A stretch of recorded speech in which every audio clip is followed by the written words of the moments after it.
Гульнур Якупова «Кровь хищника», повесть, Уфа, 2020. 128 с. В повести известной башкирской писательницы Гульнур Якуповой рассказывается о необычной судьбе женщины, Хадие, которая прошла через неимоверно тяжкие испытания. Убежав от злых людей, она нашла защиту хозяина уральских лесов, бурого медведя. Множество приключений выпало на долю Хадии, пока она, полжизни прожив среди обитателей дикой природы, смогла обрести силу духа, чтобы снова вернуться к людям. Кровь и слезы, любовь и страдания, крушение надежд и обретение веры – все было в долгой жизни Хадии, главной героини этой увлекательной приключенческой повести. Гульнур Якупова, автор более 20 книг поэзия и прозы на башкирском, татарском и русском языках. Книга «Кровь хищника» была впервые издана на башкирском языке в издательстве Китап, Уфа, 2003, и сразу после выхода в свет стала бестселлером. Книга переиздавалась на татарском, Казань, 2011, и башкирском языках, Уфа, 2017. И теперь впервые издана на русском языке. Исповедь женщины, которая жила в пещере с медведем. Аюхан Тайнозалия прибежала домой во время обеденного перерыва и принесла мужу совершенно невероятное известие. Женщина, которую они уже твердо считали своей будущей свахой, приходила нынче к заведующей медпунктом, и говорила с ней насчет работы для своей дочери Ленизы. Залия в тот момент случайно находилась там же и слышала разговор своими собственными ушами, слово в слово. Понятное дело, что Залия не удержалась, вышла за ней следом и стала допытываться, что к чему. И в самом деле, как же так? Это в тот момент, когда их дети хотят соединить свои судьбы. Сын Ильяс в райцентре работает, поди невестке там нашлась бы работа.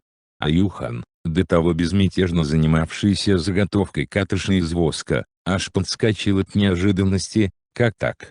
Она говорит: в ваших жилах течет кровь хищника. Не отдадим дочь в медвежий рот. Ладно, потом поговорим. Тороплюсь я, завтра ремонт в школе закончится, а то каникулы не каникулы нам, учителям. Сами же и белим, и красим. Прибежала вот, не выдержала. Аюхан, в сердцах сплюнув, опустился на прежнее место. Опять то же самое.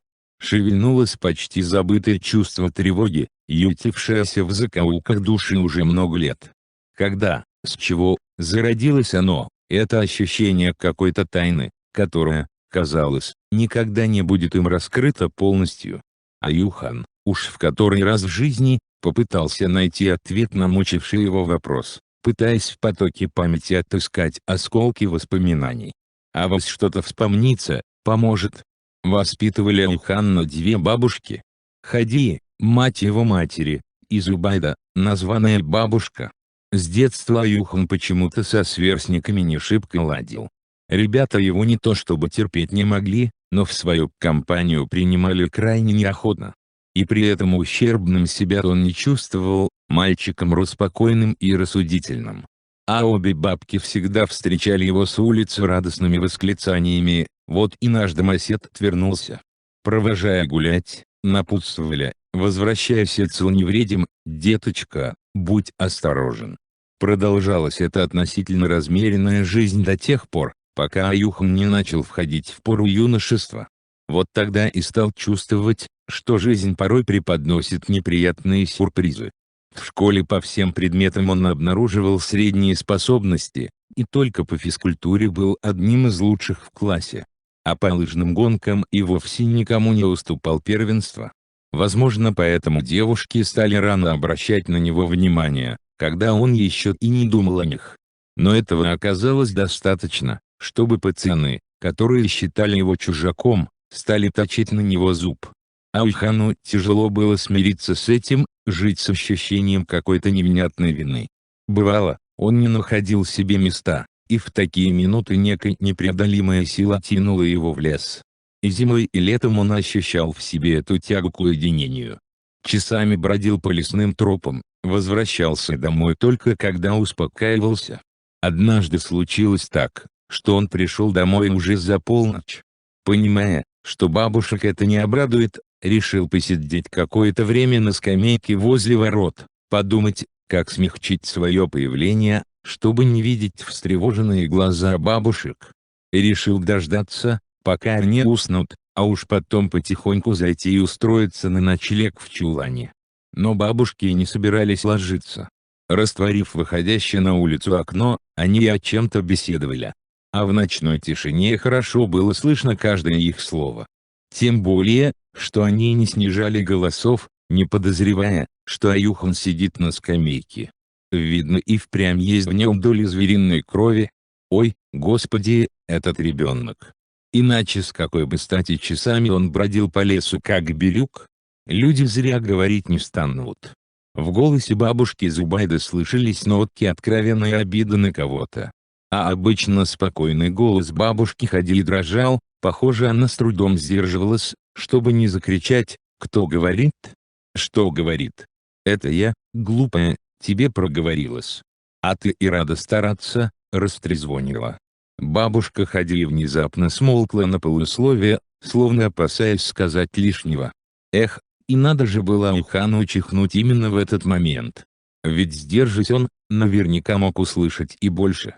Сообразив, что скрывать свое присутствие и дальше бессмысленно, Аюхан весело воскликнул: «Ага. А что это у вас за секреты от меня? Какая такая звериная кровь? Что это за зверь такой, о котором вы толкуете?» Бабки в один голос ахнули: «Ах, Аюхан!» Он шутками-прибаутками пытался вытянуть из бабушек еще хоть что-то, но они ничего вразумительного так и не сказали, а весь разговор свели к хищному зверьку Ласке, который повадился к ним в сарайчик, будь он не ладен, и задирает гусят одного за другим. Весь следующий день ощущение какой-то подспудной тревоги не покидало Аюхана. Возможно, он поэтому и не вник как следует в смысл бабкиных слов. А во время перерыва в класс к будущим выпускникам семилетки вошел директор школы, сопровождая представительного мужчину из районной администрации.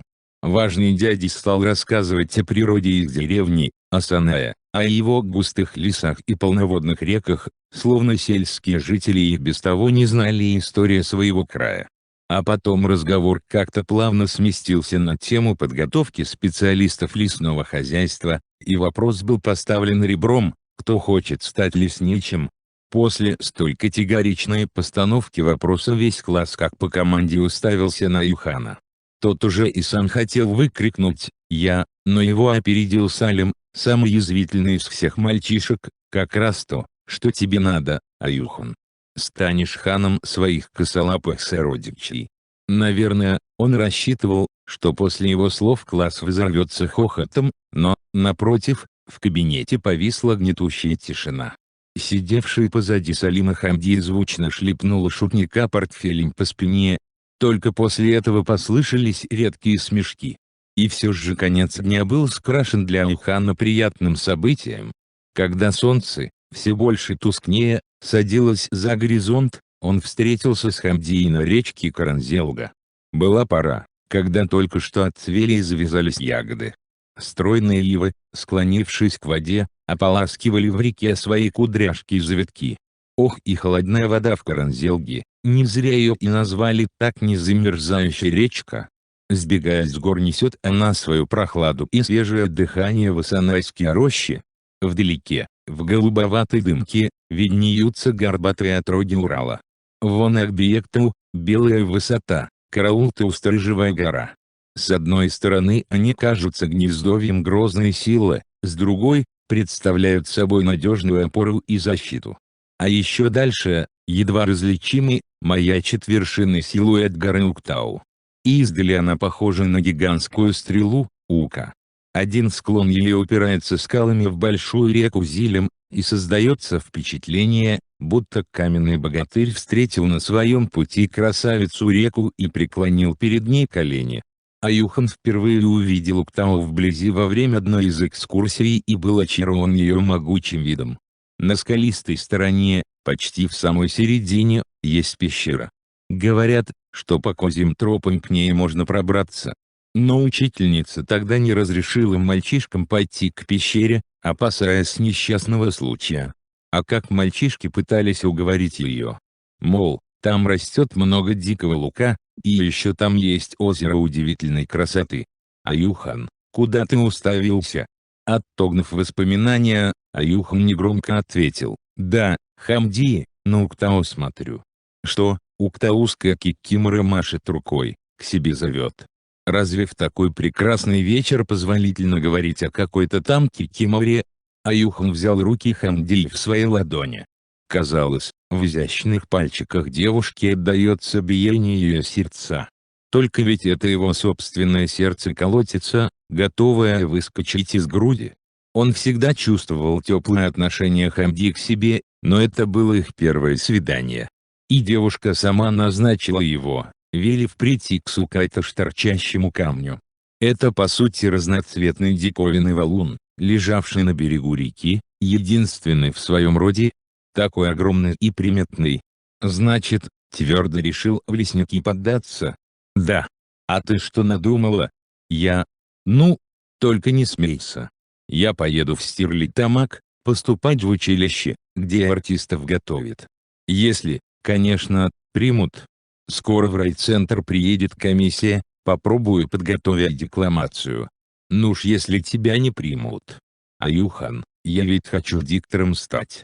Родители пока еще не знают, тебе первому говорю. Мать надеется, что я в деревню вернусь, буду клубом заведовать. Она и сама в молодости пела, прямо-таки со сцены не сходила. Потом отец запретил. Диктором. А что ты удивляешься? Разве это такая редкая профессия? Нет, ну, диктор же в городе, в самой Уфе должны жить. Конечно, асанайского радио пока нет, есть только башкирское. Аюхан улыбнулся, и Хамди вторила ему серебристым смехом. Потом, посерьезнев, спросила, в упор глядя на Аюхана: будем писать друг другу, Аюхан? А ты будешь отвечать тоже посерьезнев, поинтересовался он. Обещаю. Да мой парень вернулся только под утро, проводив девушку в ворот ее дома. Когда Аюхан уезжал в Уфу на учебу, бабушки тоже проводили его до сельских ворот, которые поныне называются «Большие ворота». Удивительно, что обе они запомнились ему именно вот такими, застывшими возле ворот с какой-то прощальной тревогой в глазах. Бабушку Зубайду он видел живой в последний раз. Плавно плывут в памяти Аюхана воспоминания, то черно-белые, то цветные, какие-то обрывочные. Может быть, удастся скроить из этих обрывков лоскутное одеяло прошлого? На поминках, устроенных на 7-й день после похорон бабушки, пришедшие помянуть ее старухи болтали: ох уж эта жизнь, что вода быстротечная. Ведь только-только разменяла Зубайда 6-й десяток. Рано, ох рано ушла. Убивалась она сильно по Муниру. Ушел на войну, и пропал ее единственный сыночек. Наверное, по милости Аллаха случилось так, что Хадия, вернувшись из дальних краев с мальчонкой, постучалась именно в дверь Зубайды. А Зубайда и выдала Аюхана за своего внука. И скажи, как второе дыхание у нее открылось после этого? А окончательно оправиться так и не смогла, шибко тосковала по Муниру. Как это выдала за своего внука? Разве же он не сын Мунира? Я то слышала другое. Тогда получается, что душа погибшего на фронте Мунира переселилась в того медведя, что ли? Да ты что, такие напасти рассказываешь? Бабки замолчали. Аюхан, находившийся в это время по другую сторону печки за занавеской, еще долго сидел навострив уши, но старухи так больше и не вернулись к этой теме. К тому же в избу вошла бабушка Хадия с большим деревянным подносом для раздачи гостинцев. Точка. Нет, из таких лоскутов одеяла не сошишь. Не желая дальше забивать себе голову бесплодными мыслями, Аюхан решил отвлечься физической работой. Лучше всего поколоть дрова, все переживания с потом выйдут. Тем более что во дворе давно валялись пересохшие чурбаны, все руки до них не доходили. С поленьями Аюхан расправился скоро, и вспотел от души, однако мысль, занимавшая его, будто гвоздь застряла в мозгу, и нелегко было от нее избавиться. Удивительно, почему он в свое время, когда впервые услышал об этой звериной крови, а хищники не попытался разобраться. Молод был, особого значения не придавал. Да имя его буквально означает «медвежий Ханни», редкое в народе между прочим. Не было такого, чтоб сильно его задевали слова «медведь», «кровь хищника». Слышит он слышал, да тут же забывал. А ведь и жена как-то высказалась в том же духе, что, мол, ты все по лесу шастаешь, домой тебя не дождешься, или ты на самом деле медвежий сын, упаси Аллах. Чудище и вправду, Аюхан вроде как пуповиной к лесу привязан. После окончания техникума ему предлагали должность в райцентре, только он отказался. Сослался на то, что бабушка старенькая, живет одна и нуждается в присмотре. А бабушка Хади в действительности была здоровехонькой, еще и 60 не было, и себя обихаживать она могла вполне и сама. Просто не прельщала Аюхана работа кабинетная, не хотелось ему киснуть в духоте, чихать от бумажной пыли. Манил к себе лес, его свежесть и прохлада, многократно исхоженные еще в детстве тропы и поляны. И он вернулся в Асаны в качестве лесничего. А ведь хозяйство было огромное для молодого специалиста, которому еще и 18 не исполнилось. Однако Аюхан не трусил. Всю округу он знал вдоль и поперек, и не было чаще, сквозь которую он не продирался бы, не было болота, в котором ему не приходилось бы вязнуть. Как раз в это время в райцентре открыли леспромхоз, и пришло указание спилить старые деревья, а вместо них посадить саженцы. Ссылаясь на нехватку специалистов, добились, чтобы Аюхана освободили от службы в армии, хоть и хотелось ему примерить на себя солдатскую форму и попробовать вкус солдатской каши. Но и желание остаться в родном краю и заниматься любимым делом было не меньше. В одно время, такая суматоха поднялась, всем нужна была древесина. Лес начали уничтожать под корень со стороны круглой поляны. Не успели оглянуться, как облысели ближние сосняки и рощи. С утра до позднего вечера завывали бензопилы, со стонами прямо-таки человеческими вздохами падали могучие деревья. Тракторы отволакивали очищенные сучкорубами деревья на поляны, откуда их отправляли в леспромхоз. Деревья, оставшиеся без ветвей, очень напоминали безруких и безногих инвалидов. И болью в сердце отзывалось это жидковатое сходство. «Внучек, что это за штука такая?» Леспромхоз поинтересовалась однажды бабушка Хадия. «Что делают они с такой прорвой леса?» «Чудище это, бабушка, ненасытная», — в сердцах выпалил Аюхан, и сам удивился неожиданно пришедшему в голову сравнению. А бабушка не унималась: неужто на Уктау поползет это чудище? Самые лучшие делянки там и находятся, бабушка. Из-за расстояния до них пока очередь не дошла. Но, боюсь, и туда доберутся, планом предусмотрено. Ах, так и выведут всех зверей. Медведи же и так, от людей спасаясь, на Уктау перебрались. Стало быть, конец им придет. Не трогай их, внучек. Сам не трогай, и другим не позволяй. Не обращай на себя их обиду. До других мне дела нет, но ты не бери греха на душу. Аюхан, ни в коем случае не вздумай ослушаться меня.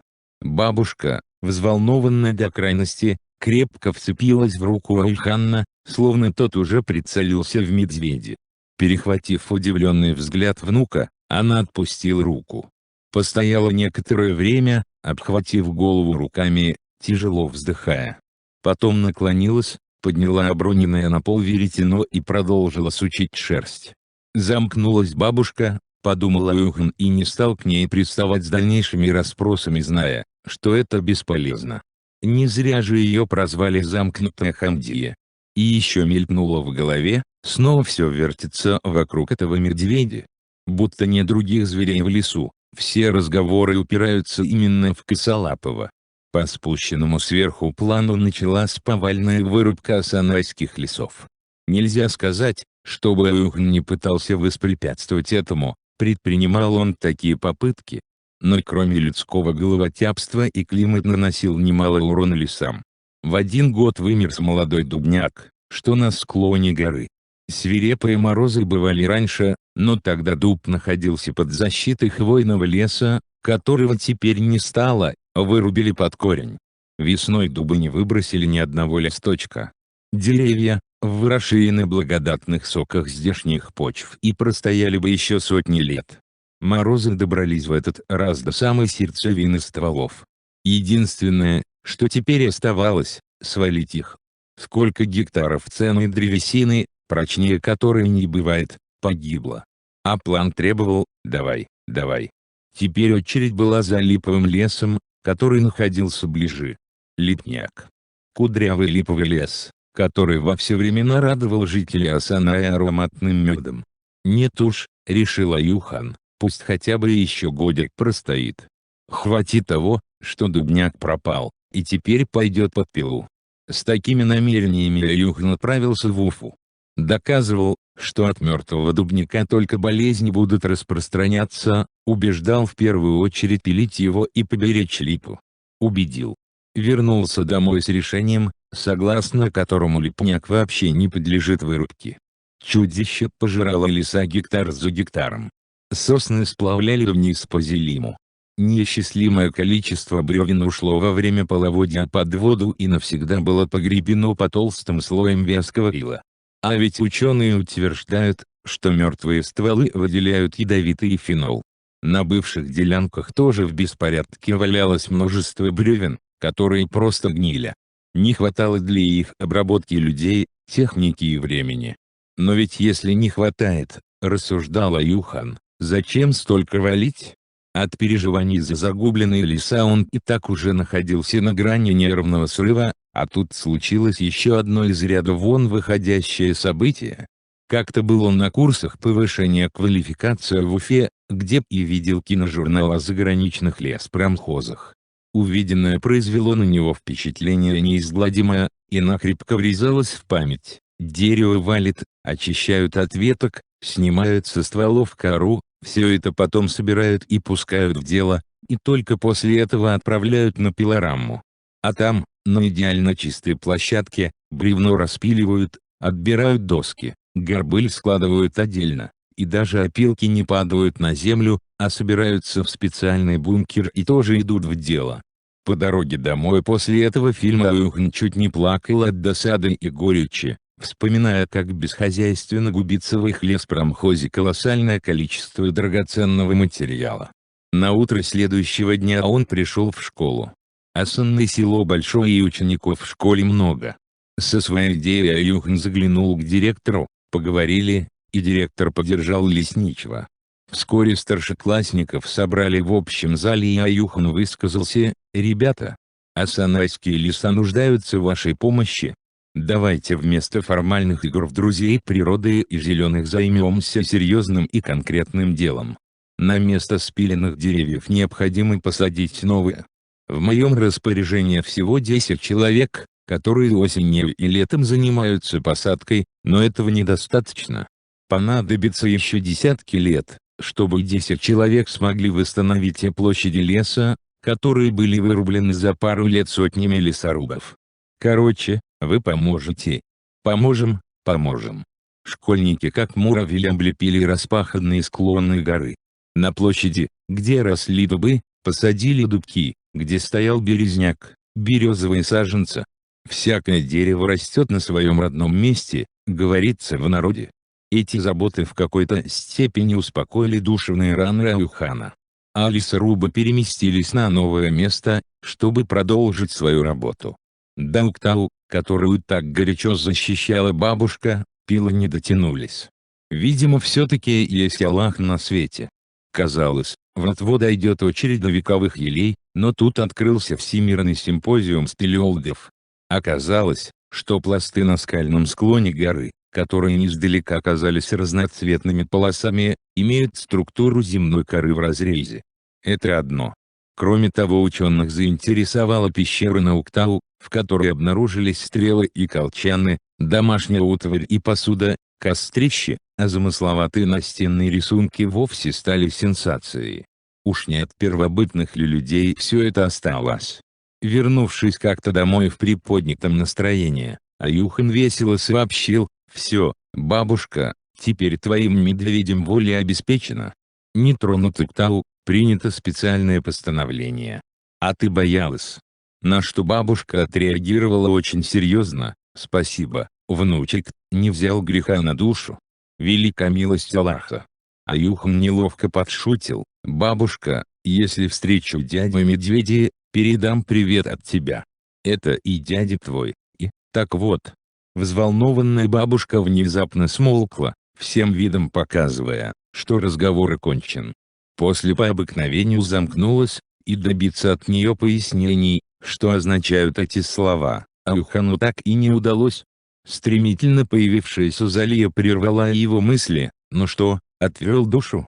Знаю я тебя, чуть что, начинаешь дрова колоть. Айдака, пойдем в дом, узнаем у бабушки, потомками какого зверя мы являемся». «Да на пасеке она», — досадливо отмахнулся Аюхан. «Ты что, забыла?» Замерев на секунду, Залия пробормотала: «А и в самом деле, что же это я? И бабка-попугайчиха с ней. Никак с ума схожу. Мотаюсь между деревней и пасекой, скотина вся там, корову то дать надо кому-то. Да и свихнешься тут, когда твоего ребенка медвежьим сыном называют». Аюхан игриво подмигнул: «Разве же я не силен как медведь, а, жена? Не прикидывайся дурачком, Аюхан. Дело серьезное. Немедленно отправляемся на пасеку, пусть наша молчунья расскажет наконец, в чем тут дело». «Да не могу я, с утра в район ехать. Ну а я не вытерплю, пойду». «Что за чертовщина? Говорят, будто и Хамдип тебя из-за того же бросила. Дескать, потомок хищника. А я-то, бедная пришлая невестка, ничего и не знаю». «Ну и ну». Залия постояла так некоторое время, покачивая головой, и действительно отправилась на пасеку. Аюхан крикнул ей вслед: «Посмотри там скотину. Как бы медведь луку не задрал». И тут же язык прикусил, будто испугался своих последних слов, вырвавшихся непроизвольно. Ладно, Залия не слышала, так стремительно выбежала со двора. И не зря, ох, не зря она так всполошила сегодня. Видно, не все ему сказала, что слышала, не договаривает что-то. Снова сев на чурбан, Аюхан закурил и снова погрузился в воспоминания. На этот раз гораздо глубже, в тот период, когда не было еще в его жизни ни Залии, ни даже Хамдия. Малыш ходит, переваливая из боку на бок. Вот он прижимается к груди какой-то женщины, чмокая и стараясь отыскать губами мягкие, пахнущие молоком сосок, нащупывает и удовлетворенно засыпает. А когда просыпается, рядом стоит мужчина и еще две женщины. Две женщины собирают ягоду. Мужчина рядом ломает ветки, мастерит что-то и дает ему, Аюхану. Молчаливая женщина с ним на руках подходит к холмику из желтой глины и плачет навзрыд. Бегает мальчик. Вот он кричит той женщине: «Бабушка!» И они только вдвоем. Держа его с двух сторон, бабушки Хади и Зубайда ведут его в первый класс. А что за обрывки смутных воспоминаний проносились до этого в памяти? В Асаны они пришли вдвоем с бабушкой. Откуда? Издалека. Откуда издалека? Может, там далеко и остался род Аюхана? У его сверстника в Асана есть своя многочисленная родня, но ведь и он не одинок. Бабушка Хади проговорилась как-то, что весь их род вымер в голодные годы. А мать и отец, как ему рассказывали, погибли от удара молнии. Аюхану было тогда 3 годика. Нехли лица смутно мелькают в его воспоминаниях. Поднявшись, Аюхан прошел в дом, и вошел в комнату бабушки. Подошел к старинному сундуку, нащупал ключ, который всегда лежал на своем месте, под яркой подушечкой. В детстве он любил рыться в этом сундуке, украшенном блестящими стальными полосками. С возрастом отвык. Так говорит бабушка. Сейчас вот подошел, отпер замок, но не сразу откинул крышку. Собравшись с духом, открыл, в нос ударил резкий запах нафталина. На самом верху лежат в белом узелке похоронные принадлежности бабушки. Она уже много раз обновляла материал на саван, полотенца, платки для раздачи. Что тут еще есть? Вот нож с гладкой ручкой. Похоже, много ему довелось повидать на своем веку. А на дне, в парчевом мешочке, кусочек кожи размером с ладонь. А вот и его, Аюханна, игрушка, маленький сайдак. Взяв в руки лук, Аюхан почувствовал его тепло и подумал, такое наследство могло достаться только от отца. А где он, отец? Кто он? Сложив вещи на прежнее место, Аюхан запер сундук и положил ключ на место. Посмотрел в окно, на западе зарделась вечерняя заря. Перевел взгляд на портрет на стене, на котором были изображены обе бабушки. Скоро исполняется 40 лет со дня смерти бабушки Зубайды. Глаза у нее всегда, сколько помнит Аюхан, были грустные. Наверное потому, что и муж, и сын не вернулись с фронта. Вот из фотографии она смотрит печальным взором, словно и сейчас оплакивает своих родных. А ведь глаза и брови, и нос у бабушки Зубайды, подумал Аюхан, как две капли воды Ильясовы. В бабушку Зубайду пошел сын. А с какой бы это стати, ведь она не родная вовсе, а названная. Аюхан решительно вышел из дома, быстренько запряг лошадь, и тоже отправился на пасеку, томимый неясными предчувствиями. Словно что-то очень важное должно произойти сегодня, что-то такое, чего он, Аюхан, пропустить никак не может. Ощущения были какие-то смутные, расплывчатые, но в душе от этого становилось еще тревожнее. Одно Аюхан знал точно, надо непременно повидать бабушку, поговорить, не оставляя это на потом. Разбередила его душу жена. Бабушка ходила сидела за столом с подружкой Гейшей-попугайчихой, чаевничали. Мельком глянув на попугайчиху, Аюхан краешком рта усмехнулся. Ведь как точно люди прозвище дают. Гайша и сейчас как ярко одевается, можно себе представить, как она наряжалась в молодости. На ней блестящее атласное платье, на голове цветастый платок с люрексом, а морщинистую шею оплетают двойные бусы. Бабушка ходила одета куда как скромнее. В своем зеленом камзоле и в белом платочке в мелкий цветочек она разительно отличается от попугайчихи. Чаевничают как обычно, попугайчиха безумолку тараторит, а его бабушка слушает и покачивает головой. Осторожно прикрыв дверь, Аюхан сердечно пожелал, приятного аппетита. «Проходи, внучек, проходи. Садись с нами», приподнялась ему навстречу бабушка Хадия. «Что припозднился нынче?» «Спасибо», — вежливо отказался Аюхан. «Я попил айран в чулане, утолил жажду. А что припозднился, так по хозяйству дел много. Дрова колол». Залия прибегала, вступила в разговор попугайчиха. Запыхалась вся, взволнованная. Говорит, корова не пришла, пошла ее искать. Аюхан с некоторым облегчением вздохнул. Значит, Залия ничего еще не говорила бабушке, не приставала к ней со своими расспросами. Оно и хорошо. Старый человек требует особого подхода, а уж его бабушка тем более. Тут наскоком ничего не добьешься, замкнется только и уж тогда из нее слова клещами не вытянешь. Да и при попугайчихе нельзя вести такие разговоры, старуха тот еще звонарь. Что услышит, в 3 раза преувеличит и по всему селу растрезвонит. Нет, не станет бабушка Хадия при ней ничего говорить. Выждать надо. И Залия молодец, характер у нее хоть и вспыльчивый, но в глупости ее не упрекнешь. Присев в сторонке, Аюхан прислонился к стене и, полуприкрыв глаза, снова погрузился в воспоминания. С Хамди и Аюхана отношения действительно не сложились. Девушка и в самом деле, как мечтала, стала диктором. Когда училась в Стерлитамаке, вычитала в газете объявление о конкурсе, приняла в нем участие и выиграла. Вскоре она уехала в Уфу, а Аюхан, получив диплом, вернулся в Осаной. Первое время не переписывались, но вскоре письма от Хамди стали приходить все реже и содержание их становилось все сдержаннее, чего Аюхан не мог не почувствовать. В родное село девушка приезжала совсем редко, а через год ее родители поехали в Уфу на свадьбу дочери. Отец Хамди как-то встретив Аюхана на улице несколько виновато сказал, так уж получилось, сынок. Ты мне очень нравишься, парень ты крепкий, надежный в жизни. Но мать воспротивилась, дескать, не отдам дочь в медвежий род. «Разве дело в имени?» — с нескрываемой обидой уточнил Аюхан. «Бабушка так назвала», — сказала, ни на какое другое имя не согласна. «Когда паспорт получал, я хотел сменить, но бабушка. От имени можно избавиться, а вот...»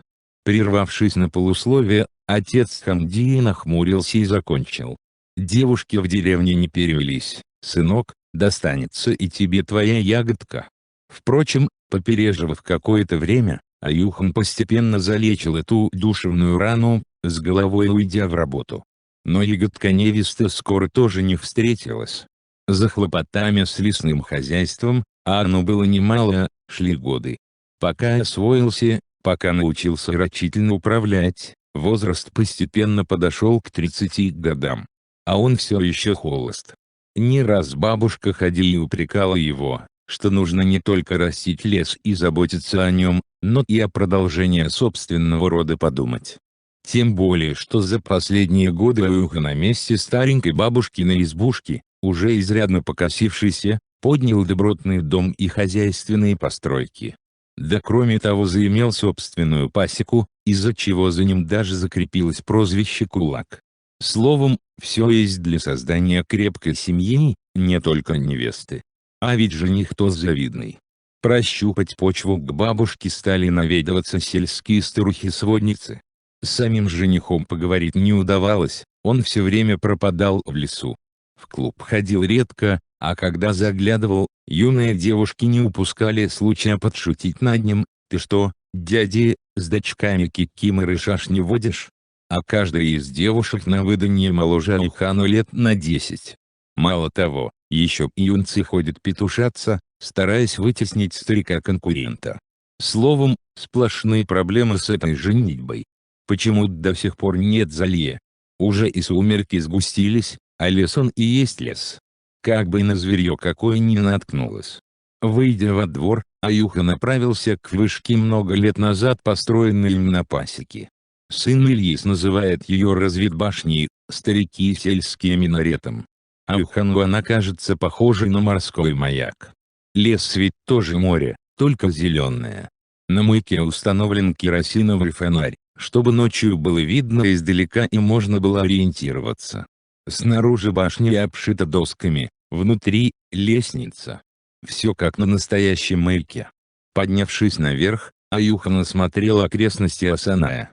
Хотя солнце уже село, но темно еще не было. Голубое небо долго хранит дневной свет в летние вечера.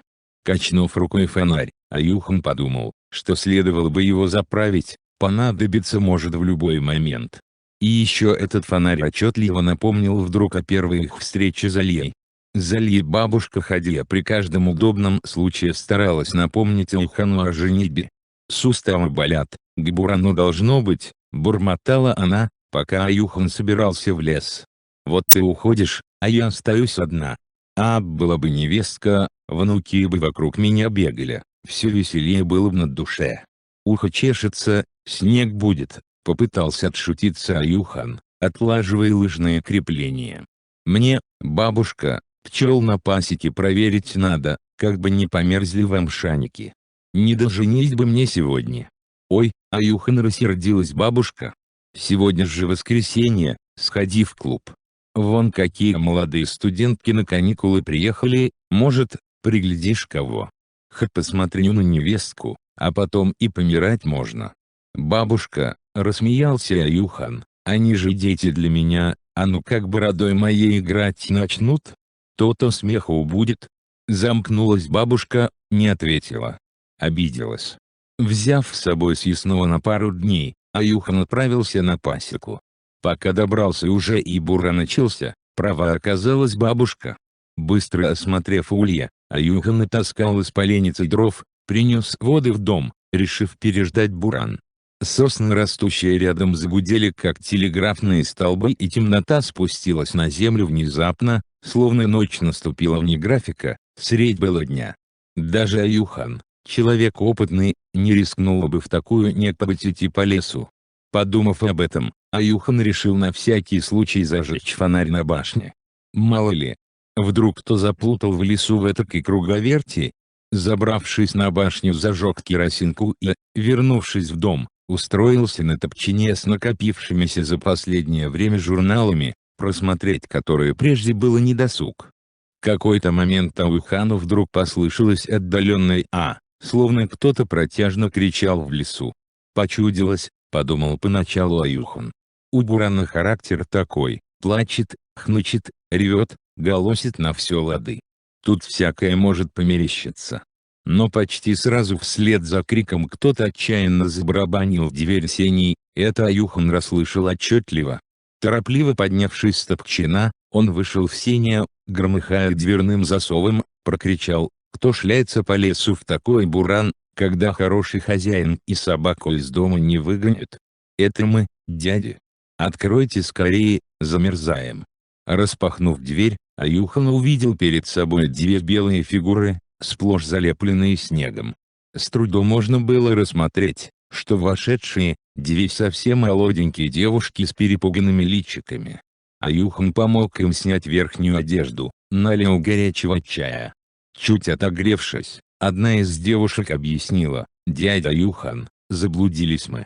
Вдруг темно стало как ночью, руки протянуты не видать.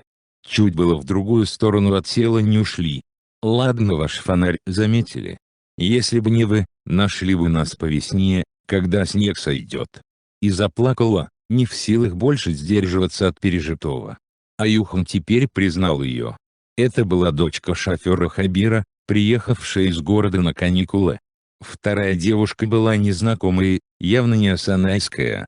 Его пристальный взгляд девушка истолковала верно, и, чуть смущенно улыбнувшись, пояснила: «Я сама с Деммы, в горах впервые.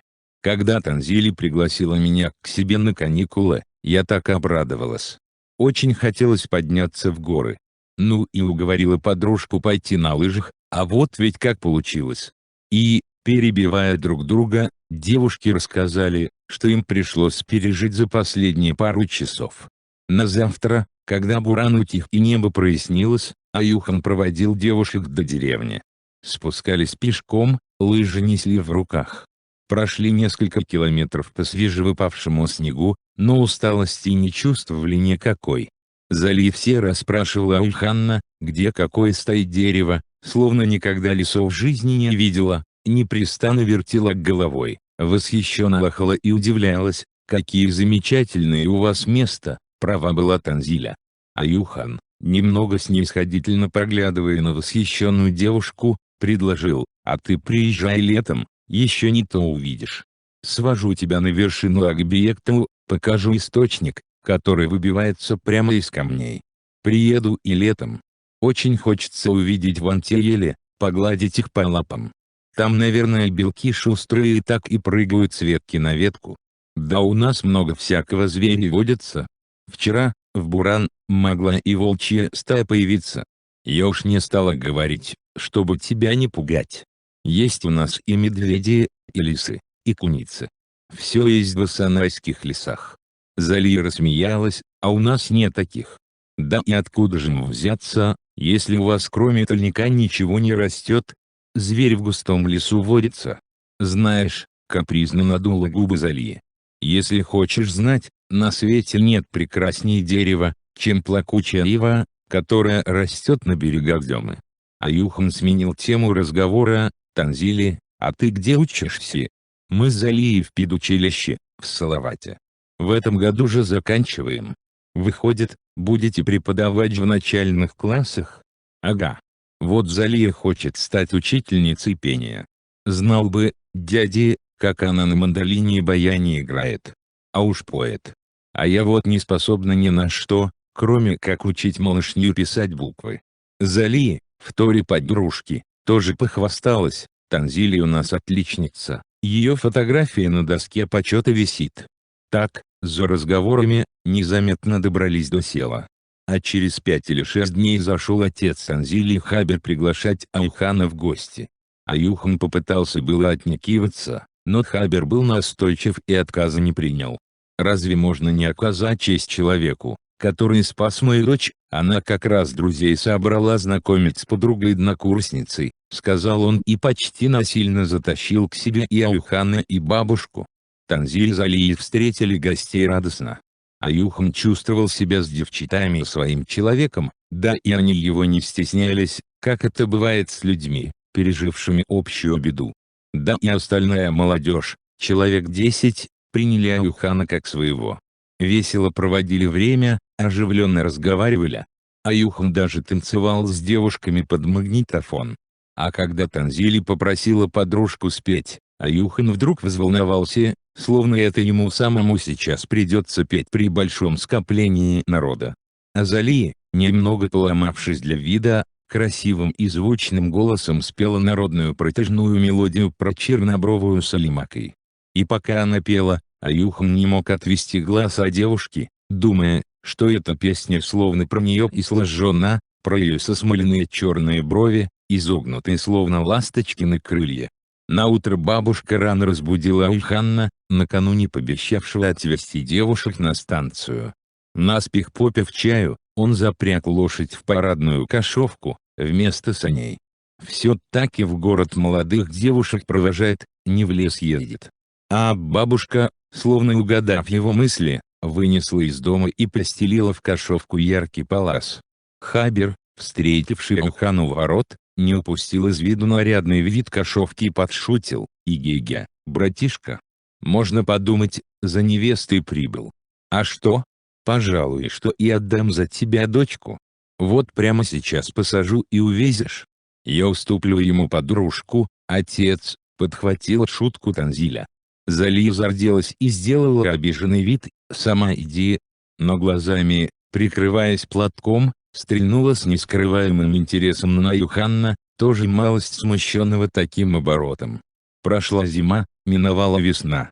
Тот разговор, при проводах, возможно, так и завершился бы только шуткой, если бы Танзиля не привезла подружку на Сабантуй. На поляне около речки Каранзелга, где традиционно проводился сельский Сабантуй, установили высокие столбы, развернули лучшие юрты и яркой красной лентой обозначили майдан для борьбы, Куреша. Зали, из-под-тишка любуясь крепкой фигурой Аюхана, поинтересовалась: «Бороться будешь, Аюхан Аггай?» Аюхан нарочито удивленно приподнял брови: «Кто тебе сказал, что я борец? Да ведь видно же». «Ну, если видно». В борьбе Куреша Аюхану мало было равных в селе, и на этот раз он вышел победителем. Тут же отдал мужикам выигранного барана, распорядился: «Режьте. Шашлыки жарить будем, у торчащего камня.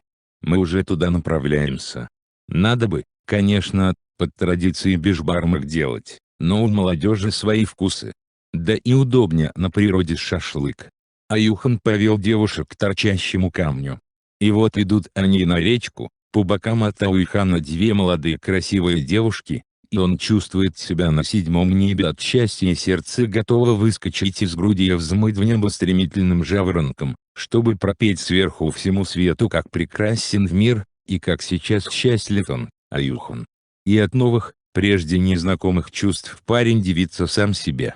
Аюхан Аггай, вернула его с небес на землю Танзили, а что важнее для борца, сила или ловкость? И сила, и ловкость. А в какой категории ты выступал? В средней. Судья же объявлял: «Не слышала, что ли? А это сколько?» «Что, сколько?» «Вес, конечно». «А, 89». Ужас восхищенно воскликнули девушки в один голос. И Аюхан не мог не заметить, что в голосе Залии неподдельного восхищения было куда как больше, нежели в голосе ее подружки. И еще парень не мог сам от себя скрыть, что в тот вечер ласковая, красивая и певучая Залия бесповоротно завоевала его сердце. С мягким плеском бьются о сукайташ волны. Все вокруг полно жизни. И только этот валун-великан кажется безразличным ко всему. Его холодный, надменный даже, облик не выражает никаких чувств, а каменное тело, похоже, не испытывает никакого волнения. Он является лишь свидетелем происходящего вокруг. Вот и Аюхан, прежде не испытывавший особых любовных чувств, второй раз приходит сюда на свидание с девушкой. Но совсем не так все происходит, как это было с Хамдией. Тогда любовь была юношеская, молниеносная и быстротечная. А сейчас Аюхан уже взрослый мужчина, сильный и выдержанный. Только почему же так кружится у него голова, и сердце радостно замирает при виде девушки, которую он пока даже мысленно боится назвать любимой? Зали, а сколько тебе лет? 18, ага. А тебе? А ты умножь на 2, смеется Аюхан. Не обманывай, капризно надувает губы Зали. Ты же старше Танзиля на 10 лет, значит тебе. А зачем спрашиваешь, если знаешь? Возраст для тебя имеет значение? Да в общем-то нет. Молоденькая и говорливая Залия оказалась смелее парня, и первая сделала шаг навстречу. Сделав вид, что поскользнулась, она испуганно ойкнула и крепко ухватилась за Юханна, чтобы не потерять равновесие. Игриво погладив его крепкие бицепсы, положила свои мягкие и гибкие руки ему на плечи. Сильный ты. А девушка у тебя есть, Аггай? Нет. Не сложилось как-то, все работа, работа. А я вот слышала, что была у тебя девушка, дикторша Хамдиапой. Аюхан промолчал, словно не слышал ее слов, и долгим взглядом посмотрел вниз со скалы, давая понять, что разговор этот ему не по душе. Поняв, Зали перевела разговор на другое: «Почему ты мне не писал?» «Да потому, что в дядьке тебе гожусь. А я ждала. Всю зиму ждала, весну. И я ждал. А девушки первыми не пишут, вот. Ну дядем-то он можно. А? Ладно, Аюхан, не буду тебя больше дядей называть. Не шути больше так, ладно? Не буду». Зали, игриво посмотрев на парня, вдруг спросила: «А можно девушке первой поцеловать парня?» «Я думаю, что нет». «Это почему же?» Закончить фразу Зали не успела. Крепко прижав ее к себе, Аюхан осторожно поцеловал девушку в губы. Потом еще раз, смелее, крепче, и еще и еще.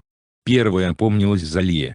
Высвободилась из его объятий и, поправляя сбившиеся под легким платком волосы, спросила: «Будешь меня ждать?» Обычно парни спрашивают у девушек, будут ли они ждать. Ну а сейчас я тебя спрашиваю, будешь? Почему? Ох, Аюхан, Аюхан. Большой ты, сильный, умный и глупый еще какой. Ведь тебя же от леса не оторвешь, ты к нему корнями прирос. Так что придется мне все бросить, и к тебе приехать. И Аюхан, просветлив, благодарный девушке за то, что она сама все решила и сама сказала то, о чем он говорить не решился, с чувством ответил: «Буду. Очень буду тебя ждать». Ильяс так быстро гнал машину, что чуть было не пролетел мимо Ленизы, стоявшей возле небольшой березовой рощицы за околицей. Резко затормозив, он выскочил из кабины и что было сил закричал: «Лениза! Игегей, Лениза! Ильяс!» Парню показалось, что одна из березок отделилась от рощицы и шагнула ему навстречу. Так стройно и красиво была его невеста. «Задержался ты, я уж беспокоиться стала. Вот пошла тебя встречать, чтоб скорее увидеть. Случилось что? Почему так долго?» «Да ерунда, пришлось колесо по дороге менять, вот и задержался». Прижавшись к парню на мгновение, Лениза мягко оттолкнула его от себя и нетерпеливо спросила: «Ну говори, говори скорее. Что за радостная новость у тебя, о чем ты там по телефону секретничал? Целый день голову ломаю, чтобы это могло быть. Радуйся, Лениза, радуйся». Ильяс подхватил девушку за талию и закружил. «Квартиру мне дают. Понимаешь? Квартиру. Ну хватит, хватит, медведь». Аж голова закружилась. «Разве ж холостякам квартиру дают? А я и не собираюсь всю жизнь ходить в холостяках. И коттедж я построил вот этими вот руками». Не пристало директору лесхоза обитать в общежитии. Я, как-никак, хозяин леса. Ой. Или жениться надумал, хвостунишка? Не забудь на свадьбу пригласить. Да как же я могу тебя забыть? Будешь сидеть в красном углу. Лениза кокетливо подбоченилась. «И как же зовут твою невесту?» «Птенчик ее зовут». Илья жарко притянул девушку к себе и прошептал ей на ухо: «Тебя беру в жены, тебя, мой птенчик. Разве зря я столько лет охранял тебя, не подпускал к тебе ни одного ястреба? Состарился, ожидая пока ты окончишь учебу. Было время, когда девушки летели ко мне как мотыльки на огонь, а сейчас всякий интерес потеряли. Только для тебя вот здесь, или стукнул себя по груди, огонь горит. Ах ты бедненький мой, дай-ка я тебя пожалею, погладила девушка его по волосам. Ну пойдем, пойдем домой. А то мама заругает. Ты ведь уже взрослая девушка, птенчик. Я думал, мы остановимся возле родника, объемуем радостное событие. Родниковой водой? Ради такого случая я шампанское купил. Да. Ну тогда. Поехали. Охладив шампанское в студенном ручье, Ильяс посадил девушку на большой валун, сам устроился напротив и наполнил стаканы пенящимся, как камыш, напитком. Ну, давай, за наш дом. Или нет, сначала за нашу любовь. Выпили до дна. Лениза негромко рассмеялась, ой, как в голову ударила. Я больше не буду, ладно? Ладно. Тогда и я больше не буду. Любуясь девушкой, Ильяс вдруг вспомнил давнюю историю и рассмеялся. А помнишь, как я тебе чуть ногу не отдавил? Тогда, давно. Помнишь, как мы с тобой познакомились? Еще бы, рассмеялась Лениза. Медведь ты этакий. Ладно, хоть на ногу наступил, а не на ухо. Не смогла бы тогда твоя мама меня музыке учить. Не смогла бы. Ты не замерзла, птенчик? Иди ко мне поближе, я согрею тебя. Душистые волосы девушки коснулись его лица, и горячая кровь ударила в голову. Гибкие руки обвили парня за шею, тонкие пальцы стремительно перебирали волосы, и жаркое дыхание обожгло ему лицо. Илья стал целовать бархатистые щеки Ленизы, ее мягкие отзывчивые губы. Казалось ему, будто он все больше и больше хмелеет, словно выпил того шампанского целую бутылку. Пальцы помимо воли стали расстегивать шелковую блузку. Девушка вздрогнула, но не оттолкнула его, только задышала чаще прерывистее. С трудом Илья совладел собой и оторвался. Нет, не допустит он, чтобы то, о чем так долго мечталось, произошло вот так, второпях, на обочине дороги. Слишком дорога ему эта девушка. А Лениза силой притянула его к себе и горячо зашептала: «Ильяс, Ильяс, милый, любимый мой, разлучить нас хотят. Возьми меня. Только твоей быть хочу. Ильяс». Собрав волю в кулак, Ильяс оторвал от себя девушку и строго сказал: «Ты бредишь, птенчик. Это тебе шампанское в голову ударило. Оформим брак по-людски, через ЗАГС, сыграем свадьбу. Вот тогда ты и будешь только моя. Слышишь? И о чем ты? Кто хочет разлучить нас? Моя мать. И отец ей вторит. Да почему же? Говорят, не отдадим замуж за медведя. Говорят, будто ты истинный медведь. Вашим роду». В голос зарыдав, Лениза упала Ильясу на грудь. А тот растерянно гладил ее по голове, ничего не понимая, ошарашенный такой новостью. «Погоди, мой птенчик. Или я пьян, или ничего не понимаю. Ну медведь я, ты же сама дала мне такое прозвище». «И что?» «Да не я дала тебе прозвище, милый. Весь ваш род звериный мать зовет. Говорит, выйдешь за медведя, родишь рода. Ох, Ильяс. Расспроси своих дома, есть или нет в вашем роду кровь хищника. А я все равно тебя люблю, мой медведь». Ильяс, успокоив девушку, отвез ее домой и поспешил к себе. А в голове все крутилось странное это выражение «кровь хищника». «Да что же это?» — думал Ильяс, «неужто люди впрямь так склоняют им отца? Неужели кому-то в голову могла прийти такая глупость, считать нас потомками медведя?» Дома никого не было. Ворота распахнуты настежь, и даже дверь дома не заперта, что так не похоже на хозяйственного и привыкшего к порядку отца. Видимо, не дождался Ильяса и уехал на пасеку, которая сейчас, на пенсии, осталась его главной заботой. Вот только почему так спешно? Пройдя в дом, Ильяс включил было телевизор, чтобы отвлечься от будоражащих душу размышлений, но мысли прямо возвращались все в то же русло, и не было от них покоя. Что происходит? О чем твердит Лениза, о какой такой звериной крови? И почему ее родители противятся, не хотят отдать дочь за него? Именно теперь, когда, казалось бы, нет никаких препятствий. И матери нет дома, может, она что-нибудь прояснила бы.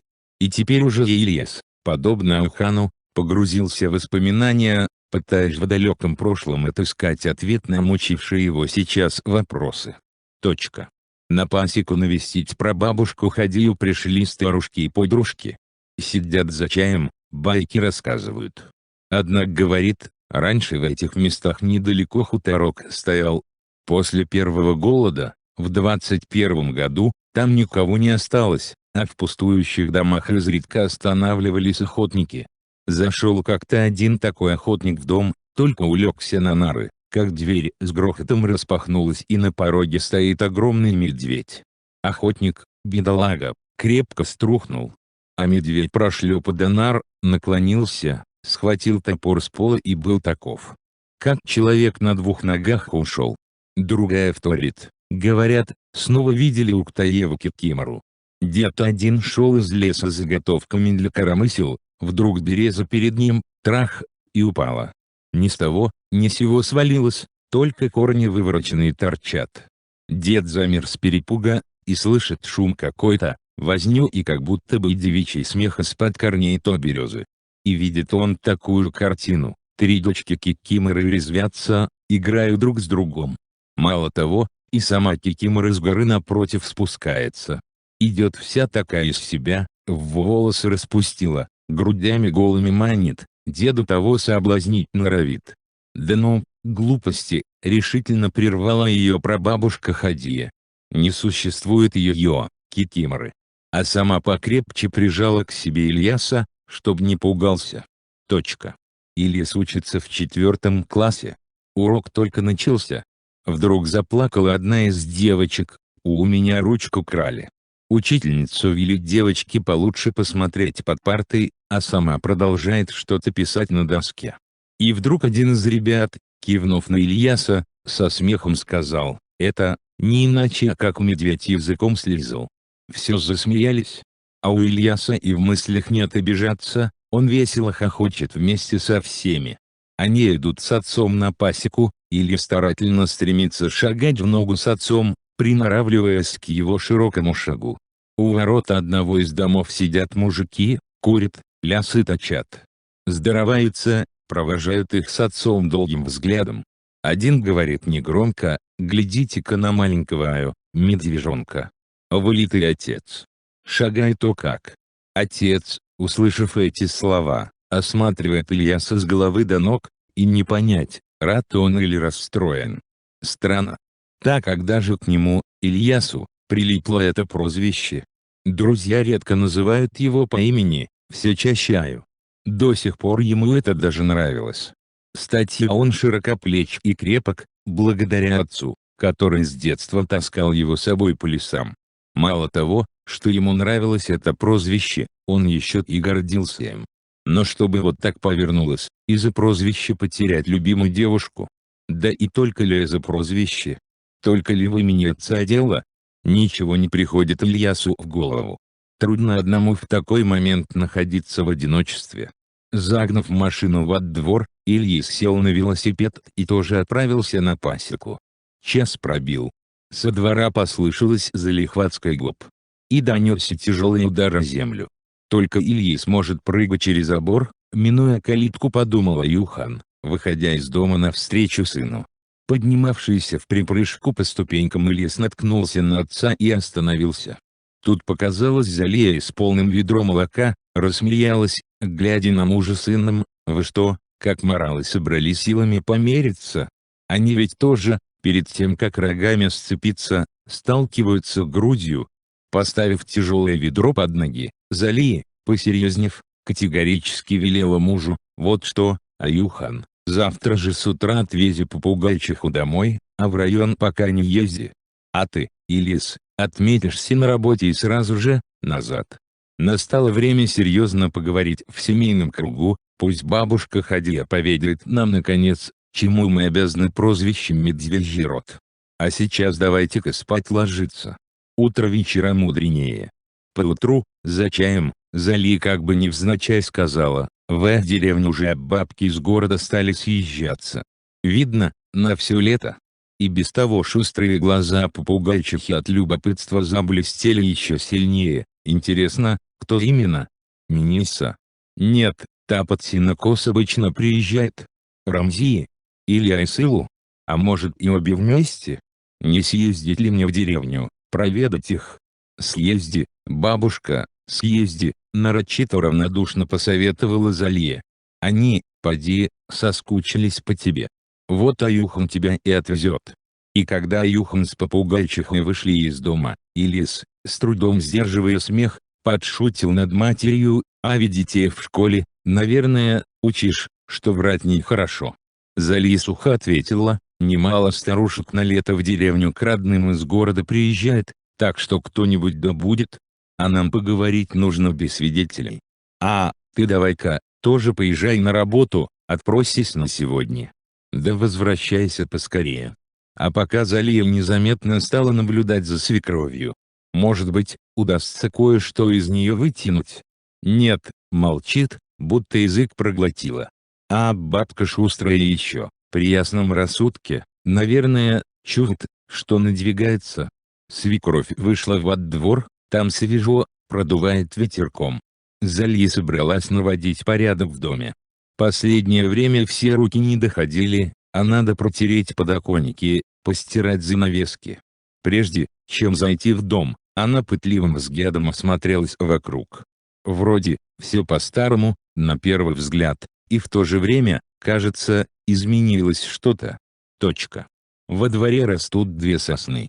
Аюхан посадил их в год рождения Ильяса. Тогда он сказал: «Я сам один рос, ради сына братика, а можно и сестренку». А теперь, вон, соснам уже за 25 лет. Залия повезло замужеством. Поводов вздыхать нет. Она счастлива. Аюхан до сих пор любит ее по-юношески пылко. Чувство мужа не остывает, и обнимет, и приласкает, как прежде. И лишь одно беспокоит Залию: не смогла она его ту просьбу исполнить. А эти две сосны каждый раз напоминают ей об этом. Когда Ильясу исполнилось 4 года, она почувствовала, что не зародилась новая жизнь. Муж не знал, куда девать себя от радости. С ним не было такого, даже когда она ждала первого ребенка, он стал упреждать каждый ее шаг, помогал по дому. Но вот однажды, Залия по привычке хлопотала по хозяйству, а в голову лезли всякие мысли. Руки полоскали белье, а мысли освежали в волнах памяти события далеких памятных дней, которые уже покрылись пылью времени. Вот он, один из таких дней. Случилось это летом. Залия на пасеке одна. Вдруг ей, беременной женщине, нестерпимо захотелось поесть меда. Мед то не проблема, вон, на столе стоит, бери да ешь. Нет, не то. Хотелось не такого меда, а сотового, да не просто сотового, а сотового из бортевого Додана. Залии стало невтерпеж, и она направилась к лесу. Наконец дошла до могучего дерева, вершина которого уходила высоко в небо. Вон и киром плетеный кожаный ремень для влезания на дерево, и лянги-подставка для ног. Без этих приспособлений до борти не смог бы добраться и сам Аюхан. Тем не менее Залия решила попытаться. Она наступила ногой на одну подставку, на другую, третью. Ах! Залия спиной шлепнулась на твердую землю. Полежала некоторое время, боясь пошевельнуться, и ей показалось, что с руками и ногами что-то случилось. Прислушалась к себе, внутри боли не ощущается. Пошевелила пальцами ног, в порядке. И руки целы. Встала на ноги, вроде ничего. Ах, только вот поясницу в области тазовой кости пронзила острая боль. Мало того, по ногам потекло что-то теплое. Ой! Кровь! Залия заторопилась обратно, чтобы быстрее лечь в постель. Кровотечение не унималось, а, наоборот, усиливалось. Подол платья насквозь промок. Наконец, кое-как она добралась до дома и, обессилевшая, повалилась на кровать. Стала знобить, она накрылась одеялом и, будто утонула в каком-то сладком сне. Если бы Аюхан не пришел на обед и не успел бы отвезти ее в больницу, неизвестно, чем бы закончилась эта история, подумать страшно. Ребенка потеряла. Залия после этого больше не беременела, видно, ушибла сильно. Она вынесла в корзине выстиранное белье, чтобы развесить его на воле, и снова глянула на сосны, они были всему свидетелями. На этом воспоминания Залия прервались, в воротах появились Аюхни Ильясом шедшие, один подле другого. Значит, пробил час, настала пора поговорить, приоткрыть завесу тайны. Точка. И вот сидят они вчетвером, вся семья, и молча смотрят в глаза друг другу. Аюхан понимает, все ждут, когда начнет он, глава семейства. А он не ведает, как начать, какие слова подобрать, чтобы разговорить свою бабушку, замкнутую Хадию. Наконец, решившись, Аюхан с трудом начал: «Бабушка, никто не знает нашу родословную лучше тебя. Расскажи нам по порядку, какого мы роду племени? Почему у нас в Асанае нет родственников? Кто мои родители? Почему наш род медвежьим зовут? Сколько неприятных моментов в жизни было у меня из-за этого, и теперь вот, у Ильяса. Из-за какого-то ярлыка парень любимую девушку может потерять. Объясни, бабушка, в чем дело? Очень тебя просим».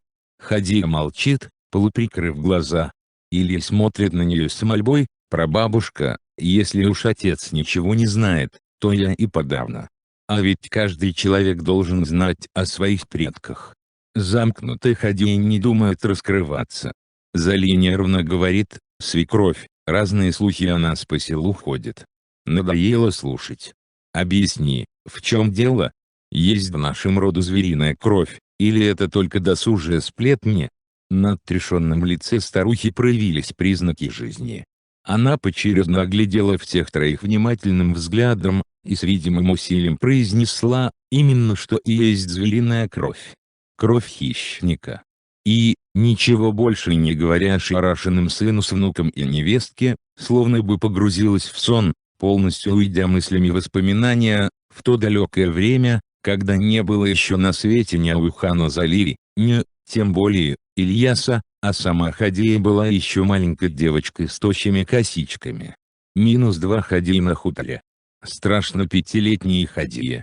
Мать лежит в соседней комнате, беспрестанно ахает, а отец ходит мрачный, как грозовая туча, и что-то бормочет себе под нос. В какой-то момент, когда мать закричала особенно пронзительно и страшно, отец не выдержал и велел Хадие: «Беги, дочка тетки Анфисе, пусть скорее идет сюда». Да чтоб муж ее, Иван, ненароком не услышал. В этом глухом уголке мира под названием Помещичий хутор, единственными соседями родителей Хадии была семейная пара: дядька Иван, его жена Анфиса да их дети, Аксютка и Ванетка. Помещик на хуторе бывал нечасто. Приедет нежданно-негаданно с десятком сопровождающих, подтешится, страсть охотничья утолит и обратно уезжает. Иногда привозил с собой красивых городских женщин, разнаряженных и сговорчивых, и тогда гульба затягивалась на 3, а то и на 5 дней. Вот и сейчас он здесь. В особняке посреди хутора идет какая-то таинственная для Хадии жизнь. Она думает, что помещик с гостями виноваты в том, что мать захворала, потому что они все время требуют кумыса, до которого большие охотники, и мать с утра до ночи занимается изготовлением напитка. А дело это хлопотное, трудоемкое. Тетке Анфисе проще, она повариха. Целыми днями сжирает для гостей еду и питье. А мать Хадия доит кобылиц, которых пасет отец. Анфиса ходит принаряженная, ухоженная. А родители Хадии одеты бедно, и дома у них похуже. Им в барский дом и ходу то нет. Помещик даже едва ли знает, как их зовут. Анфиса, к счастью, оказалась дома и по просьбе Хадии, поняв, что происходит что-то неладное, сразу же собралась и побежала к соседям. Хадия осталась играть с Аксюткой. У той есть и чайная фольга, и цветастые обертки от конфет. Обе девчушки так увлеклись игрой, что не сразу заметили вошедшего отца Хадии. Тот подошел к дочери, положил тяжелую руку ей на голову, погладил осторожно, и негромко попросил: «Пойди, дочка, побудь с матерью», а сам ушел в лес, унося с собой маленький, аккуратный сверток. Прибежав домой, Хадия только взглянула на мать, как сразу поняла, насколько ей тяжко сейчас. Та лежала на постели жалкая, изможденная какая-то, и уходя от жалости жало сердечко. Прильнув к матери, она стала ласково гладить ее по щеке, бормоча какие-то слова утешения. А мать беззвучно плакала, прижимая девочку к груди: «Братишка был бы у тебя. Братишка. Да вот не дал Аллах, мертвым родился». Почти каждый год повторяется одно и то же. Отец с очередным свертком уходит в лес, Хадия остается с обессилевшей матерью. То без братишки, то без сестренки оставляет девочку смерть. Однажды она спросила у матери, почему они появляются на свет мертвенькими. Почему? Вот у Аксютки братик есть, а я одна. Не знаю. Мать погладила плачущую девочку по голове и грустно сказала: младенцы попадают в рай. С того дня прошло почти 7 лет. Жизнь на хуторе все так же однообразна и скучна: утро-вечер, ночь и снова утро. И постоянная тяжелая работа, которой с лихвой хватает как на родителей, так и на Хадию. Иногда девочка мечтает, как бы ей жилось в деревне с загадочным названием Асанной, о которой она так много слышала от матери, и которую ни разу не видела. Там, наверное, много сверстников, мальчишек и девчонок, и все они с утра до вечера играют в веселые игры и кушают каймак с бешбармаком.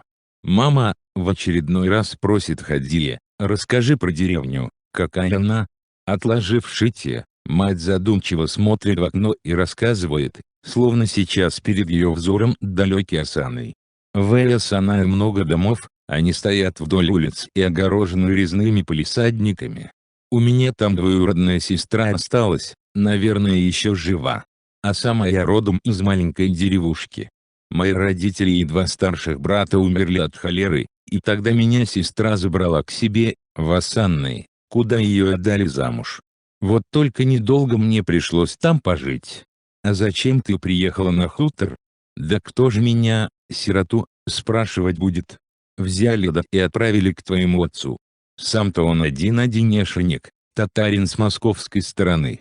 Барин его с собой привез. Ну одному, бобылем, понятное дело, не просто на хуторе, вот он и пришел в Асаны в поисках невесты. Да только никто не хотел свою дочь в глухомань отдавать, про которую очень многие только и слышали, а видеть и не видывали. Ну а я сирота, понятное дело. Мама, так может уедем в деревню, а? Да уж отца сколько раз упрашивала, не соглашается он. Да и я вроде как привыкла.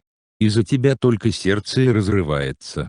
Тебе скоро уж 12 исполнится, водишься только с русскими ребятишками, родной языка бы не забыла. А отец вон на 2 языках говорит. Так он весь мир исколесил, покуда здесь осел. Он и узбекский знает. Удивительно. «Мама, а ты, любишь его?» — задала неожиданный вопрос Хадия. «О чем ты, дочка? А что? Вон дядька Иван постоянно своей Анфисе говорит: ты меня любишь, иначе бы не вышла за меня». У них, дочка, совсем другая история. Анфиса с богатой семьей, а Иван ее, бродяга.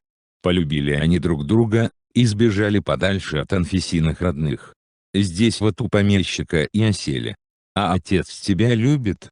Да что ты, дочка, к этому слову так прицепилась? Хадия упрямо тряхнула косичками. Я знаю, он тебя любит. Да откуда ж ты знаешь? Да уж знаю. Надо же, улыбнулась мать, вот дочка у меня и подросла, можно с ней и о сокровенном поговорить. И, помолчав, добавила: а в деревню я тебя все же увезу. Но жизнь внезапно круто переменилась. Шел 17-й год. За этот год помещик приезжал на заимку всего лишь 1 раз, и был непривычно хмур и зол. Несколько дней он просидел безвылазно в особняке с каким-то военным, а потом оба уехали как в воду канули. Прошло несколько месяцев. Дядька Иван ушел за солью в далекий город Усольск. Вернулся он 2 недели спустя. Валился в дом, поставил возле двери полный мешок соли и без сил, со стоном рухнул на нары. Анфиса задрала на мужа рубаху и чуть не завыла в голос, зажав рот рукой. От тяжелого заплечного мешка вся спина Ивана превратилась в сплошное кровавое месиво.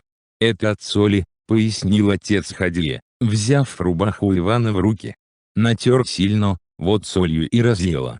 Тетка Анфиса смазывала спину мужа гусиным жиром, а сама пересказывала новости, которые успел ей поведать Иван. В Питере произошла революция. Говорят, царя свергли. Помещик наш за границу сбежал. Что дальше будем делать и не знаю. Как жить-то будем? А, Иван? Кряхтя, Иван с усилием сел на нарах. Как жить? Как жили, так и будем жить. Скотина есть, картошку будем сажать. Соли вот принес. Дичи в лесу много, не пропадем. Когда еще до нас та революции докатится? Да и докатится ли? Может, все еще и обратно повернется. Вот только с мукой плохо. Отец Хадия откашлялся и вмешался: в амбарах запаса хватит года на 2, на 3. Конечно, не мука, а чистая пшеница, же много. Ну ничего, будем молоть на ручной мельнице.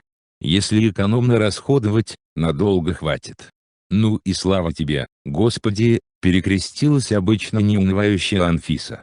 По дороге к себе в дом Хадия и расспрашивала отца: «Папа, ты прошлым летом ходил в Усольск? Какой он? Большой как Осаный? Какой еще Осаный? Больше, намного больше». Отец умел рассказывать красиво, заслушаешься. Через лес вьется узкая тропинка, она то забирается в гору, то сбегает вниз. Верхом на лошади по ней не проедешь, поэтому приходится идти только пешком. Нужно подняться на крутой обрыв под названием Козий камень. Идешь, почва под ногами осыпается, страшно. Приходится цепляться за кусты чильги, раздирая руки в кровь. Но сорваться вниз еще страшнее. А потом будет речка Семиколенка. Она не больно широка и глубока, но ее приходится переходить 7 раз, столько она делает поворотов. Потому и называется Семиколенка. Когда идешь в ту сторону еще терпимо, снимешь одежду, складываешь в рюкзак и идешь, то и плывешь, держа его над головой. А вот на обратном пути ох как тяжело. Нельзя допустить, чтобы в соль попала вода. Шагаешь по дну, а оно скользкое и каменистое, держишь мешок солью на голове, и мотает из стороны в сторону, того и гляди, что подскользнешься. Потом снова Козий камень. На обратном пути эта гора вдвойне опаснее, спускаться даже тяжелее, чем подниматься. И не чаешь, как добраться до дому, и соль бросить нельзя. В иных местах она на вес золота. Нам, на счастье, Бог дал соленую речку Солку и город Усольск, где и торгуют этой солью. Папа, ты так хорошо обо всем рассказал, а о самом городе забыл. Да он хоть и называется городом, на самом деле большой поселок. Есть там каменные здания, называются заводами. В окрестностях множество людей приспосабливают котлы, разводят костры и вываривают соль. Да что там Усольск, дочка. Твой отец бывал в таких славных городах, как Москва, Ташкент. Когда-нибудь я тебе все подробно расскажу. А в какой стороне этот Усольск? Не там, где гора Уктару? Ох, как мне хочется увидеть эту Уктару, отец. Подрасти немного, дочка, я обязательно тебя свожу туда. А вот на Козий камень нынче осенью с ночевьем пойдем. Сына мне Бог не дал, придется тебя учить охоте и другим лесным промыслам. В лесу живем, глядишь и пригодится. И из ружья стрелять будем, загорелась Хадия. И из ружья тоже, без этого никак. На хуторе тишина. Осенняя пора, с палой листвой и ветром, с косыми дождями. С курлыканьем пролетают журавли на юг. Хадия провожает их долгим, печальным взглядом, и в душе рождается почти непреодолимое желание полететь вместе с ними в далекие края. Скучно на хуторе.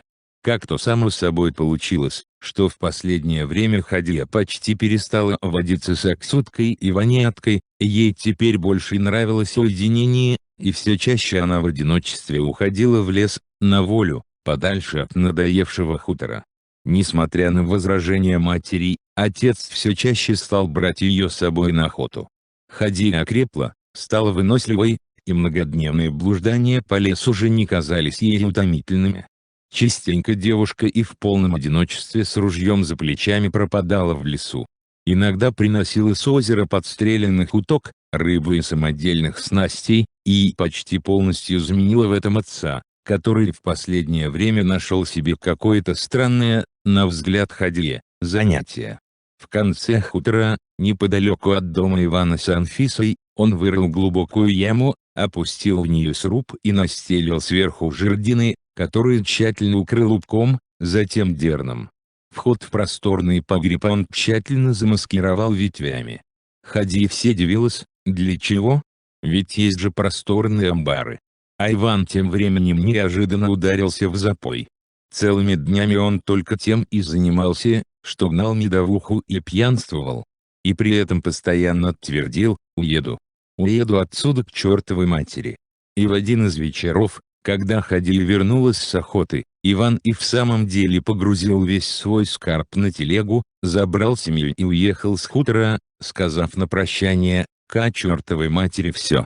Поеду на шахту. Я пролетарий, мне теперь везде дорога. Лучше уж под землей гнить, чем здесь себя хоронить заживо». В тот день Хадия встретила лисицу. Только охотиться на нее не было смысла, это Хадия уже хорошо знала. На лис и зайцев надо охотиться по снегу, когда одежка на них созреет, иначе мех осыпется. Лиса как раз мышковала и потеряла всякую осторожность, вот только патроны на нее тратить, которые на вес золота, нет смысла. Втроем прошло уже много времени с того дня, как Хадия с родителями остались на хуторе одни. Жизнь по-прежнему шла неторопливо и безмятежно. О том, что на хуторе живут люди, можно было догадаться разве что по ржанию жеребца на тебеневке и фырканью кобылиц. Помещик, как говорила мать, был помешан на кумысе, и заставлял держать на хуторе табун кобылиц, чтобы всегда был готов свежий напиток. Хадия знала каждую кобылицу по кличке, изучила их нравы. Недаром вместе с матерью постоянно ходила на отдойку. Жеребец же в табуне был один. Когда их двое, смертельной драки за право обладания кобылицами не избежать. Года 3 тому назад их было 2.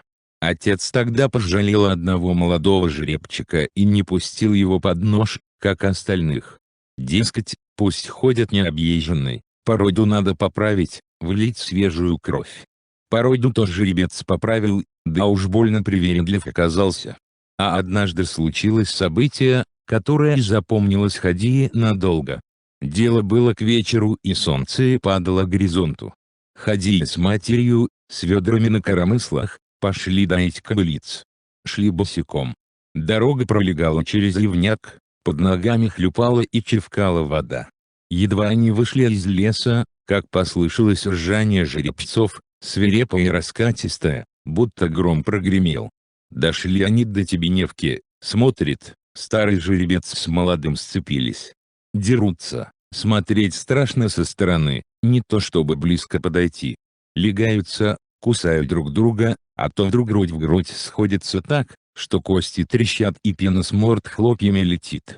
Кобылицы испуганно сбились в кучу в сторонке, и только Савраса, любимая кобылица Хадия, особо не переживает. Смирная она, Савраса, старая уже. То есть, делает вид, что смирная. Была бы смирная пугливая, не стояла бы совсем рядом с дерущимися жеребцами, спряталась бы за крупы молодых кобылиц.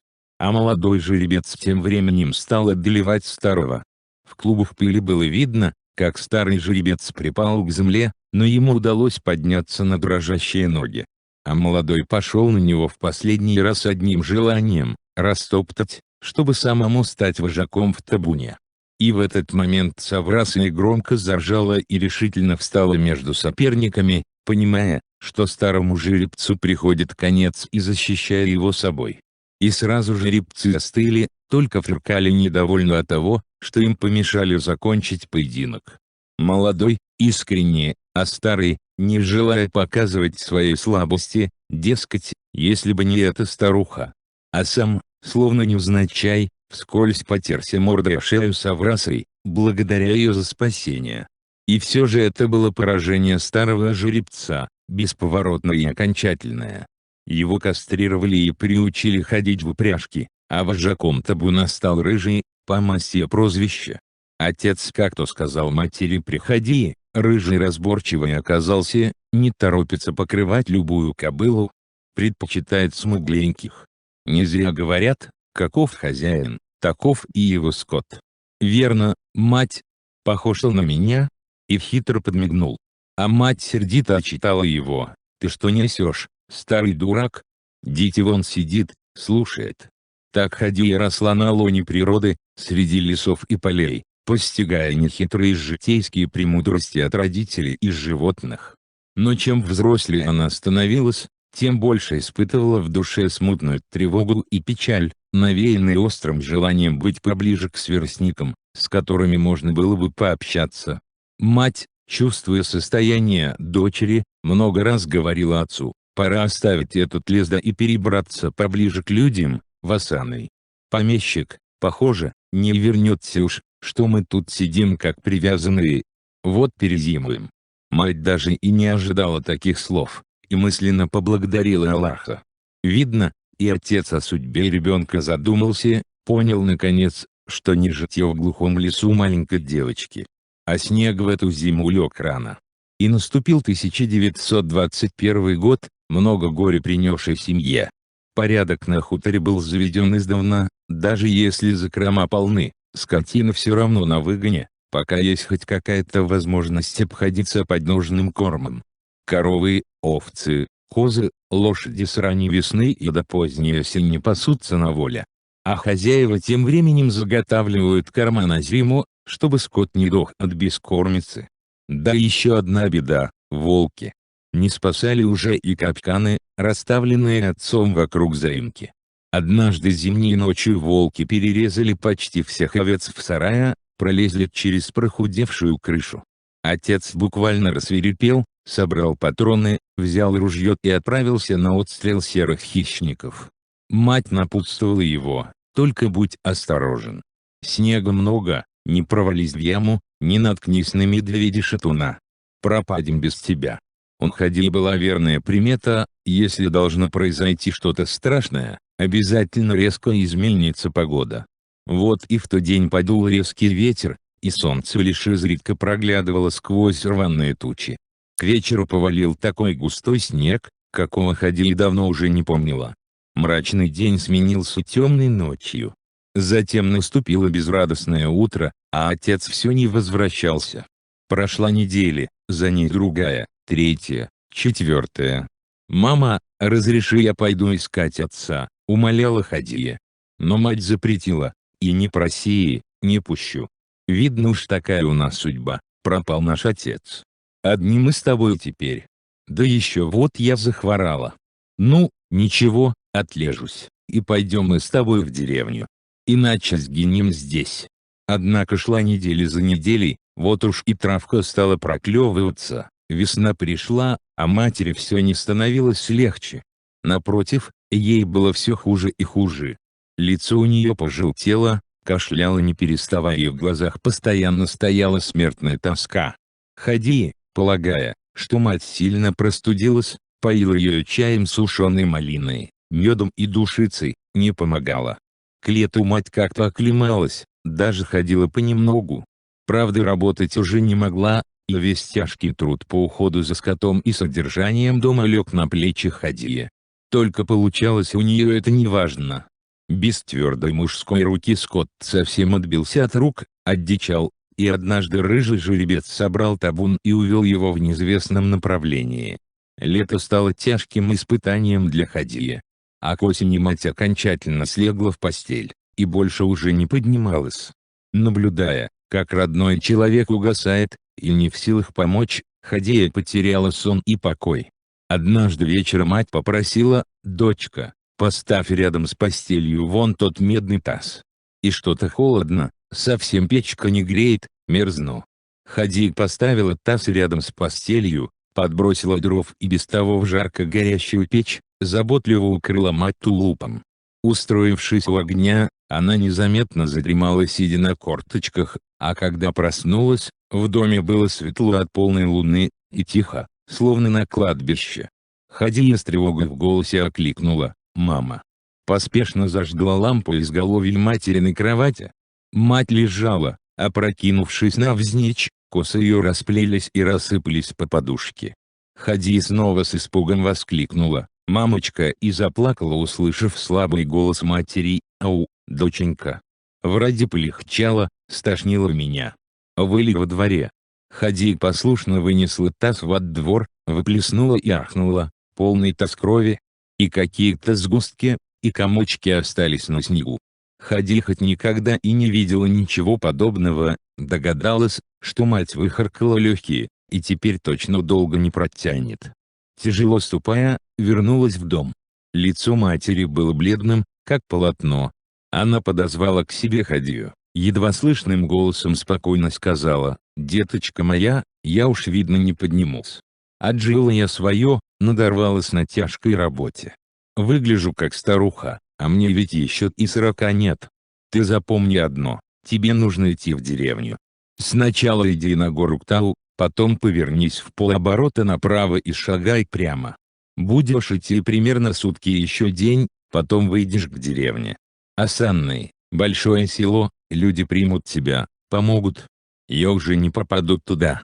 Вместе пойдем, мама», — с трудом сдерживая слезы, ответила Хадия. «Не спорь, дочка, дай досказывать. Тяжело мне. Ты должна выйти в путь сразу же, пока деревья не распустят листья, иначе не продерешься сквозь лес. Ни в коем случае не оставайся здесь, доченька, погибнешь одна. А меня похорони рядом с моими младенцами, в Дубнике. Если найдешь тело отца, похорони его рядом с нами. Все, доченька, все. Прости, что не смогла тебя к людям вывести. Прощай, моя хорошая». Умерла она тихо, словно лампадка угасла. Одиночество человек, оказывается, способен на многое.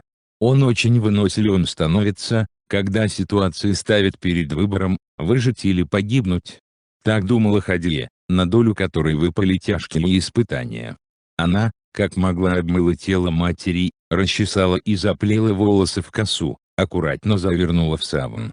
Сняла с крыши лупки, уложила в них легкое, почти невесомое тело матери и пошла копать могилу. Снег был глубок, и больше часа ушло только на то, чтобы добраться до земли. А земля сильно промерзла, и одной лопатой, без топора, нечего было и думать выкопать могилу. В первый день Хадии удалось только снять поверхностный слой почвы. На следующий день пришлось сжечь костер и отаивать твердую, как железо, землю. Опустив тело матери в могилу, Хадия засыпала ее комьями стылой земли, тщательно утрамбовала, и только тут до нее стало доходить, что же произошло на самом деле. До этого момента за хлопотами с похоронами она как-то сдерживала свои чувства, не давая им воли. Сейчас до ее сознания дошла суть случившегося, она припала телом к мерзлому холмику, обхватила его руками и горько зарыдала, давая волю накопившимся за последнее время слезам. Если бы кто-то мог слышать ее в этот момент, подумал бы, что это раненый зверь воет и стонет, оплакивая свою горькую участь, осознавая всю безысходность своего положения. Но нет. Никого нет вокруг на десятки километров, и только лес, мрачный и черный, свидетель страшного горя. А жизнь, между тем, продолжалась. Прошла зима, вновь наступила весна на хуторе, единственным признаком жизни на котором теперь был одинокий дымок из трубы дома, теперь единолично принадлежащего Хадие. Снег потемнел, осел, не устояв перед лучами солнца, с каждым днем становившегося все жарче и жарче. Хадия разгородила выгоны и выпустила на волю весь оставшийся скот, понимая, что одной не под силу прокормить и содержать его. Лучше уж пусть добывают себе пропитание сами, чем погибать в тесных загонах. А сама, помня наказ матери, едва только на ветках деревьев набухли почки, засобиралась в осаной. Напекла хлеба в дорогу, на всякий случай насыпала в мешочек пшеницы, на тот случай, если хлеба не хватит. Впрок запаслась солью, помня слова отца о том, что в деревнях соль на вес золота. Все не с пустыми руками к людям придет. Тщательно упаковывала от сырости спички, наточила нож и топорик в дорогу. Вещей набралось много. В вещмешок уложила кое-какую одежду, и свою гордость, яркую кашемировую шаль, подарок отца. Завершив сборы, Хади сходила в Дубняк, попрощаться с матерью, мертворожденными братиками и сестричками. Поплакала стоя над могилками, и прошла к Камышовому озеру, посидеть напоследок на его берегу, попрощаться с привычными с детства местами. И тут произошло такое, что ее очень встревожило и испугало. На берегу она наткнулась на кострище, совсем свежее, кажется, еще и зола не успела остыть. А во враге рядом лежала лошадиная голова и внутренности животного. Совсем уже отвыкшая от людей Хадия встревожилась не на шутку, не зная, что за люди были здесь, а были именно люди. Голова была отрезана острым ножом, да и звери не готовят себе пищи на костре, и чего следует от них ожидать. Подстегиваемая тревогой и страхом, Хадия почти бегом бросилась домой с одной мыслью: скорее в осанной, подальше из глухого леса и от незнакомых людей, режущих ее скот. Осанной. Сколько Хадия лелеяла мечту увидеть эту сказочно красивую деревню, но не вышла ей туда дорога. На рассвете дверь с треском распахнулась, от сильного удара снаружи соскочила щеколда, и в доме появились двое мужчин. Хадия кошкой сиганула с кровати в сторону окна, но один из вошедших успел схватить девушку за волосы и намотал их на кулак. За волосы же ее и привязали к спинке кровати. Уже рассвело, и Хадия смогла рассмотреть пришельцев. Один из них был явно русским, второй вроде как похож на башкира. Что они хотят с ней сделать? Убьют? Голодный человек, что зверь? Или? Нет, непрошенные гости голодными не были. Они зарезали ту лошадь, набили свои желудки сверх меры. Не пища им была сейчас нужна. Отпустите меня, дяденьки. В деревню я собралась. Пожалуйста. «В какую деревню?» — спросил башкир. «В Асаной». «Ха-ха-ха.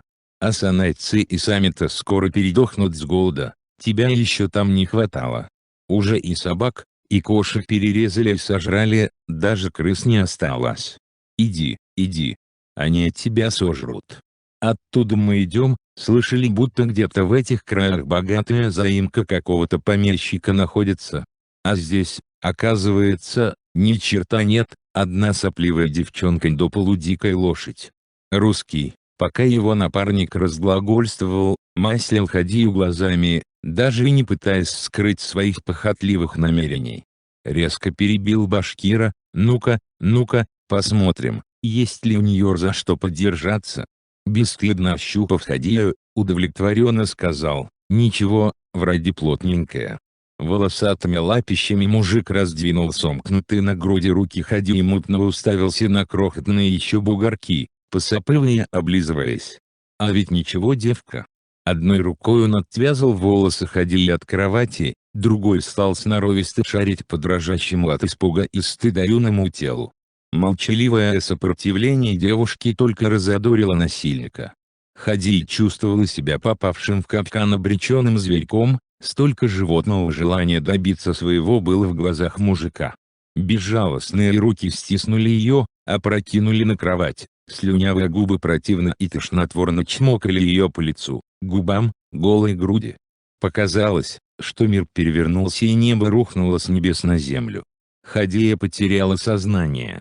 Когда пришла в себя, первой ее мыслью было умереть от позора. Вот только как? Если повеситься, то тело ее в непотребном виде будет болтаться на дереве, останется непогребенным. Вот если броситься с Уктау в глубокий омут, о котором говорил отец. Однако эти двое неотступно караулили Хадию, не позволяя шага ступить без их ведома. По очереди ходили на охоту, причем заваливали не звери, а одичавший скот, который по привычке еще тянулся к человеку и был легкой добычей. С приближением осени оба забеспокоились и стали советоваться, как быть дальше. «Что будем делать, Махмудка? Здесь нам не перезимовать, надо искать местечко посыпнее и потеплее. Давай будем манатки собирать». «Да, брат, на зиму нам здесь оставаться нельзя», — согласился башкир. «Давай-ка двинемся к Усольску, а там видно будет». «Давай», — снова сговорчиво согласился башкир. «А с этой что делать будем?» «А чего с ней делать? Не таскать же ее с собой. Привыкла она в лесу жить, пусть и дальше живет, как лесная ведьма. Ха-ха-ха. Лесная ведьма. Ведьмаха. Слушай, башкир посмотрел на забившуюся в угол Хадию. А ведь у ведьмахи, кажись, живот пухнет. Или мне кажется? Может и пухнет. От тебя, наверное. А может от тебя? Может и от меня, какая разница? Нам-то с тобой детей не крестить. Мерзавцы. Других чувств по отношению к ним Хадия не испытывала. А сама, в который раз за последние 2 месяца, прислушалась к себе, чувствуя в своем чреве новую, зарождающуюся жизнь. И Хадия все же решила отбросить мысли о смерти. Именно из-за будущего ребенка, перед которым, еще не родившимся, она испытывала ответственность. Он же ни в чем не провинился перед Всевышним. Она, Хадия, родит, как-нибудь выкормит и воспитает детей. Лишь бы эти 2 ублюдка скорее ушли с хутора. А мерзавцы и в самом деле собрались уходить. Хадия только одного опасалась, как бы они не наткнулись на припасы в погребе, сделанном в свое время отцом. Ведь если найдут, то еще очень долго отсюда не уйдут. Ах, отец, родная душа! Неужто предвидел, что дочь попадет в беду, и что только его забота станет для нее спасением? Убийство, надо бы нам любым способом изловить того рыжего жеребца, Махмудка, сказал русский однажды вечером, когда они сидели за ужином при свете лампы. Башкиры не хуже цыган разбираются в лошадях. Давай, приведи мне этого рыжего. Башкир, раздирая крепкими зубами кусок парного мяса, покивал головой. Да, силен конь, и в пути бы он нам пригодился. Но ведь чистый черт. Не дастся он. И потом, брат, с какой стати я должен оседлать коня и привезти тебе? Я его укращу, я верхом и поеду. А тебе шиш, пешком пойдешь. Это мне шиш, возверился русский, наливаясь кровью. Может, тебе шиш? Вскочив с места, он вцепился в горло спутника и оба покатились по полу, рыча и брызжа слюной. Бывало, они прежде ссорились, видно порядком поднадоив друг другу за месяцы скитаний, но такой жестокой, звериной драки Хадия между ними еще не видела. Сжав руки в кулачки, девушка забилась в угол и со страхом, перемешанным со злорадством, наблюдала за дерущимися. Хоть бы они убили друг друга. Тем временем русский исхитрился сесть башкиру на живот, схватил его за волосы и стал силой бить головой о пол. Бил и рычал, как зверь, явно норовя забить до смерти. Башкир лихорадочно шарил руками, пытаясь нащупать упавший во время драки за голенище сапога большой нож, с которым никогда не расставался. Наконец ему это удалось, и длинное лезвие по самую рукоять вошло в шею русского. Тот захрипел, харкая кровью, разжал руки, пытаясь вырвать нож из горла, но силы изменили ему. Взревев напоследок, русский дернулся всем телом и рухнул на пол. Башкир поднялся, вырвал нож из горла мертвого, и кровь алым фонтаном взметнулась почти до потолка. По дому потек тошнотворный запах крови и смерти, дышать стало невозможно. Встряхнувшись, башкир, пошатываясь, побрел к двери, велев на ходу: «Пойдем-ка, в сенях будем спать». Хадия от пережитого всю ночь не сомкнула глаз, убийца спокойно похрапывал с ней рядом, словно и не было на его совести совершенного вечером преступления. Да и убитый им русский тот еще хват. Уж не из тех ли каторжников они, о которых когда-то ей рассказывал отец? Пожалуй, этому душегубу и ее, Хадию, ничего не стоит зарезать. Ночью, пока она будет спать, он всадит ей под сердце нож, чтобы не оставлять свидетеля убийства. Сам и то ей все равно, но и ребенок. Однако ничего за ночь не произошло. Может, страхи Хадии были напрасными, и Махмуд не собирался ее убивать. А может, решил сделать это в последний момент, перед уходом. С утра пораньше он молча собрался, прихватил узду и также молча ушел из дома. В тот день не вернулся. Не появился и на второй, и на третий день, чтобы он в трясину провалился. А Хадия, не решаясь входить в дом, где лежал убитый, ночевала в сенях, из еды готовила себе только чай на костре во дворе. На третьи сутки у нее затеплилась надежда, может, покарала судьба насильника и убийцу. Решившись сходить на поиски, Хадия обошла за день окрестности вокруг хутора, но нигде ни живого, ни мертвого Махмута не обнаружила. К вечеру она добрела до Тебеневки, где по старой привычке иногда паслись рыжий жеребец и оставшиеся кобылицы. Табун и впрямь был на месте. Кобылицы стояли сбившись в кучу, а рыжий хаотично и бессмысленно метался по поляне, надрывно ржа, и глаза у него были налиты кровью и совершенно безумны. А на краю поляны, уж не Махмут ли это, лежит в неловкой позе. Подойдя поближе, Хадия испугалась и обрадовалась одновременно, мерзавец был мертв. Лица его было не узнать, копыто коня угодило прямо в лоб со страшной силой, целыми остались только нос и рот, верхняя часть головы превратилась в сплошное кровавое месиво. Хадия в сердцах сплюнула на покойника и мысленно поблагодарила Аллаха за избавление от мучителя. Она еще не ведала, что мучения ее только начинаются. Предательство завета: если Хадия не отправится в Осанны, она не выполнит завет матери. «Уйду сегодня же», решила она. С этой мыслью девушка и поспешила на заимку. А там, будто остановилось время. Мертвый русский так и лежал посреди дома, раскинув руки и невидяще глядя стеклянными глазами в потолок. Тошнотворный запах тления так и шибал в нос, вызывая дурноту. Кое-как переборов чувства брезгливости, Хадия с трудом вытащила смердящий труп в сене, взялась мыть полы, на котором засохли лужи крови, нагребла в совок золы из холодной печки, посыпала пол и долго скребла, то поливая водой, то вновь посыпая золой въевшуюся в половице кровь. Настежь распахнув окна, долго проветривала, чтобы выветрился запах крови и гниения. Хоть и понимала бессмысленность своего занятия, все равно ведь уходить, однако не могла оставить родительский дом оскверненным.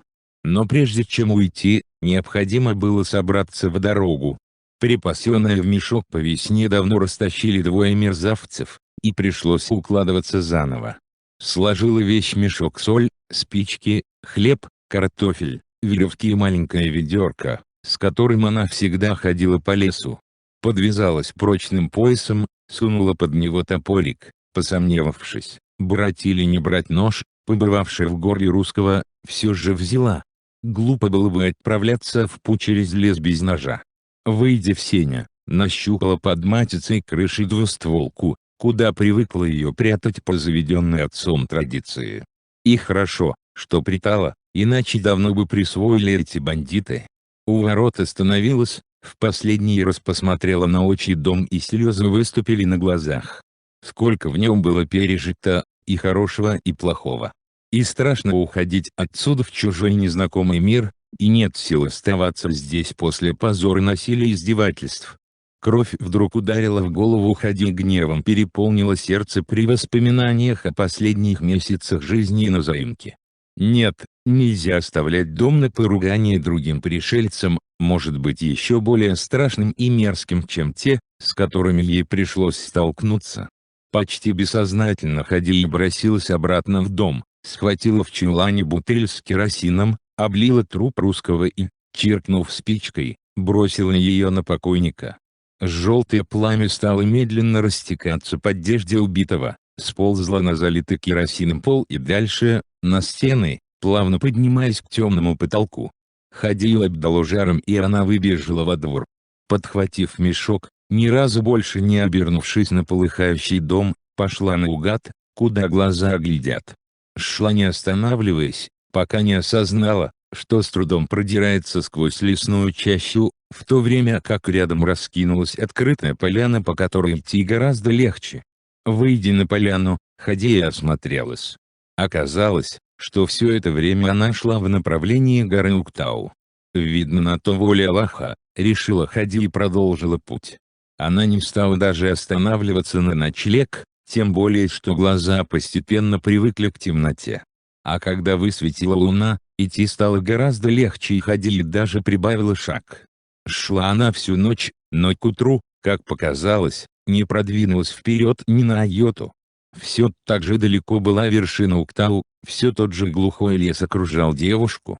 Следующей ночью Хадия все же решила выспаться. Нашла укромное место возле раскидистого вяза, надергала травы, расстелила ее и, укутавшись в кашемировую шаль, легла под деревом. Уханье филина, шорох мышей, звериные взрыкивания не пугали лесную девушку. Да и от усталости она спала так крепко, что почти ничего не слышала.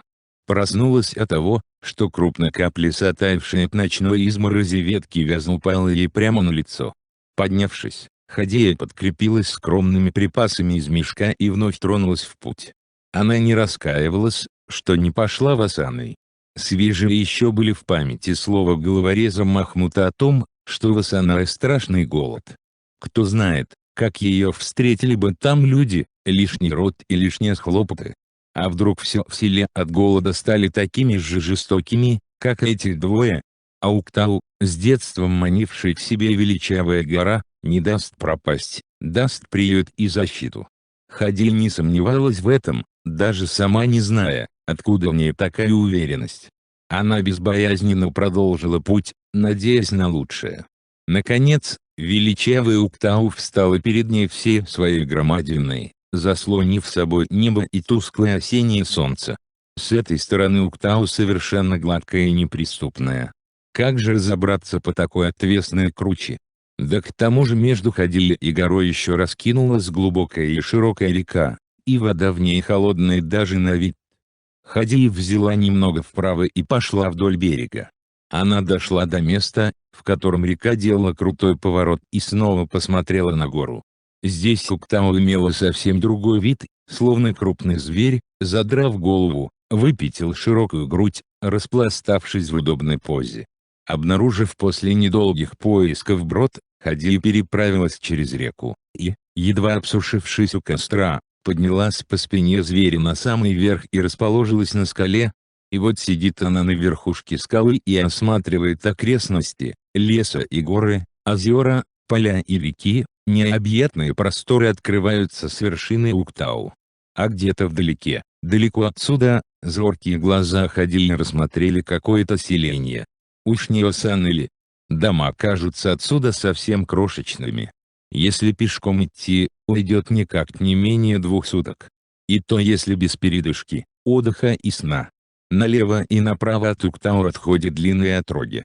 Возможно, за ними тоже есть деревни, в которых живут люди. Только вот на ее пути не встретился ни один человек. Долго смотрела Хадия в сторону Асаная. Долго думала, что за люди там живут, какие они. Почему никто из них не ходит в лес охотиться или бортничать, если уж так голодно им сейчас? Некому ответить Хадие. Только она одна здесь. Она, ее крохотный, еще не родившийся, ребенок. Новое пристанище. С того дня Хадия полностью посвятила все свое время обустройству на Уктау. Если раньше у нее и было жгучее желание броситься от позора с обрыва, то теперь молодая женщина упрямо хотела жить, и нуждалась в надежном пристанище. Целый день Хадия потратила на поиски укромного уголка, где можно было бы устроить жилище, могущее защитить ее и будущего ребенка от непогоды и зверя. Склоны Уктау поросли густым лесом, в котором встречались заросли черемухи и калины, которые очень могли пригодиться в будущем, как источник дополнительной пищи. Такие заросли Хадия тщательно запоминала, чтобы в дальнейшем воспользоваться ими. Часами она бродила по склонам горы и в одном месте едва не сорвалась в глубокую яму, только быстрая реакция и сила молодого, гибкого тела спасли ее, если уж не от неминуемой смерти, то от увечья точно. Провались она вниз. Внимательно рассмотрев яму, Хадия смекнула, что это вход в пещеру, через который вполне может пройти человек. Она осторожно просунула голову в отверстие и ощутила запах мха и прохладу. Внутренним чутьем поняв, что это, возможно, то, что ей нужно, Хадия вынула из мешка веревку, привязала один конец к дереву, а другой бросила вниз и стала спускаться по ней. Длину веревки как раз хватило, чтобы добраться до дна пещеры, и Хадия на ощупь стала пробираться вперед. Вскоре впереди забрежила едва видимая полоска света, подтянула свежим сквозняком.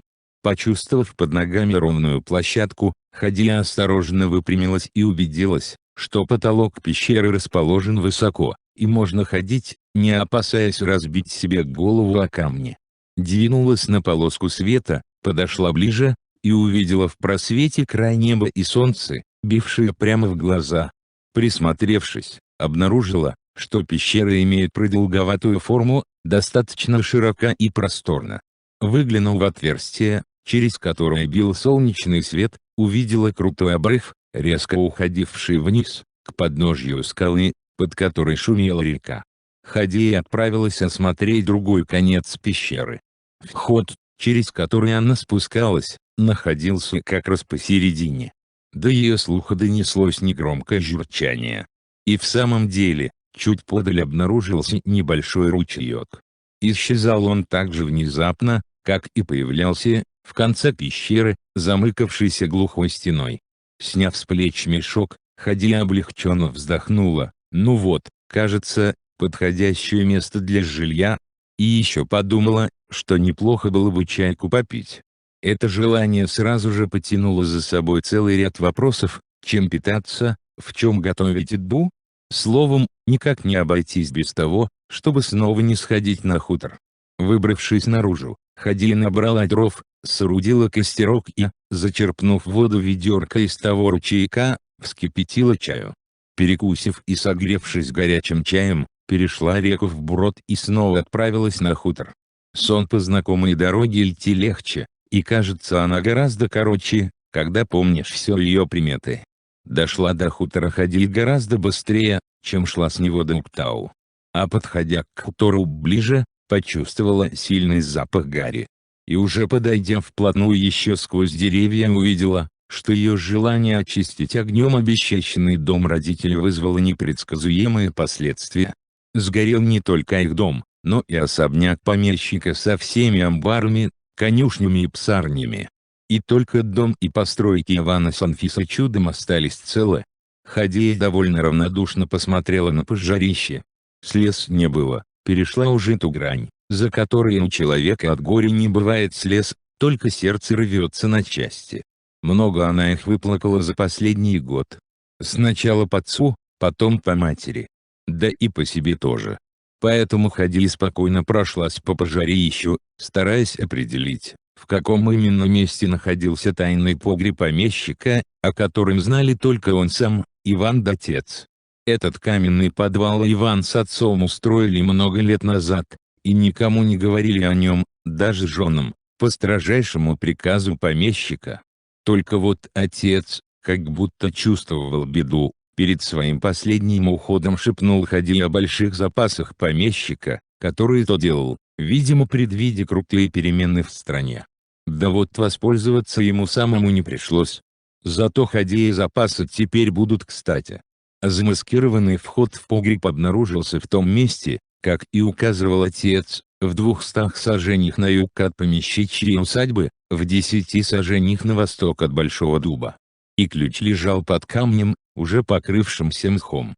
С усилием раскрыв заскрипевшую дверь, Хадия вошла внутрь, в каменную прохладу большого погреба. В сусеках, ближе к выходу, хранилась мука, зерно.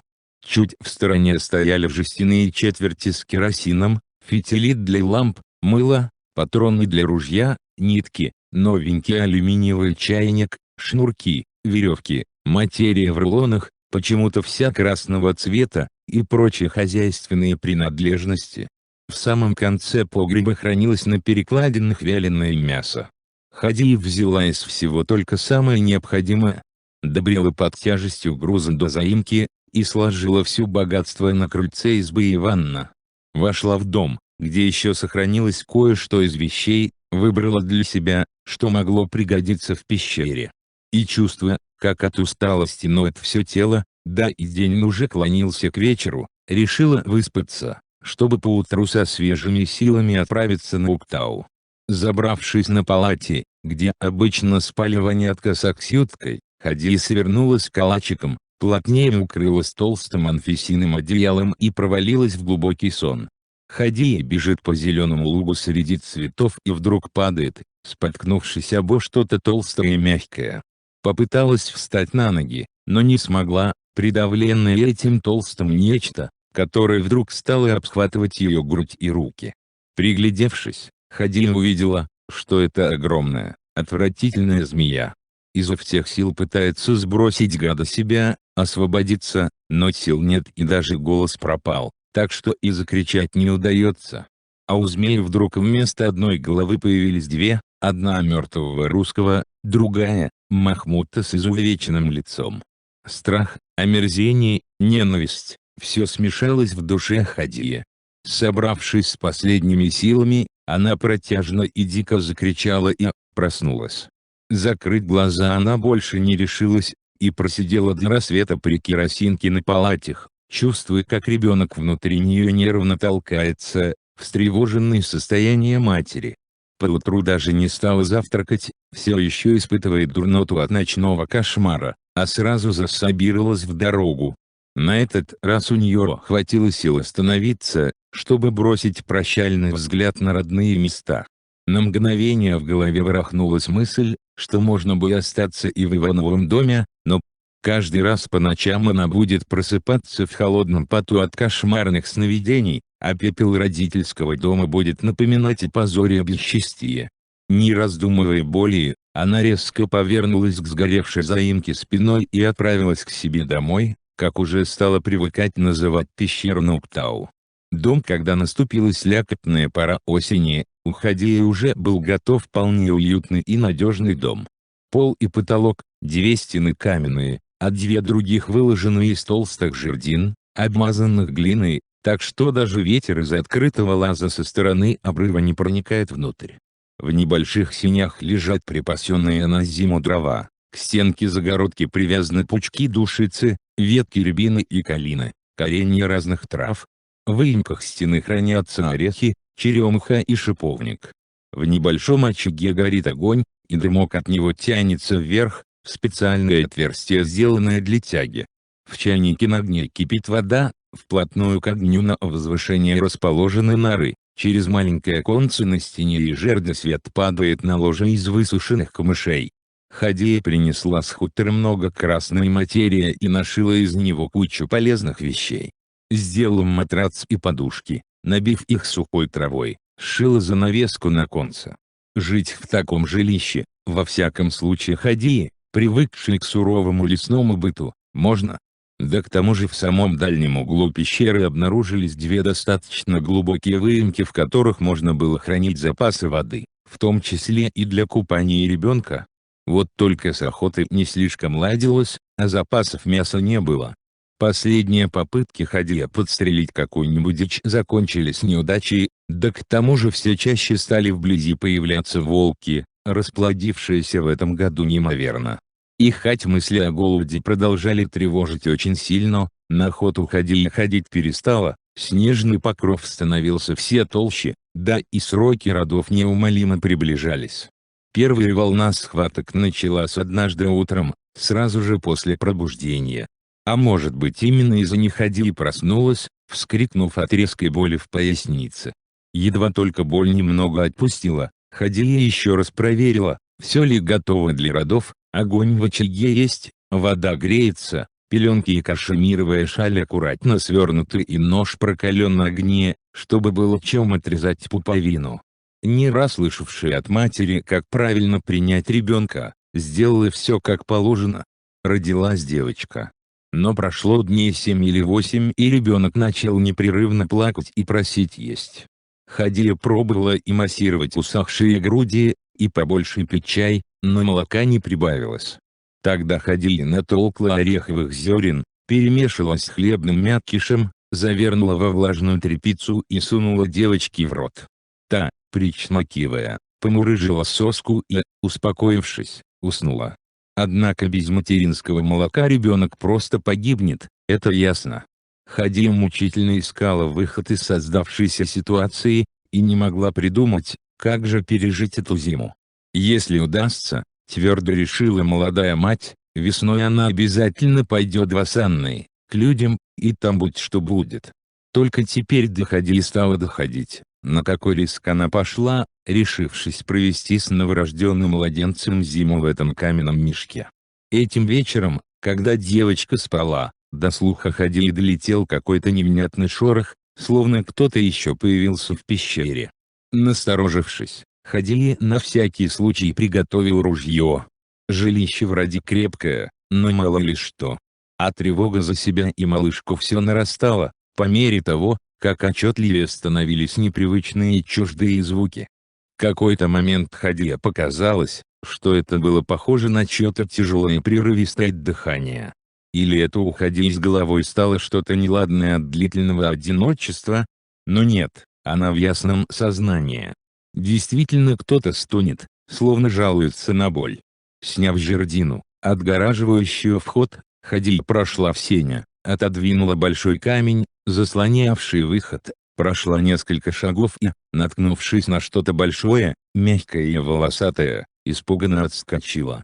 Неужели же медведь? Заскочив обратно, Хадия придвинула на место камень и скрылась за оградой жерди. Глаза постепенно привыкли к полутьме, и Хадия рассмотрела, что за оградой и в самом деле лежит и стонет медведь. Почему он вышел из берлоги в такое время? Как попал в пещеру? Медведь, а вернее медведица, к тому же беременная, как успела рассмотреть Хадия, между тем стала поскуливать, рычать и кататься по земле. Видимо, у нее подошел крайний срок рожать, и она, возможно вспугнутая охотником, ушла из берлоги в поисках пристанища, провалилась в пещеру. Другого объяснения Хадии в голову не пришло. Вернувшись на свою половину пещеры, Хадия попробовала перекусить и выпить черемухового чая. И пока жевала пресную лепешку и пила душистый чай, все чутко прислушивалась, что же происходит на соседской половине. А там медведица продолжала рычать и стонать, похоже, и в самом деле разродиться собралась. Через час, не вытерпев, Хадия снова отправилась в ту часть пещеры. Осторожно выглянув из-за камня, стала наблюдать. Медведица действительно разродилась, два крохотных мохнатых комочка лежали рядом с ней. Один, похоже, родился мертвым, не шевелился и не издавал никаких звуков. Другой же медвежонок тыкался мордочкой в живот матери и громко поскуливал. Медведица, будто даже не чувствовала ни как детеныш ищет сосок, ни запаха человека, и только тяжело дышала. Видимо, решила Хадия, крепко ударилась, падая сверху. Подумав об этом, Хадия еще больше испугалась, вспомнив слова отца о том, что опаснее раненого медведя никого в лесу нет. Если у медведицы хватит сил подняться, то Хадия будет не сдобровать. Молодая женщина сочла за благо уйти на свою половину пещеры, не дожидаясь, пока медведица окрепнет от родов настолько, что сможет подняться и навредить ей. Инстинкт материнства прошло, наверное, с неделю, а с той стороны, где была медведица с медвежонком, не было слышно ни звука. Хадия, свыкнувшись с таким соседством, вела привычный образ жизни, готовила еду, купала и пеленала ребенка, устраивала пастерушки. Одно тревожило все сильнее и сильнее: совсем усохла грудь, соски измочалились и потрескались до крови, и девочка буквально исходила криком от голода. Что делать? Если ребенок промучается так еще день-два, то погибнет от голода. К тому же и запасы воды подходили к концу, и нужно было пойти к роднику. Вот только как пройти мимо медведей? И все же решила попытаться, не помирать же от жажды и ребенку. Хадия взяла ведерко, сунула на всякий случай за пояс нож. Но только она стала отодвигать камень, как медведица настолько дико закричала, что у Хадии кровь в жилах застыла. Замерев от страха на месте, женщина как прикованная стала смотреть на то, что происходило на медвежьей половине. Лежа на боку, видимо не в силах даже перевернуться, медведица своими острыми когтями раздирала себе грудь и живот и громко стонала от нестерпимой боли. В какой-то момент она закричала особенно пронзительно, откинула голову назад и обмякла. А медвежонок, истошно подскуливающий, вдруг замолчал и стал жадно чмокать губами, слизывая струящуюся кровь с материнского тела.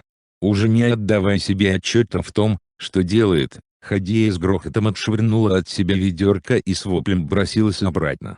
Схватила худенькое тельце своей дочери, вернулась назад, и, Совершенно инстинктивно, не слушая голоса разума, прижала девочку губами к струе крови. Крохотный человечек, как и звериный детеныш, стал чмокать губами, всасывая капли теплой крови. Хади, за последние месяцы не проронившая ни слова, зарыдала в голос: «Аллах, прости меня. От безысходности творю такая. Не могу допустить, чтобы дитя погибло. Как я буду жить без этой последней надежды в жизни?» И видно, Аллах смилостивился над женщиной, не покарал ее своим гневом. А медведица ценой своей жизни спасла не только своего детеныша от неминуемой смерти, но и дитя человеческое. Ребенок в ту ночь больше не просил грудь, и Хади впервые за много дней смогла выспаться. Утром она проснулась с ощущением свежести и бодрости. Сменила девочке пеленки, сунула ей в рот тряпочку, смоченную в подслащенной медом воде, подумала о медвежонке, и прошла в ту половину пещеры посмотреть, как он. Было слышно, как тот возится за загородкой, негромко урча и поскуливая. Только сейчас стало доходить, что же произошло вчера, и она смогла более-менее здраво сообразить. Видимо, и у медведицы не было молока, она чувствовала близкий конец от полученных травм при падении с высоты. Видимо, инстинкт ей подсказал, как спасти детеныша от голодной смерти. Подумав об этом, Хади вздрогнула, поймав себя на мысли, что мертвая медведица — это ведь ее шанс выжить. Почему бы и нет? Зверь все равно мертв, не пропадать же такое горе мяса. Показавшаяся поначалу дикой мысль постепенно стала привычной и такой кощунственной уже не казалась. Почему бы не отведать и медвежатины? Может быть, это сама судьба посылает ей шанс уцелеть? Хади принесла со своей половины чайник с водой и нож, произнесла положенную в таких случаях молитву во имя Аллаха, и по всем правилам заколола медведицу. После чего освеживала тушу, а шкуру развесила на загородке, чтобы потом выделать ее и пустить на пошив одежды. Весь следующий день Хади занималась разделкой и заготовкой мяса впрок. А на обед отрезала большой кусок мякоти и поставила варить в котле. Одурманивающий запах мясного бульона расплывался по пещере, и голова от него кружилась. Призрак голода отступил. Груди вновь стали наливаться молоком, и девочка сосала их в удовольствие, сколько пожелает. И только мысли о брошенном на произвол судьбы медвежонке беспокоили Хадию. В конце концов, решив, что она не имеет права бросать погибать голодной смертью от того, чья мать ценой своей жизни спасла их всех, Хадия решила привести звереныша к себе и выкормить его. Да и останки медведицы и мертвого медвежонка следовало захоронить. А Хадия теперь часть дикой природы, и погибшую медведицу и медвежонка она подсознательно воспринимала почти как свою родню, как бы это дико ни звучало. Наступила весна. Первая весна на новом пристанище. Хади часто наблюдала за окрестностями из окна пещеры. И хоть она теперь боялась признаться даже самой себе, все же в душе ее теплилась надежда и желание увидеть кого-то из людей, встретить хоть одну живую душу. Но со стороны Асаная в эту глухомань никто не приходил. Да и попавшие в пещеру медведицы лишнее подтверждение тому, что места эти глухие. Хади хорошо понимала, что хозяин леса не обитает там, куда ступает нога человека. Однажды ночью Хади проснулась с ощущением тревоги над душе, и тут же услышала грохот и скрежет. Со страхом подумала, уж не мир ли переворачивается, не конец ли света наступил, настолько страшен был доносившийся снаружи шум. Бросившись к выходу из пещеры, женщина выглянула наружу и успокоилась. Оказывается, на реке просто тронулся лед, и льдины с грохотом и треском напирали и кололись о неприступный Юктау. Вернувшись в пещеру, Хадия посмотрела на спящую девочку и спящего неподалеку медвежонка и улыбнулась. Ну прямо как братик с сестричкой. Медвежонка Хадия не обижала, ничем не обделяла его. Накормив девочку, сцеживает из другой груди молоко, разбавляет его небольшим количеством воды и поит звереныша. Особых хлопот он не доставляет, а в основном спит, по медвежьей привычке инстинктивно посасывая лапу. А весна наступала все энергичнее. Когда однажды Хадия подошла к роднику за водой, ее буквально опьянил аромат цветущей черемухи. Похолодало. Ночью снова выпал снег. Но это были последние холода. Хадия хорошо знала, что за ними наступит настоящая весна, со свежим ветром, запахом распускающейся листвы и травы и речной прохладой. В этот период проклевывается свербига, завязывается борщевник и начинает зеленеть дикий лук.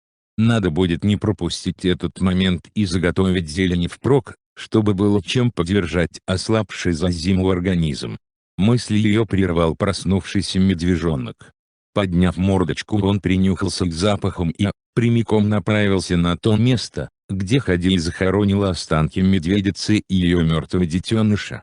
Хадию бросило в жар, он что ли почувствовал останки матери, родного существа. Ноги сами повели ее за медвежонком. Тот прямиком направился вглубь пещеры и ровно в том месте, где была могилка, стал разрывать лапами землю, урча и тоскливо поскуливая. Стоя от него в нескольких шагах, Хадия с болью смотрела на звереныша, плачущего почти как человек, испытывая острое желание окликнуть его по имени, приласкать и успокоить. И тут же поймала себя на мысли, что никакого имени у него нет. Более того, даже у ее собственной дочери до сих пор нет имени, словно ее и не существует. Хадия привыкла ее называть просто дочкой. Мильш, оставив медвежонка, Хадия вернулась обратно, вымыла в ручье лицо, набрала свежей воды. Сев у очага, задумалась об имени девочки. Как же ее назвать? Девочка через месяц-полтора сидеть начнет, а к осени уже будет бегать ножками, надо как-то называть человечка. А ведь Хадия имен как следует не знает. Разве что назвать ее имени матери? Нет, это будет постоянно причинять ей боль, напоминая о покойнице. И вдруг в голову само собой пришло имя – Милиш, Рябинка, вот как она будет звать свою девочку. Первое, что она увидела, когда пришла на Уктау, это пламенно-красные грозди рябины на склонах. Значит, и девочка, родившаяся и выросшая внутри этой горы, должна иметь такое красивое имя. «Милишечка моя, красавица, маленькая», — заговорила Хадия со своей дочкой, ласково называя ее собственным именем. «А куда же запропастился твой родственник, Туган? Ну да ладно, как ушел, так и придет. Найдет дорогу обратно». По Туганам она имела в виду медвежонка, решив, что и ему необходимо иметь какое-то имя. Дни теперь для Хадии бежали быстро. Мильш стала для нее собеседником, хоть сама еще не умела говорить и едва ли понимала хоть что-то из того, о чем говорила мать. А Хадии просто надо было с кем-то говорить, чтобы окончательно не одичать и не потерять дар речи.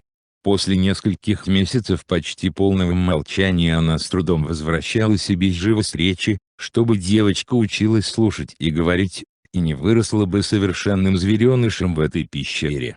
Вскоре наступило лето. Первое лето Милиш. Оно было солнечным и теплым. Хадия стала понемногу выходить на волю, соблюдая все меры предосторожности. Она ловко взбиралась по веревочной лестнице через тот лаз и выходила наружу. Поначалу с непривычки Хадии казалось все вокруг страшным и незнакомым, настолько она отвыкла за зиму в пещере от леса, но со временем освоилась и чувствовала себя вольготно. Однажды, когда пришла ягодная пора, Хадия взяла с собой Милиш. По непонятной причине девочка неожиданно закапризничала и заревела в голос, оказавшись на свежем воздухе. Хадия пыталась развлечь ее сорванными цветами, угощала свежими ягодами, но ребенок не унимался. Тогда Хадия решила, что пока девочку не стоит выводить наружу, видимо, большой мир ее пугает. А сама решила заняться заготовкой припасов на следующую зиму, чтобы не голодать. Видела она и диких коз, протоптавших тропинки к водопою, и другую живность, на которую богаты здешние леса. В хлопотах и каждодневных заботах незаметно пролетели лето и осень. Снова лег снег на горные склоны и окрестные леса. Снова настала пора проводить время в затворничестве, под сводом пещеры, давшей Хадии с дочерью приют. Запасов пищи за лето и осень сделано было предостаточно, и этой зимой Хадии с Милиш не грозил голод. Правда, кончалась мука, но еще много осталось пшеницы и можно было толочь зерна на камни и делать лепешки. И все же, решила Хадия, по весне необходимо будет отправиться в путь. Пора перебираться к людям, в Асаны. Кроме запасов на зиму Хадия сделала и еще одно приобретение. Если, конечно, можно так выразиться о живом существе. Как-то охотясь на диких коз, она заметила, что одно из животных отстало. Нагнать козу не составило большого труда. Схватив ее за шею, Хадия присмотрелась, и обнаружила, что задняя нога у козы сильно поранена. Следовало бы добить, все равно пропала бы в лесу. Но взглянув в глаза несчастной, Хадия увидела в них столько мольбы и желания жить, что не решилась достать нож и перерезать горло. Вместо этого она привела козу, которая дала кличку Милка, в пещеру и выходила ее травами и перевязками. Теперь коза уже освоилась и совсем не пугалась ни Хадии, ни Милиш. Сено ей на зиму Хадия заготовила, нарезав ножом довольно большую копну, которую после сушки перенесла в пещеру. К тому же коза, судя по всему, ждала приплода, и даст Аллах, принесет 2-3 козлят. Да и дать можно будет, чтобы было свежее молоко для дочери. А однажды вечером, когда уже стемнело окончательно и лил дождь, Хадия сидела возле очага, почесывая за ухом козу и ласково разговаривала с ней. Вдруг почувствовала, как коза задрожала всем телом, жалобно заблеяла и попыталась вырваться из рук. Насторожившись, Хадия прислушалась, пытаясь различить посторонние звуки, но поначалу ничего кроме шороха дождя снаружи и треска дров в очаге не расслышала. И все же что-то ее встревожило. Туган, родственник в дальнем углу пещеры, послышался какой-то шорох и словно бы невнятное бормотание. Волосы на голове Хадии зашевелились от страха. Если это зверь, то ей и дочери угрожает опасность. Если человек, при всем желании вернуться к людям, Хадия от них совершенно отвыкла, и мысль повстречаться с человеком напугала ее не меньше. А за перегородкой жерди, где когда-то рожала и умирала медведица, явно кто-то был, Хадия в этом уже не сомневалась. Жердиная перегородка вдруг вздрогнула от мощного удара, и сердце Хадии окончательно ушло в пятки. Понимала краем сознания, что надо быстро схватить и зарядить ружье, чтобы было чем встретить непрошенного гостя, но страх совсем парализовал молодую женщину. А через изгородь, между тем, перелез кто-то страшный, черный и лохматый и прямиком направился к Хадие. Закрыв глаза, Хадия мысленно сказала: «О, Аллах, пронеси!» и потянулась за ножом. И вдруг почувствовала, как голым коленем прикоснулось что-то мягкое, а потом теплый и шершавый язык лизнул ее руку раз и другой, и Хадия, со страхом открыв глаза, вскрикнула от радости, что опасность обошла стороной. «Туган, как ты меня напугал, глупый! Милиш, доченька, проснись скорее! Родственник твой объявился, пропащий!» И тут же вновь охнула от страха, рассмотрев при свете огня, в кого превратился маленький мохнатый медвежонок, которого она когда-то выкармливала своим молоком. Перед ней стоял совершенно взрослый медведь, заросший косматой шерстью и отъевшийся за лето. Только морда была все та же добродушная, к которой привыкла Хадия. А Милиш, проснувшаяся от криков матери, словно не замечая, как изменился ее братик, безбоязненно шагнула к нему и пролепетала: «Родной, Туган». Хадия обомлела, сравнив свою совсем еще крошечную дочку и мощного зверя. Не опасно ли им быть рядом? Одно дело, когда Туган был еще маленьким, и совсем иное сейчас. А Туган, словно и не было этих проведенных вне пещеры месяцев, безмятежно развалился на полу, и довольно заурчал, когда Милиш погладила его по брюху. Тут Хадия не выдержала и рассмеялась. Ну совсем как маленький, даром что этакий зверина вымахал. И все же, Хадия приняла некоторые меры предосторожности. И собранного летом на скалах мха она устроила медведю лежбище за каменной перегородкой, куда Туган покорно перешел по первому требованию, видимо соображая своей звериной башкой, что может и раздавить своей тушей маломерную родню. Устроившись на лежанке, он вскоре засопел и успокоился. От отца Хадии слышала, что годовалые медведи приходят зимовать в берлогу к матери. Вот и Туган, считая Хадию с Милиш своей семьей, нагулял жирок и пришел зимовать в пещеру. «Пусть зимует», — решила Хадия. «До весны проспит, а там видно будет». Вот только как быть с козой, испуганно забившейся в угол при появлении Тугана и от страха даже не решившейся заблеять? Она то медведю не является ни кровной, ни молочной родней. Для Тугана она, добыча, как бы ни задрал, вдруг проснется среди зимы от голода. Каким-то шестым чувством Хадия решила, что следует, пожалуй, привязать рядом с медведем клок козьей шерсти, чтобы он воспринимал запах как домашний. Может быть, тогда не тронет бедное животное. Так Хадия и сделала. Эта зима далась Хадии гораздо легче. Во-первых, рядом есть смышленная дочурка, которая уже стала довольно сносно лопотать и почти свободно бегала по пещере ножками. Во-вторых, съестных припасов достаточно, и голодная смерть уже не грозит, как это было год назад. Есть коза, как-никак живое существо, можно и поговорить, пока доишь или вычесывая шерсть. И, наконец, есть Туган, сторож и охранник, который, надеялась Хадия, в случае опасности не даст в обиду. Вот только нет рядом людей. А как только сойдет лед, Хадия возьмет дочку, перейдет реку вброд и отправится в путь. В Асаной. Представляя себе в подробностях, как они с Милиш пойдут в Асаной, Хадия коротала зимние вечера. Днем она обирала калину с высушенных веток, выделывала звериные шкуры, сшила себе и дочке платье из красной материи. В свободные минуты вспоминала свои летние приключения на охоте и сборе грибов и ягод, стараясь занять себя. Это помогало ей не одичать совсем вдали от людей, которым нужно вернуться. И вернуться не полудиким лесным существом, а полноценной, нормальной женщиной с человеческим обликом. Женщиной и матерью. А время не останавливало свой бег. Снова наступила весна, снова в пещеру стали поступать ее пьянящие ароматы. Милиш бегала под дому из конца в конец, играя с козлятами. Речь ее становилась все более живой и забавной. Хадия тем временем выходила на прогулки с козой и возвращалась обратно, чтобы та запомнила дорогу и возвращалась бы домой сама после выпаса. Когда стало совсем тепло, Хадия вывела на волю и дочку.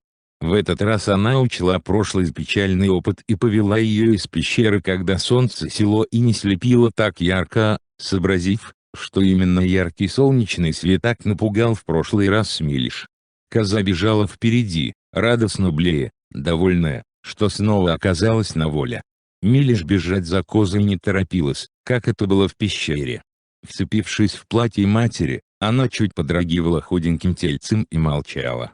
Отторвав ее ручонку от своего подола, Хадия отошла на несколько шагов в сторону. Милиш осталась на месте. Тогда Хадия окликнула ее и та, растопырив руки, осторожно двинулась к матери, будто на ощупь. Не заметив под ногами камня, споткнулась, упала и заревела в голос. И тут Хадия ошеломила очевидная мысль: Милиш не видит. Она же совсем ослепла в полутемной пещере. Как же Хадия не понимала этого раньше? В пещере девочка двигалась свободно, изучив каждый уголок и расположение предметов, а здесь, на свету, она совершенно беспомощна. И она, Хадия, виновата в этом. Потому что прошлым летом неосторожно вынесла девочку сразу на яркий свет, который и повредил неокрепшее зрение. Сердце Хадии зашлось от горя беззвучных рыданий. Но к счастью Милиш не ослепла окончательно, хотя и видела очень плохо. Зрение восстанавливалось очень медленно, от прогулки к прогулке, и потому Хадия не рискнула отправляться в путь с полуслепой девочкой, чтобы не подвергать ее опасности. Следовало выждать, когда зрение Милиш станет лучше. Эх, Асанной, Асаной. Видно, твое ласковое имя так и останется для Хадии лишь недосягаемой сказкой. Так и получилось, что Хадия с Милиш остались на Уктау и на следующее лето. Туган с наступлением весны ушел в лес, и вряд ли вернется снова на зимовку в пещеру. Скорее всего найдет себе этим летом пару и заведет свою берлогу. Тропу, по которой медведь вернулся по осени, Хадия нашла еще зимой. Оказывается, в самой глубине пещеры был узкий и длинный поворот, по которому можно было выйти на восточный склон горы. Пользоваться этим ходом было и удобнее, и безопаснее, и Хадия вскоре совсем перестала пользоваться веревочной лестницей, оставив ее на всякий случай. Она по-прежнему продолжала ходить на охоту, делая по привычке припасы. Иногда выводила погулять Милиш, постепенно увеличивая время нахождения на воле. Казан нагуливала бока вместе с козлятами, и все шло своим чередом. Но этим летом произошло событие, всколыхнувшее однообразное привычное времяпрепровождение маленького семейства. Так и в том месте, где русло реки раздваивалось подобно рожкам вил, Хадия приноровилась ловить рыбу. Рыбачить было совсем не трудно, можно было просто захватывать рыбу голыми руками, благо в реке ее видимо-невидимо. Кроме Хадии на ловлю выходит и зверье, постепенно привыкнув к ней и воспринимая ее как свою. Иногда полакомиться рыбкой приходит и Туган, добродушно урча при виде Хадии, которую по-прежнему считает своей матерью, иногда даже ластится к ней, потирая толстым боком о бедро женщины, от чего та покачивается как былинка на ветру, смеясь, и ласково треплет косолапого по ушам. В один из дней на рыбалке внимание Хадия привлек запах, который никак не мог быть лесным. С ветерком откуда-то долетел дух. В это трудно было поверить Хадие, за 2 года не встретившей в лесу ни одной живой души, но пахло именно жареными пшеничными зернами. Хадия ни с чем не могла перепутать этот запах, сама много разжарила зерна в очаге. И уж означать это могло только одно: рядом находился человек. Поспешно собрав улов, Хадия опрометью бросилась в пещеру. С колотящимся сердцем вбежала внутрь по тайной тропе, бросилась к игравшей Милиш и крепко обняла ее, словно оберегая от опасности. Посидев с дочерью на коленях какое-то время, постепенно успокоилась, понимая, что зря, в общем-то, и перепугалась. Разве сама она не хотела пойти в деревню к людям? Разве не мечтала многие годы об этом? Да, соглашалась одна Хадия, но другая, испуганная, отвыкшая от людей, все же упрямо спорила, настаивала на том, что не стоит вот так сразу идти к человеку. Одно дело пойти в деревню, и совсем иное встретиться с человеком в глухом лесу. Иной человек в лесу становится страшнее зверя, уж кому, как ни Хадии, было знать об этом. Тем не менее, любопытство оказалось сильнее страха, и Хадия, уложив Милиш поспать, отправилась на разведку. Добравшись до камня, который Хадия благодаря его цвету именовала зеленым, она притаилась за деревьями и стала наблюдать. Около молодого березняка на открытой поляне сидел человек. Мужчина. Рядом лежал мешок, а на него было положено длинное ружье.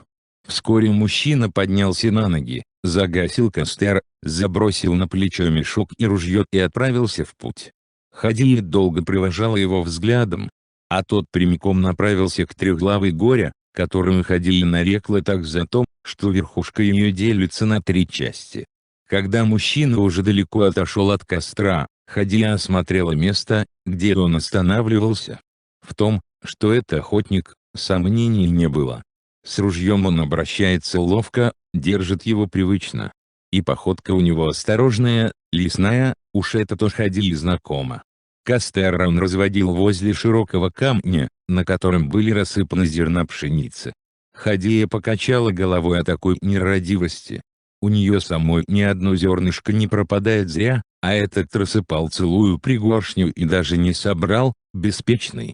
Несколько дней после этого Хадия соблюдала осторожность и не отлучалась далеко от входа в пещеру, а потом, видя, что чужак не появляется в ее владениях, снова повела прежний образ жизни. Собирала ягоды, вязала пучки душицы и купалась в реке после рыбной ловли. Таскала в дом песок и глину, решив изготовить самодельные кирпичи, на зиму сложить небольшую печку. В этих заботах проходил день за днем. Иногда Хадия ходила с дочкой на реку купаться. Особенно хорошо на реке вечером. Кажется, что река замедляет свой бег, становится тише, ласковее, И тогда дочке доставляет неописуемое удовольствие барахтаться возле берега, повизгивая от восторга, и Хадия, с улыбкой глядя на нее, думает, какое же это счастье, что у нее есть дочка, ее маленькая Милиш. Как-то поутру Хадия сидела на полянке и связывала в пучки душицу. Она выбирала из большой кучи стебелек за стебельком, выравнивала макушки, обрезала концы и связывала их. Когда Хадия потянулась за ножом, чтобы обрезать концы у очередного пучка, кто-то вдруг схватил ее за руку, и женщина замерла от испуга и неожиданности. Еще даже не обернувшись, она ощутила запах чужого пота и чеснока, и буквально похолодела от ужаса. А тот, кто неслышно, по-звериному, зашел со спины, вдруг добродушно спросил: «Испугалась, козочка лесная?» Хадия сидела ни жива, ни мертва, не в силах пошевелить языком и уж тем более обернуться. «Ты что, язык проглотила? Да ты не бойся, я не разбойник и худого тебе не сделаю». Отпустив руку Хадии, мужчина отступил на шаг и тоже опустился на корточки сбоку от Хадии. Искоса посмотрев на него, женщина рассмотрела прямой открытый взгляд из-под густых черных бровей, широкие скулы и тонкие усики под орлиным носом. Одет незнакомец был просто, в руках у него было ружье, а за плечами висел похудевший мешок. Это был тот самый, что жарил зерна на поляне возле зеленого камня. Посмеиваясь, он сбросил с плеч мешок и устроился на траве поудобнее. Да ты совсем от страха дар речи потеряла. Или и вправду немая?» Хадия с трудом ответила: «Почему же? Не немая. А ты? Беглый. А ты сама тот кто? Откуда взялась в этакой глуши?» Видя, что незнакомец не собирается причинять ей зла, Хадия немного успокоилась. «Я с хутора». «С какого хутора?» «С русского». «А. Что-то слышал о таком». «Постой, как это с русского? Ты же наша, башкирка. Это хутор русского помещика, а моя мать и отец служили у него». Козочка», — рассмеялся незнакомец. «Так ведь помещиков уж и недавно. Но ведь были же». «Были, это верно. А как зовут тебя?» «Хадия». «Ну вот, а я-то кинула. Попросту, так и. Будем знакомы». «Ага. А откуда ты?» «Я из Асаная». «Из Асаная», — воскликнула Хадия. Глаза у нее заблестели от радости, наконец-то увидела хоть одного человека из сказочного Асаная. «А я же...» «Да ты...» — заметил ее состояние так и, как будто рада мне. «Что, родственники там есть?» Хадия почувствовала, что чуть не сказала лишнее практически незнакомому человеку и прикусила язык. Из Асаная тон из Асаная, а болтать пока лишнего все равно ни к чему. Да и что она скажет? Что много лет живет мечтой оказаться там. О чем расскажет? О тяжелых последних годах с потерей родителей, о бандитах и насильниках, о дочери, которая сейчас спит в пещере? Нет, не годится вот так сразу раскрывать душу первому встречному, каким бы хорошим он ни казался. Нет, не знаю никого. Слышал много о деревне, вот и интересно. А ты охотишься? Да какая же охота в середине лета? Так ведь с ружьем? Верно, с ружьем. Но это так, для самообороны. От кого же тебе обороняться? Так и, нахмурившись, из-под-лобья посмотрел на Хадию и неохотно ответил: есть от кого. Нынче всякого народу хватает. Не закончив фразы, помолчал и поинтересовался: а ты что же одна бродишь по горам? Я зверей не боюсь. А кого же ты боишься? Людей, вырвалась у Хадии. Хорошо, что так и не заметил, сколько страха и ненависти прозвучало в ее словах. А может и заметил, да виду не подал. Он и сам-то, подумалась Хадия, людей, похоже, не меньше, чем она опасается. Иначе бы с чего тоился в этакой глухомане. А так и пристально оглядел женщину с ног до головы и спросил: «Послушай, а не тебя ли я видел 3 дня тому назад? Вон там трепыхалось что-то красное, словно знамя отряда Блюхера. А, оказывается, это ты маячила, твое же это красное платье, а?» Неизвестно от чего смутившись, Хадия потупилась и негромко ответила: «Мое». А что такое блюхер? Блюхер? Да ты совсем дикая. Или делаешь вид, что ничего не знаешь? Разве красные не были у вас на хуторе? Какие еще красные? Вот еще комедия, то рассмеялся такой. Ты хоть знаешь, что революция была? Знаю, дядя Иван говорил. Это кто? Сосед. А большой ли у вас хутор? Чуть подумав, Хади решила немного приврать и осторожно ответила: большой, очень большой. Дворов 10. Нет, 12. Вот. 10 дворов, от души расхохотался такой. А ты знаешь, сколько высота улиц? Больше десятка. А знаешь, сколько на каждой улице и дворов? Не знаю. А пошли со мной, неожиданно предложил такой. Пошли в Осанный, сама все и увидишь. В Осанный. Хади аж подскочила на месте. Видно по лицу ее и поведению хорошо было заметно волнение, которое она испытывает, и так и, пытливо посмотрев женщине в глаза, поинтересовался: приходилось бывать в нашей деревне? Хади так отчаянно замотала головой, что так и не улыбнулся. И вдруг совершенно неожиданно задала вопрос: замужем? Ой, что ты? А ладно, и будешь невеста, если приодеть. Присмотревшись, Хади уловила выражение лица парня и что-то знакомое. Взгляд у него стал чем-то похож на взгляд тех насильников. Но нет, так или не такой. Он не бесстыжий, как те двое мерзавцев, в глазах у него какой-то добрый интерес. Не похоже, что он способен ее обидеть. Так и словно мысли ее прочитал, отвернулся в сторону и вроде бы безразлично спросил: ты одна здесь, на Уктару? С отцом, выпалила Хадия совершенно инстинктивно. Кто его знает, добрый-то он добрый, но лучше приврать, пусть не думает, что за нее здесь заступиться некому. Он Борти проверить пошел. Борти? Как бы твой отец не перепутал свои Борти с моими?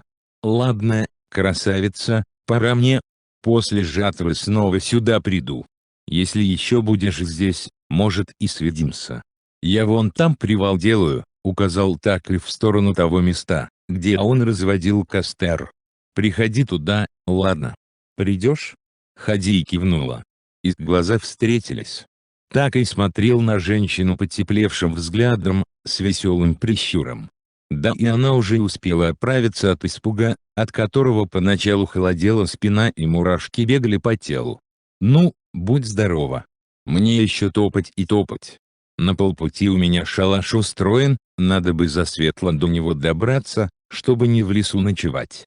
Закинув ружье за спину, он широко зашагал в сторону Асаная. А Хади, глядя ему вслед, подумала: с пустыми руками. Интересно, что ему понадобилось на трехглавой горе? Так и вдруг остановился, обернулся и крикнул издалека: забыл тебе одну интересную вещь сказать. Тебе с отцом не приходилось видеть Уктаеву Кикимору? Какую еще Кикимору? Кикимора как Кикимора. Недавно охотник один рассказывал, он видел. Я бы не поверил, если бы и сам своими глазами не видел. Вчера вечером слышал, в реке кто-то барахтается.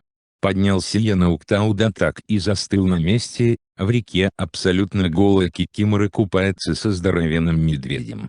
Мысленно охнув, Хадия прокричала: а дальше? Взялись они под ручки с тем медведем и исчезли, словно их земля проглотила. А может, мне и померещилось. Ну, прощай. Так и ушел. Хадия еще долго сидела на месте, ошарашенная услышанным. Вот она, значит, кто теперь? Уктаева Кикимора. Так и попадешь в небылицы навечно, так сказки рождаются.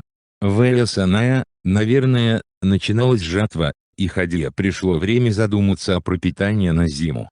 Иногда ходила проведать тот березнячек, в смутной надежде увидеть черноглазого Такии. Однажды направилась она туда, и слышит, лошадь фыркает. И не шибко далеко, прямо в березняке. Хади спряталась за зеленый камень, осторожно осмотрелась, и видит, сидит ее мужичок. Ее. И сама не заметила, как мысленно назвала совсем незнакомого мужчину своим. Рядом с ним стоит лошадь, и на спине у нее приторочены два мешка, чем-то набитые до отказа. Хади хотела было подойти к Такаю, да вовремя помнилась. Если с лошадью, вдруг он не один? А так и долго не засиделся на месте, взял лошадь за повод и направился к Трехглавой горе. На обратном пути, подумала Хадия, должен он здесь остановиться. На другой день, еще до обеда, Такай появился снова. Ехал он теперь верхом на лошади, уже свободный от груза. Доехав до Березняка, остановил лошадь, спрыгнул с седла возле костровища, осмотрелся. Набрав хворосту рожок астер, вытащил что-то из кармана и положил на камень. Через некоторое время до Хадии долетел знакомый запах жареного зерна, отчего женщина ощутила сильный приступ голода. Желание повидаться с Такаем, угоститься у его костра вынудило Хадию выйти из укрытия. Ноги сами понесли ее к огню, к высокому и сильному Такаю. А тот, словно они расстались совсем недавно, по-свойски спросил, даже не поздоровавшись, словно расстались 5 минут назад, глядя на женщину с лукавой улыбкой: «А что, красавица, неужто у тебя другого платья нет? Так и трепещешь, словно блюхеровское знамя». И рассмеялся добродушным и совсем не обидным смехом. Смущенная Хадия тоже не смело улыбнулась: есть платье. Ладно, шучу я. Времена нынче тяжелые, ничего странного, что в одном и том же ходишь. С отцом приехала? Ага. И где он? Пошел Борти смотреть, у него одна забота. Сказал, завтра вернется. А я тоже завтра уеду. Вот лошадь отдохнет. Ага, подумала Хадия. Ведь груз-то тяжелый был. А так и, переменив тему, предложил: я сейчас шалаш сооружу, а ты, красавица, сбегай-ка вот с этим ведерком за водой. Вон за то березкой родничок есть. Вручив Хадии в ведерко, сам достал из мешка небольшой топорик и ушел в березняк. Когда Хадия вернулась с водой, он уже установил костровище, поставил стойки для шалаша. Глядя, как он орудует топориком, Хадия невольно залюбовалась его ловкими, привычными ко всякой работе руками. Заметив внимательный взгляд молодой женщины, так и едва заметно усмехнулся и предложил: проследи за костром. Ладно, красавица Хадия. Пока чай закипит, я нарежу камыша и закончу шалаш. Здесь недалеко, я мигом обернусь. Вернулся он, правда, не мигом, но довольно скоро. Пришел мокрый по пояс, с огромной охапкой свежесрезанного камыша, пахнущего озерной водой и тиной. Пришлось в озеро заходить. Вымок весь. Ну да ладно, камыш немного подсохнет, устрою шалаш. Камышовая крыша надежная, даже проливной дождь не пропускает. А покуда я и сам у костра подсушусь. Чайку попьем, а потом сено принесем. А, красавица. Хадия слушала парня, и сама себе удивлялась. Млела при каждом слове Такая, а при последних его словах сердечко у нее так и ёкнуло, и слабость подкатила такая, что на ногах едва удержалась. Уже почувствовав себя в объятиях Такая, Хадия мысленно крикнула: «Не надо», а сама совсем ослабла, и сил сопротивляться не было, да и не хотелось, столько сладкой неги почувствовала во всем теле, в каждой клеточке, что вечно хотелось чувствовать себя в сильных и ласковых объятиях парня, а там, будь что будет. Так и нежно прижал женщину к себе, заглянул в глаза: «Ты что, красавица, испугалась? Не бойся, не обижу я тебя. Приласкать только хотел. И в мыслях не было дурного тебе сделать». Хадия не нашлась, что ответить. Мысли в голове вертелись вихрем, пугающие, противоречивые, приятные. Ведь можно же вырваться, убежать. Не найдет он ее здесь, где ей каждый камушек, каждая коряга знакомы. А вот нет желания бежать, стоит словно зачарованная речами чужого, ведь чужого же, мужчины. Так и осторожно отпустил ее, отошел к своему мешку и стал доставать плитки чая, искоса внимательно посматривая на Хадию. А она, опомнившись, не знала, куда глаза одевать от стыда и бесцельно топталась возле костра, борясь с желанием остаться возле Такая, и не в силах уйти, о чем подсказывал разум. Он тем временем заварил чай, снял ведерко с огня и поставил в сторонку на камень. Поднявшись на ноги, предложил: «Пойдем, травы принесем, а тем временем чай настоится». «Пойдем», — покорно согласилась Хадия, еще не совсем пришедшая в себя от пережитого волнения. Они надергали высокой травы, которая была в изобилии среди деревьев, и огромными охапками принесли ее к шалашу. Запах свежей травы смешался с ароматом чая и жареного зерна, отчего у Хадии засосало под ложечкой. Сели пить чай. Хадия, изголодавшись за день, готова была смести все. Так и предложил славное угощение: хлеб, картошка, лук. Только природная скромность удержали ее от уничтожения всех такаевых припасов. Сам так и к еде, похоже, был равнодушен. Видно, сыт был. А вот глаза его, голодные глаза, так и пожирал Хадию взглядом. Уже не раз, наверное, мысленно сорвал с Хадии красное платье, овладел ею, только рукам еще воли не дал. А Хадия, теперь уже она точно это знала, и не стала бы противиться его ласкам, тело так и жаждало сильных мужских рук. Хлопнув себя руками по коленям, так и поднялся от костра со словами: «Займусь-ка я шалашом, покрою его камышом. Тебе, может, тоже надо свои дела сделать?» Хадия непонимающе посмотрела на парня, и, смутившись, тоже вскочила на ноги. И в самом деле, совсем память потеряла от сладких переживаний.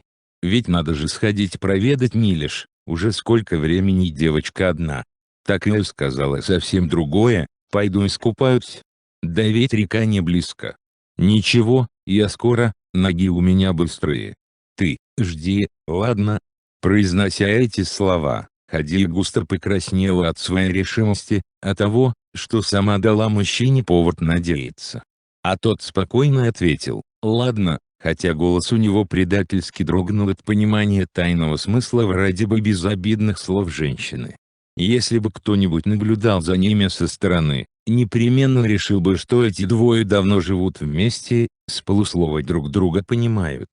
Мильш уже наигралась на открытой стороне пещеры, которая выходила на юг, на Зилем, и с нетерпением дожидалась прихода матери.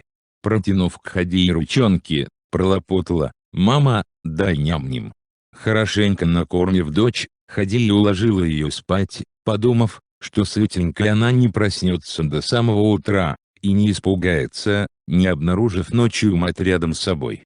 А сама, с замиранием сердца, борясь с остатками стыдливости, надела другое платье, искупалась на речке и с еще мокрыми волосами поспешила в Березняк, словно ожидала ее там что-то необычное, приятное, отчего чувствовалось томление в груди. Может быть, это. Дальше ходить даже и думать было боязно. Так и встретил ее с улыбкой и, как показалось Хадие, с нетерпением во взгляде. «Что-то долго ты, красавица».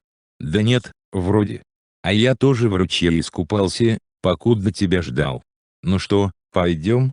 Едва дыша от смущения, Хадия робко уточнила, хотя и так понимала, о чем он. «Куда?»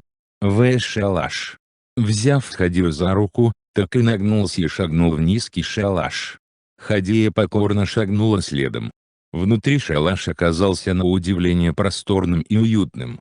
На свежем сене так и постелил что-то мягкое, в полутьме было не разобрать, что именно. Хозяин. Постель. Мужчина. Ее мужчина.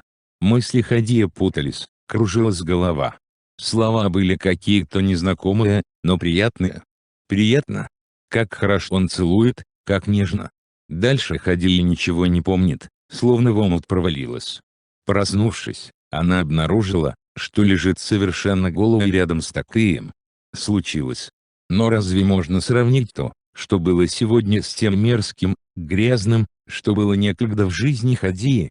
Оказывается, когда в тебе просыпается желание, и отдаешься мужчине по своей воле, описать невозможно словами.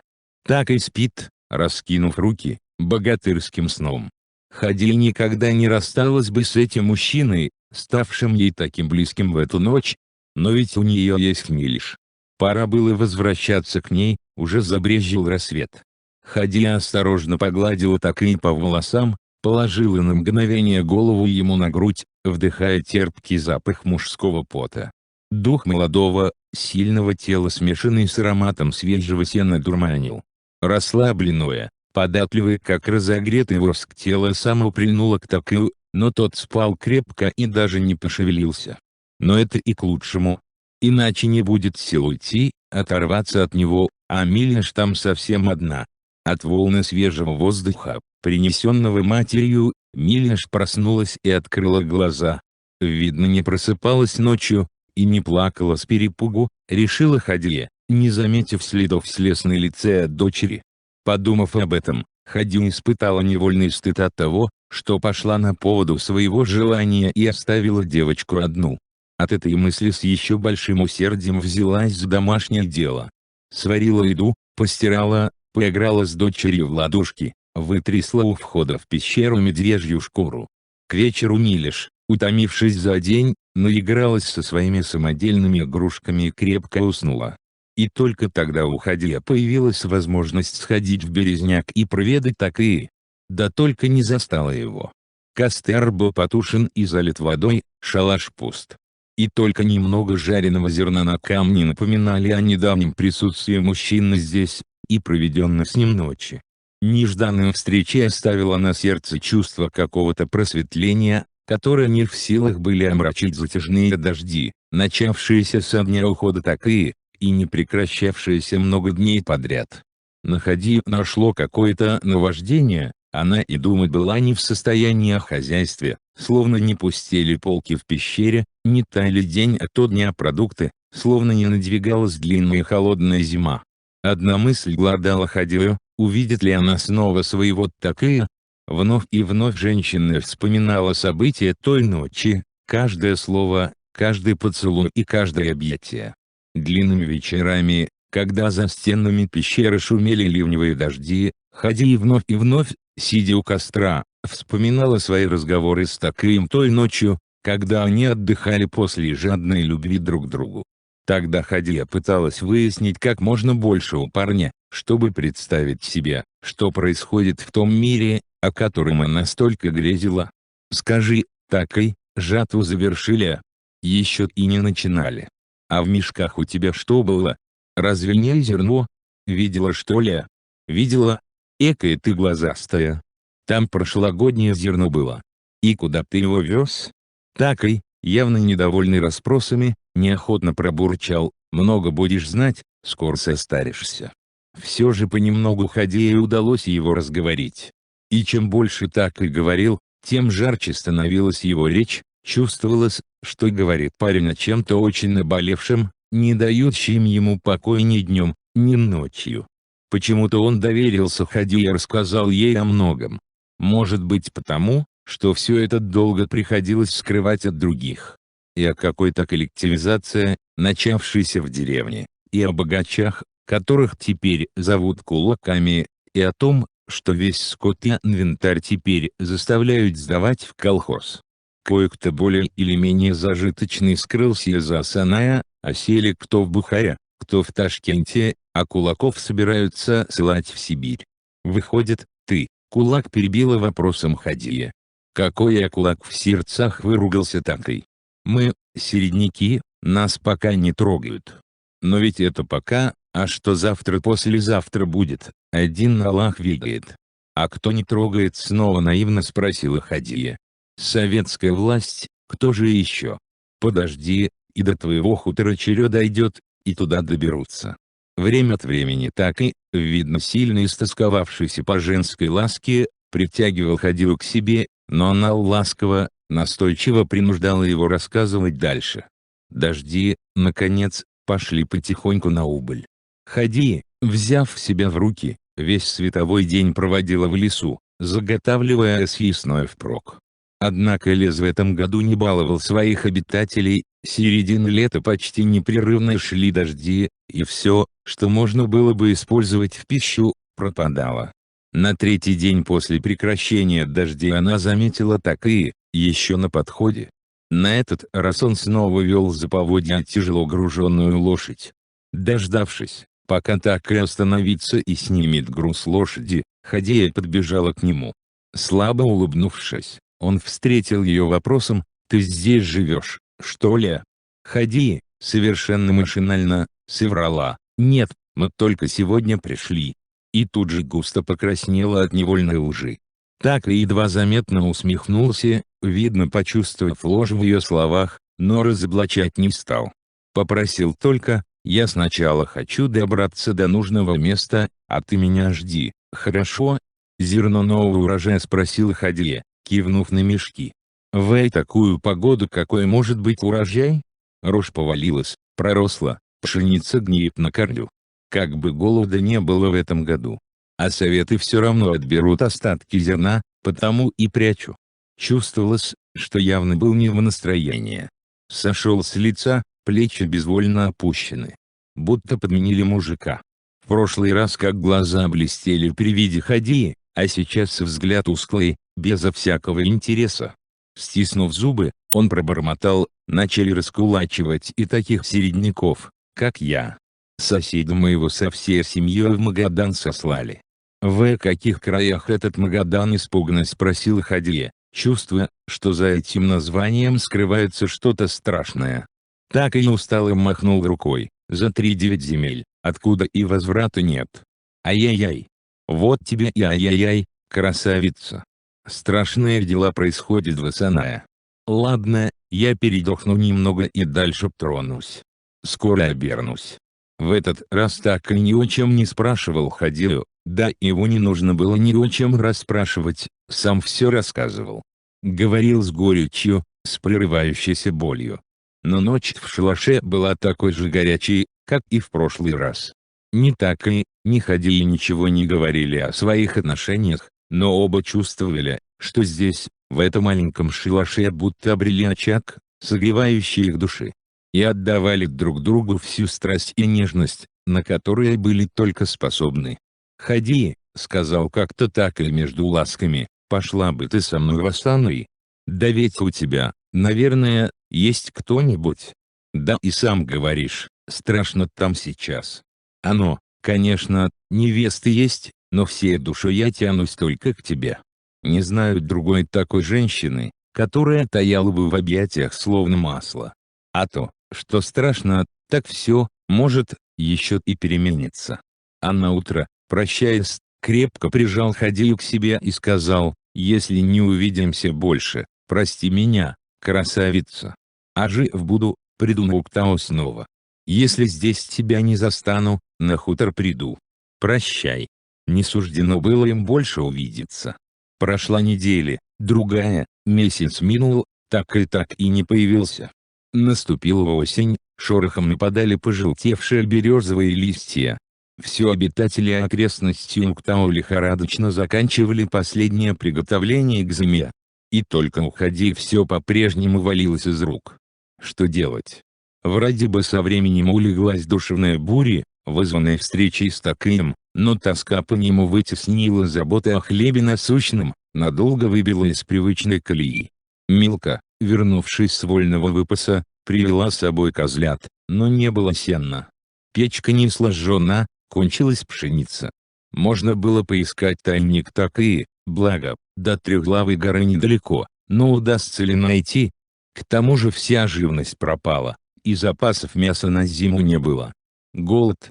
Хади казалось, что перед ней уже стоит его костлявая фигура с протянутыми к ней худущими руками. И где же искать выход, как спасти жизнь свою и Милиш? Уктаева Кикимора однажды, когда Хади в отчаянии бродила по окрестностям в поисках пропитания на зиму, она едва не столкнулась с двумя мужчинами, которые шарили в траве, ползая на четвереньках. Ее спасло от столкновения с незнакомцами только звериное чутье, выработанное годами жизни в лесу. Вовремя заметив чужаков, Хади стала наблюдать за ними, спрятавшись за зеленым камнем, прислушиваясь к разговору. Один из двоих, помоложе, спросил у спутника: «Дядя Медвежатник, зачем мы собираем этот порох? Разве годится он, а что, сырой то? Подсушишь его», — ответил тот, что постарше, — «и ничего, глядишь, еще и сгодится на дело». Младший уныло возразил: «Ну да, вряд ли сгодится. Погода тут какая, льет и льет, словно небо прохудилось». «Ширинка у тебя прохудилась», — разъявив в сердцах воскликнул старший. весь порох сгубил. Младший, посопев молча носом, снова задал вопрос: «Дядя Медвежатник, все обещаешь рассказать, да не рассказывай, что история с медведем, которого зимой завалил». Услышав слова «медведь» и «завалил», Хадия навострила слух, решив дослушать разговор до конца. Любопытно стало, уж не про ту ли медведицу речь. Пожилой тем временем начал рассказывать: «Пришел я как-то сюда, на Уктау, с двустволкой. Вовсе не из-за медведей, лоси надеялся повстречать. Люди ведь с голода подыхали в том году, жрать чего-то надо было. Раз до того дошло, что свою охотничью собаку зарезали и съели. Ну ты давай про медведя-то, а то опять в сторону идешь». «Да, так вот. Раньше-то меня в Исанае называли медвежатником, просто охотником. Ну значит, беременной была медведица, яростная на меня наскочила. Струхнул я крепко. Ружье за плечо, и, дай деру. А она за мной. Снегу вот по самые эти, чувствую, не уйти мне. Развернуться бы, прицелиться, но она мне уже в затылок дышит. А медведю нужно обязательно в сердце попасть, чтобы завалить. А свалиться, если в лоб и падешь? Нужно было влепить промеж глаз. Не перебивай, дурной. У медведя лоб как стальной, от него пуля отскакивает. Да и попадешь ли еще в лоб, бабушка надвое сказала. Да. Думал, задерет сейчас. А тут медведица внезапно пропала. Как это? Да вот так. Как сквозь землю провалилась. Ну я полежал малость, потом очухался, обратно к берлоге пошел. Медведица-то обычно зимует с годовалыми медвежатами. За ними отправился. И что? Что? Подстрелил медвежата и домой принес. Ничего, хорошо нас тогда мишки выручили. Не они вы, так бы с голоду всей семьей и передохля. Теперь Хадее все стало ясно. Вот, значит, как к ней в берлогу попала медведица, вот кто, мать ее, Тугана в пещеру завел, сам того не ведая. Теперь можно было и уходить. Но следующий вопрос молодого охотника вновь остановил ее. «Дядя Медвежатник, а ну как Уктаева кикиморы на нас выскочат? Что делать-то будем?» «Да на не навредит», — отозвался пожилой, ползая в траве. «Видел я ее прошлым летом, с козой ходила. Страшная, поди?» «Не знаю. Издалека видел. Волосы длинные, растрепанные, и в красном платье». С хохотом исчезла, словно в закате растворилась. «Вот болтун», — подумала Хадия. В закате растворилась. Скажет тоже. Еще будто бы и хохотала. Молодой снова заговорил, после паузы, а кулак так и видел кикимору верхом на медведе. В деревне говорят, что он сюда из-за нее и повадился ходить. На этот раз Хадия даже вздрогнула при знакомом имени, еще сильнее навострила слух, стараясь не пропустить ни слова. Медвежатник презрительно скривился и сплюнул: «Дурной-то и есть дурной. Ну какая там кикимора? Он где-то здесь запасы зерна прятал, потому и шастал по лесу да по горам. А того его в Магадан и сослали. Ведь ни зернышка не сдал по продразверстке, все зерно из амбара в гору перетаскал. Видать, знал, где прятать, кому в голову придет искать на Уктау. То-то и оно», — подытожил Медвежатник. «Здесь если и искать, то не найдешь». Дальше их разговоры слушать было неинтересно. Кажется, они собрались забраться поглубже в лес, поохотиться. Из дела. Теперь у нее в мыслях было только одно, уже слышанное однажды от Такии, слово «Магадан». Как и тогда, при разговоре с Такием, Хадия почувствовала, что слово это означает нечто страшное и безнадежное. Значит, и Такий не миновал это далекий Магадан. Казалось, опустели окрестности Уктау. Нет больше ее Такии, не любить им больше друг друга, и никогда он не увидит ее милиш. Кто знает, может и взял бы он Хадию себе в жены, сблизились ведь. Да только не выпала им такая судьба. Встреча с двумя мужчинами, их разговоры, наводили на Хадию мрачные размышления. И в Исанае, стало быть, неспокойно. Какие-то советы, колхозы. В Исанае дорога закрыта, это ясно. А что ей делать здесь? С голоду подыхать? Нет, уходить надо. Вот только куда? Снова на хутор, вот куда. Эта мысль давно уже завладела Хадией. Куктау, некогда желанной, она уже охладела давно, а после встречи с Такием, особенно. Да и здесь теперь опасно, все чаще стали появляться люди, и не в одиночку. На долгие сборы времени уже не оставалось. Надо было дождаться бабьего лета, и трогаться в путь. Постоянство природных явлений Хадии хорошо известно. Дней через 7-10 наступит бабье лето, пленительное по своей красоте, обманывающее душу, создавая иллюзию о нескончаемости лета. Опять начнут подыматься травы, некоторые растения начнут распускать почки, как женщина, вдруг забеременевшая на склоне лет. Прощание с Уктау с того дня Хади лихорадочно начала собираться в дальнюю дорогу, уже твердо решив оставить Уктау и вернуться обратно на хутор. Уже на следующий день она упаковывала самые необходимые вещи, вышла на берег реки, молча постояла в раздумье, дорезив в глазах, всматриваясь на вершину трехглавой горы, на березняк, на отроги Уктау и орлиные гнезда на вершине самой горы. Прислушалась к тишине, которая устанавливается только в эту пору, задумчиво соскальзывают с ветвей деревьев пожелтевшие листья, и пауки неслышно и споро плетут серебряные нити своих паутин. Вернувшись в пещеру, еще раз проверила поклажу. Как будто все необходимое на месте, вот только не знает, что делать с медвежьей шкурой. Слишком тяжела, чтобы унести ее с собой, и оставлять здесь жалко. Наконец, решила отрезать от шкуры небольшой кусочек, как память о времени, проведенном с Милиш на Уктау, а саму шкуру тщательно выбила, отряхнула и повесила на перегородку. На всякий случай, мало ли, вдруг когда еще и придется бывать здесь. По той же причине тщательно заделала вход в пещеру, чтоб ни птицы, ни звери не потревожили дом в ее отсутствие. Все-таки дом.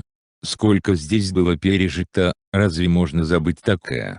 Взяв Милиш на руки, Хадия решительно перешла реку вброд и зашагала в сторону хутора, больше не оглядываясь. Милка с козлятами потянулись за ней следом. До цели добирались 2 суток. 2 ночи Хадия провела в лесу костра в тревожных раздумьях. Милиш безмятежно спала у матери на коленях, а женщине было не до сна. Как-то там оно обернется, на хуторе.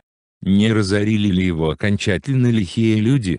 Как удастся вновь прижиться на старом месте, с которым связаны не только хорошие воспоминания об отце с матерью, о соседских ребятишках. Тревожно ходили над душе, гонит сон мысли, и только под утро забывается она коротким и чутким сном. А на 3-й день, проделывая себе дорогу через густые высокие заросли крапивы ножом, Хадия вышла на большую, голую поляну, хутор. Она опустила дочку на землю и осмотрела подворье, ванна, амбар, баню. Все как будто на месте, и не видать присутствия посторонних. Хадия решительно направилась прямо туда. Рай по сравнению с Уктау здесь был настоящий рай. Добротный деревянный дом с окнами, дверью, с печкой. Баня, где можно было с удовольствием выкупаться. И главное, припасы. В тот же день они с Милиш проверили ледяной погреб помещика, амбары и землянку отца. Все осталось в сохранности, никто ничего не разворовал. Значит, и людей за эти годы здесь не было. Все же из опасения, что кто-то может наведаться на хутор, Хадия приняла меры предосторожности. В землянку неподалеку перенесла часть съестных припасов, чтобы не бегать часто в ледяной погреб и не обнаружить его перед возможными чужаками.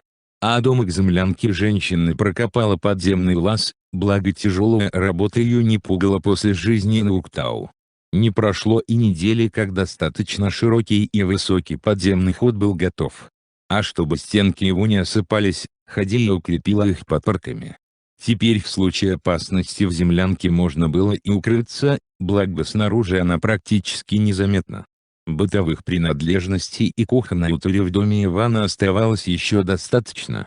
Остался и сундук, в котором хранились ванюткины и аксюткины игрушки, которые очень пришлись по душе Милиш, не знавшей прежде других игрушек, как речные камешки и лесные корешки.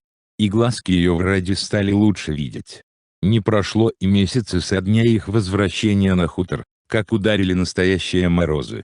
Хадии пришлось поселить Милку с козлятами в доме, чтобы не померзли.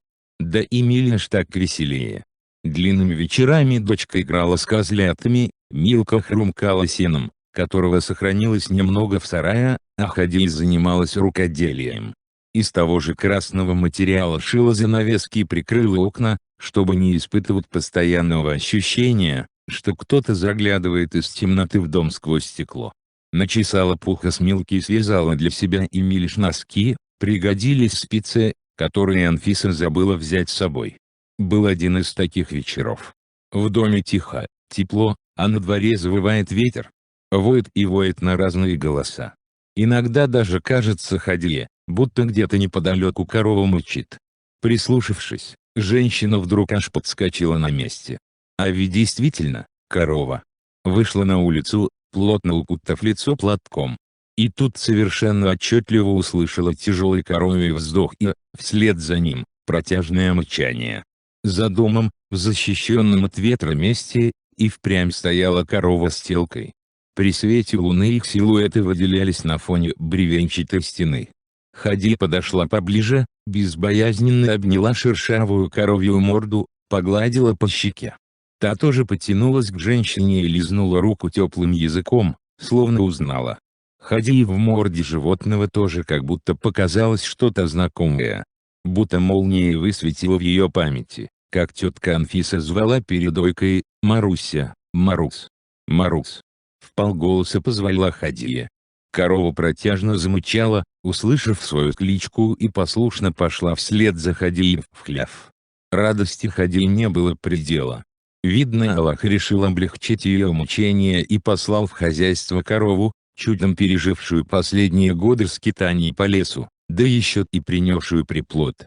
Теперь-то уж точно с голоду не помрут они с Милиш. Грех жизнь вроде бы начала входить в нормальное русло. Но не давал покоя лежавший на сердце комок. А именно, отсутствие месячных, которые обычно приходили в свой срок. Она беременна. Что делать? Как не бойся греха, а надо смотреть правде в глаза. Правда же диктует свои жесткие правила, когда еле-еле удается прокормиться двоим, как можно отважиться рожать еще одного ребенка. Одно дело, когда есть опора в жизни, и совсем иное, когда ты одна-одинешенька. Очень хотелось Хадии родить этого ребенка, подарок счастливых дней, которых в ее жизни было так мало. Очень хотелось, чтобы он был похож на Такии. Но Иля, человеку, испытавшему столько горечи в жизни, не понимать, что ради рождения одной жизни можно погубить все три. А раз так, то ради Милиш приходится прервать едва зародившуюся внутри нее, Хадие, новую жизнь, еще бессловесную, безропотную. Но как горько и страшно об этом думать молодой женщине. Хадие известно, как это делается. Помнит она, как Анфиса в отсутствие Ивана попросила матушку-покойницу: «Соседка, Иван поехал мед отвозить, вернется только завтра. За это время надо одно дело сделать». «Что за дело?» — настороженно спросила мама. «Да уж такое дело. Грех это, Анфиса», — сердито оборвала мать. «Рожай, да и все тут. Да что же мне, каждый год рожать?» Мать Хадии на это упрямо возразила: «Грех это. Ладно, грех не на тебя, на меня падет. Помоги мне. Одна боюсь, кровью изойду». После этого тетка Анфиса заварила в чайнике какую-то травку с желтыми цветами, кажется, пижму, и выпила целую большую кружку. Да потом еще парилась в бане много раз, хлестала себя жестким веником по пояснице и снова пила тот отвар. К вечеру она ушла домой бледная как полотно, с заострившимся носом и синими кругами под глазами. Еще сказала матери напоследок: «Все, все». А та не переставая причитала: «Ой, Анфиса, грех же это. Молись, проси у своего Бога прощения». Мелко и часто перекрестившись, Анфиса с трудом пошла к своей избе, кривясь на ходу и держась за живот. «Ах, мама, мамочка! Разве бы не родила я потомка Такии? Если бы ты видела, какие у него глаза! Черные, как угольки. А волосы густые черные, блестящая, как вороново крыло.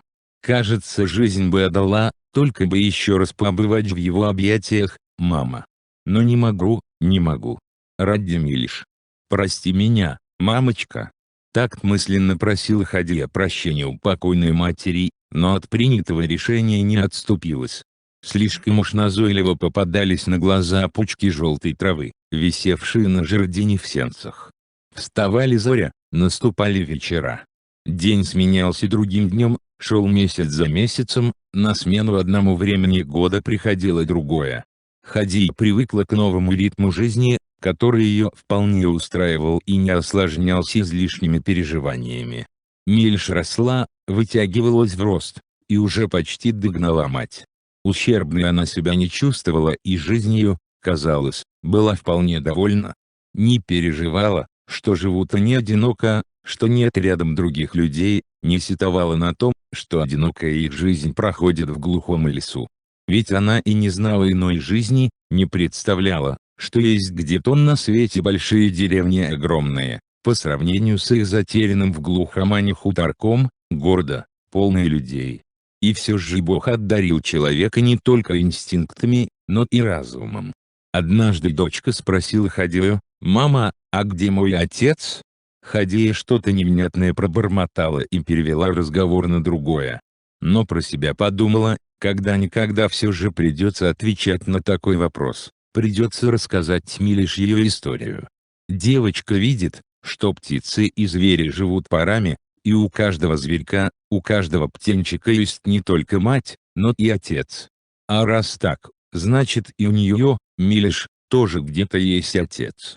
Вполне объяснимо, что рано или поздно она вернется к этому разговору, и захочет знать, где человек, давший ей жизнь, что с ним, кто он. И когда Милиш некоторое время спустя вновь завела разговор на эту тему, Хадия не решилась ей рассказать о тех двух разбойниках и насильниках, и, неожиданно даже для самой себя, поведала историю их любви с таким, да так, словно бы он и есть отец Милиш.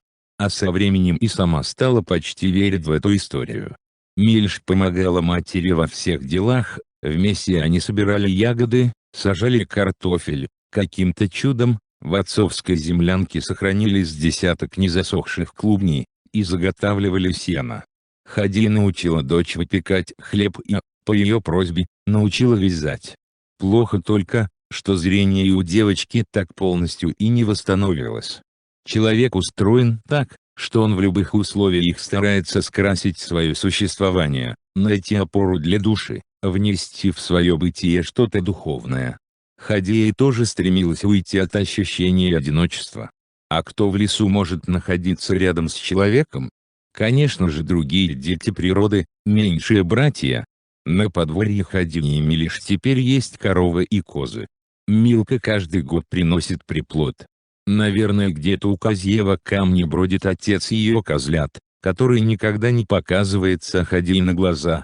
Кроме того, гусей у Хадии целый выводок. Как-то по весне она пошла на Камышовое озеро, где гнездились гуси, в надежде насобирать немного яиц. Вскоре нашла гнездо с кладкой, гусыни как раз поблизости не было. Только подошла к гнезду, как неожиданно прибежала лиса, схватила яйцо и исчезла. И тут появилась гусыня, хозяйка гнезда. Она с гоготом и угрожающим хлопаньем крыльев бросилась на лису, а та нарочно увлекла гусыню за собой, а потом резко развернулась и бросилась обратно к гнезду. Пока неповоротливая гусыня разворачивалась, из складки исчезло еще одно яйцо. Потом еще. Видно, у плутовки был сезон охоты за яйцами, потому она не хватала самих птиц. Хадия, не выдержав, взяла палку и отогнала лисицу прочь, а потом подхватила гусыню под мышку, сложила оставшиеся яйца в подол и принесла домой. Запятая на дверном косяке появилась еще одна зарубка. Каждый год в одно и то же время Хадия замеряет рост Милиш и делает ножом отметину. Это была уже 9-я, а значит уже 9 лет как они с Милиш поселились на хуторе. Стало быть, Милиш уже исполнилось 11. Эта зарубка и радует Хадию и печалит. 11 лет. Вон уже и груди у девочки наметились, не успеешь оглянуться, как уже и созреет Милиш для любви, для продолжения рода. Неужели же девочке, как и ей, предстоит всю жизнь прожить дикаркой в этой глухомане, в одиночестве и от тоске? Хадижа изо всех сил старается не углубляться в такие мысли, ее пугает неизвестность, лишая душевного покоя и сна. Женщина гонит от себя эти страхи, стараясь переключиться на решение насущных проблем. Закрома вот уже пустые, не стала сеять хлеб и в этом году, хотя и понимала, что рано или поздно снова подступит угроза голода. Понимая, чем это грозит ей и Милиш, Хадия решилась на отчаянный шаг – отправиться на поиски спрятанного Такеем зерна. Хлеб Такее, присущая Хадии решительность, много раз выручала ее, выручит и на сей раз. Поддавшись этому ощущению, Хадия, взяв дочку, отправилась на Уктау. Во-первых, вдвоем они больше унесут, а во-вторых, Милиш увидит родные для нее края. И отцовского хлеба отведает. Хадия по-прежнему порно называла Такее отцом дочери. А Милиш, услышав от матери слово «родной дом», дороги твоего отца, приободрилась, расцвела, словно живого отца сможет там увидеть. Путь их оказался легким. Шли они неспешно, беседуя о житье-бытие, когда хотели есть, выбирали местечко поуютнее, кипятили чай, подкреплялись и двигались дальше. На ужин варили бульон о вяленом мясе. И на третий день, когда солнце стояло в зените, они добрались до Уктау, и по известной только Хадии тропинке пробрались в пещеру. Там все осталось по-прежнему, как и оставила перед уходом Хадия. Ни одна живая душа, ни зверь, ни человек, не проникли в пещеру в их отсутствие. Когда они вышли из пещеры, Хадия откашлялась, чтобы скрыть глубокое волнение, и обратилась к дочке, на лице которой лежала печать глубокой задумчивости. «Дочка, вот это и есть твой родной дом.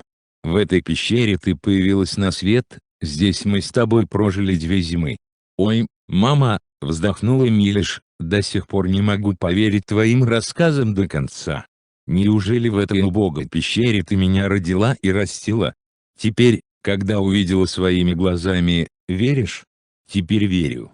На полянке, где стоял шалаш Такее, Хадия развела костер возле большого плоского камня, вскипятила чай. Сам шалаш давно прогнил от дождя и талого снега, развалился, а вот камню ничего не делается. Отпив крепкого чая, Хадия сказала дочери: «Доченька, нынче же пойдем к Трехглавой горе. Там отец твой зерно схоронил, нам оно как сейчас пригодится». О том, что зерна могут и не найти, говорить не стала, чтобы не пугать Милиш заранее. Сама, конечно, не была уверена, что поиски увенчаются успехом, но очень надеялась. Рассчитывала на интуицию и чутье лесного человека. Да и так и должен же был оставить какие-то приметы, по которым потом сам рассчитывал найти схрон. Ну а если нет? Думать об этом не хотелось. Значит, зря шли, и угроза голода станет еще реальнее. Они прошли до горы уже значительное расстояние, когда зоркий глаз Хадии заметил на отдельных стволах сосен зарубки. Неужели же нашли? Ага, так и есть. Лес пошел реже, и на каждой 10-й, 15-й сосне отчетливо были видны старые затесы. Остановившись, Хадия внимательно осмотрелась по сторонам. В одном месте из склона горы выпирали камни, и под ними лежало дерево с вывороченными корнями. Откуда оно? Ведь не ветром же надуло. Нет, не зря люди прозвали Хадию Ктаевой Кикиморой, она тут же смекнула, в чем дело. Когда подошла ближе, ее предположение оправдалось, корневищем дерева завален вход в пещеру. С трудом они с Милиш отодвинули тяжеленный ствол в сторону и протиснулись внутрь узкой пещеры. В дальнем углу был сооружен добротный бревенчатый сусек, без единой щелочки, с толстой крышкой. И до самого верха наполнен пшеницей, мешков 5 или 6, если не больше. Хадия с Милиш до отказа набили зерном мешки, так, что с трудом подняли на плечи, и пошли в обратный путь. Когда они прошли вброд реку, Хадия обернулась к Уктау и громко сказала: «Ты мне заменила отца и мать, благодатное пристанище, сколько раз ты спасал от гибели меня и мою дочь. Спасибо тебе. живи 1000 лет, живи вечно». Низко поклонившись горе, Хадия еще какое-то время постояла молча, прощаясь. Милиш не удивилась словам матери, не удивилась ее обращению горя как к живому существу. Она и сама, дитя природы, и для нее Уктау действительно существо живое, которое слышит и видит, и все понимает. И еще 5 раз мать с дочерью ходили на Уктау. Если уж открыли ларь, надо было перенести все зерно, чтобы оно не пропало, чтобы его не растащили птицы и звери, или случайные люди. Только после того, как последнее зернышко оказалось в закромах на заимке, Хадия успокоилась. Теперь голодная смерть им не грозит. Приходили-уходили годы, похожие один на другой как близнецы.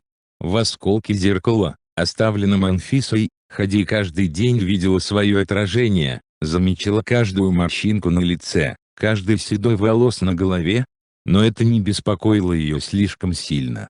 В теле еще ощущалась гибкость, в руках еще доставало сил, чтобы содержать хозяйство, себя и дочь.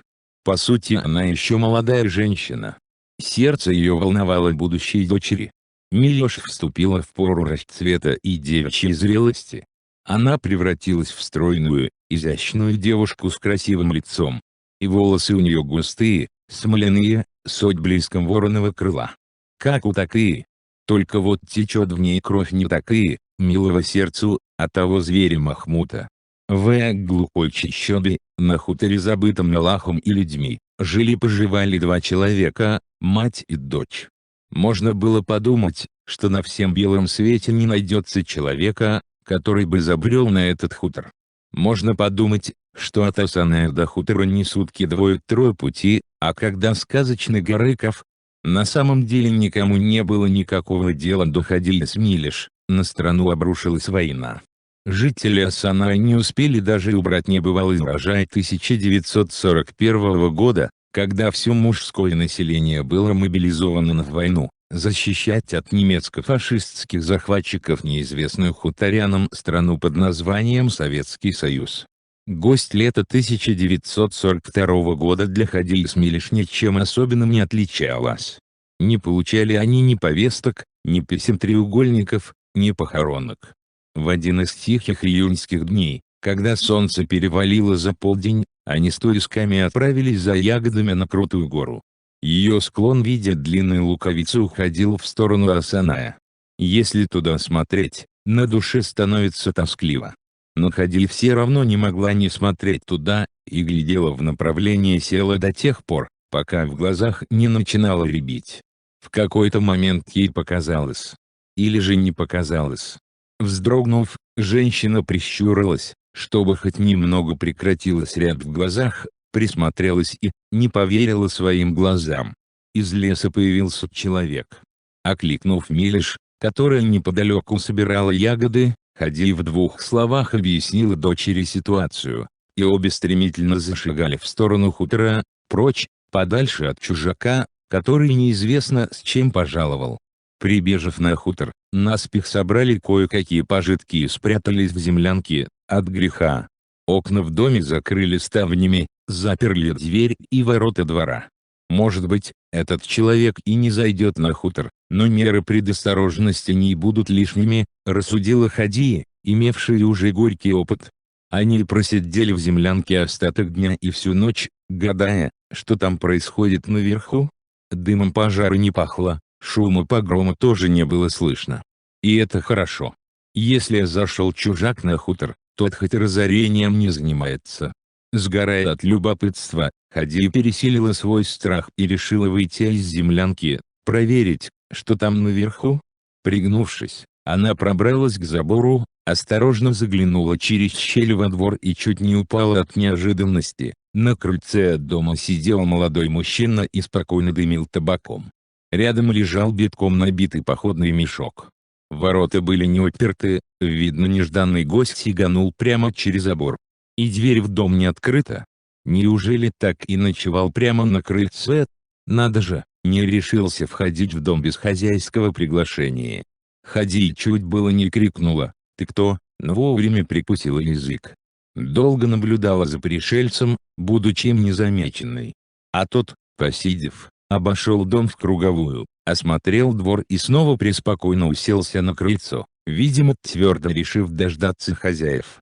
Создавалось впечатление, что он и вовсе не собирался уходить отсюда.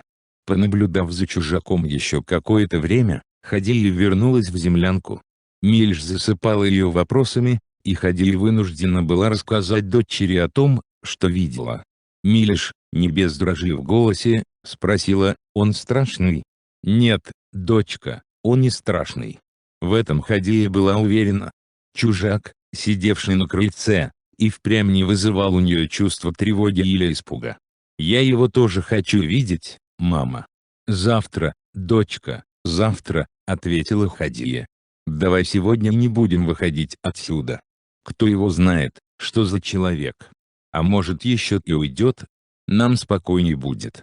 Как только рассвело, обе крадучись пошли к дому через заросли конопли. Мужчины на крыльце не было. Хадия даже вздохнула с облегчением. Был и ушел, и ладно. Не надо им здесь чужаков. Жили столько лет одиноко и спокойно, проживут и дальше. Однако, посмотрев на Милиш, украдкой вздохнула, понимая, какое это для дочери разочарование.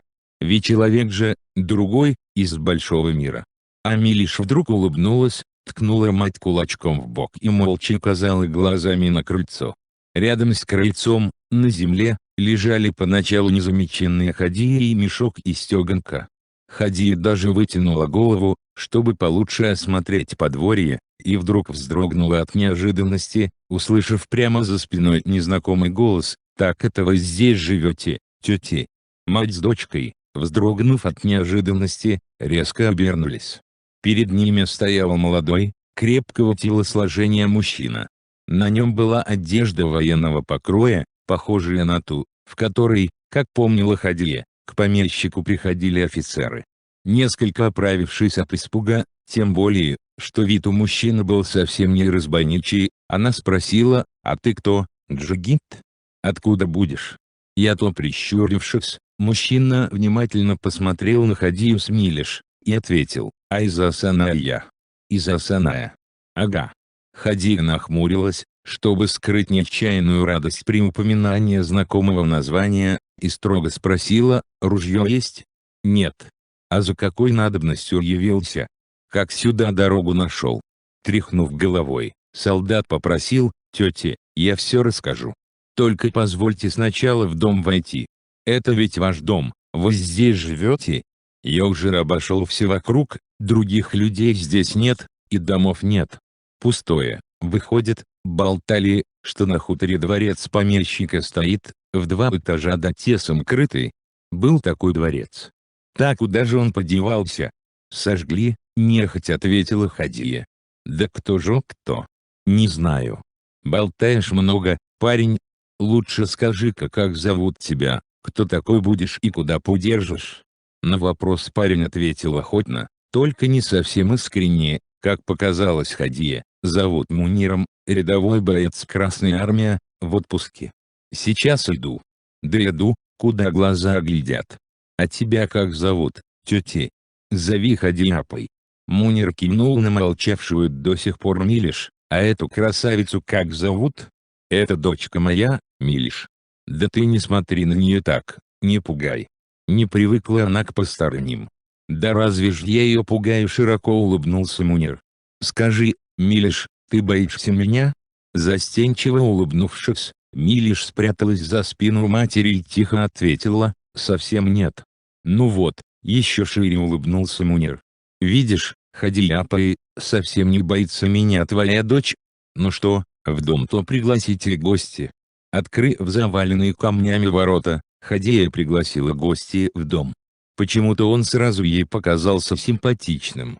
Может от того, что она давно уже не видела людей? Да нет, действительно было в нем что-то располагающее к себе, и совсем он не был страшным и пугающим. Нормальный парень, симпатичный. Вот только что-то скрывает, это Хадия сразу почувствовала, только виду не подала. Ну да, мало ли что у человека в жизни произошло. Если он от людей ушел, Еще совсем не обязательно, что дурной человек. Так и ведь тоже от людей прятался, были на то причины.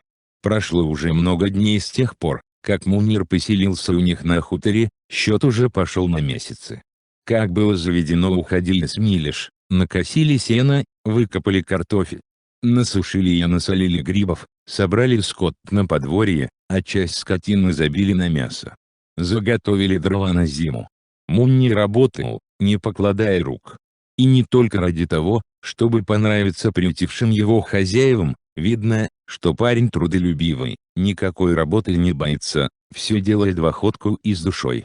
Кроме того, Хади всем своим существом, интуицией женской, чувствовала, что Мунир проявляет к Милиш неподдельный интерес. Приглянулась ему стройная и красивая Милиш. Однажды он откровенно об этом заговорил: «Хади, а что если мы с Милиш поженимся?» Посмотрев на присутствующую здесь же дочь, Хади заметила, как дрогнули и затрепетали ресницы девушки. Чувствовалось, что для нее этот разговор не является неожиданным, видно, уже обсуждали это, и дочь явно не против такого предложения. И все же, прежде чем что-либо ответить, Хади строго сказала: «Мунир, прежде чем услышать от меня ответ, расскажи-ка как на духу, чей ты будешь, почему пришел сюда из Асаная, какой грешок на тебе числится, или, может, преступление какое совершил. Ты ведь говорил, что в армии служишь, сейчас в отпуске. Но ведь отпуск не может длиться так долго. С виду ты парень вроде подходящий, но ведь не козу тебе отдаю, а родную дочь». Закурив, Мунир задумался, затем сказал: «Расскажу, что ж скрывать».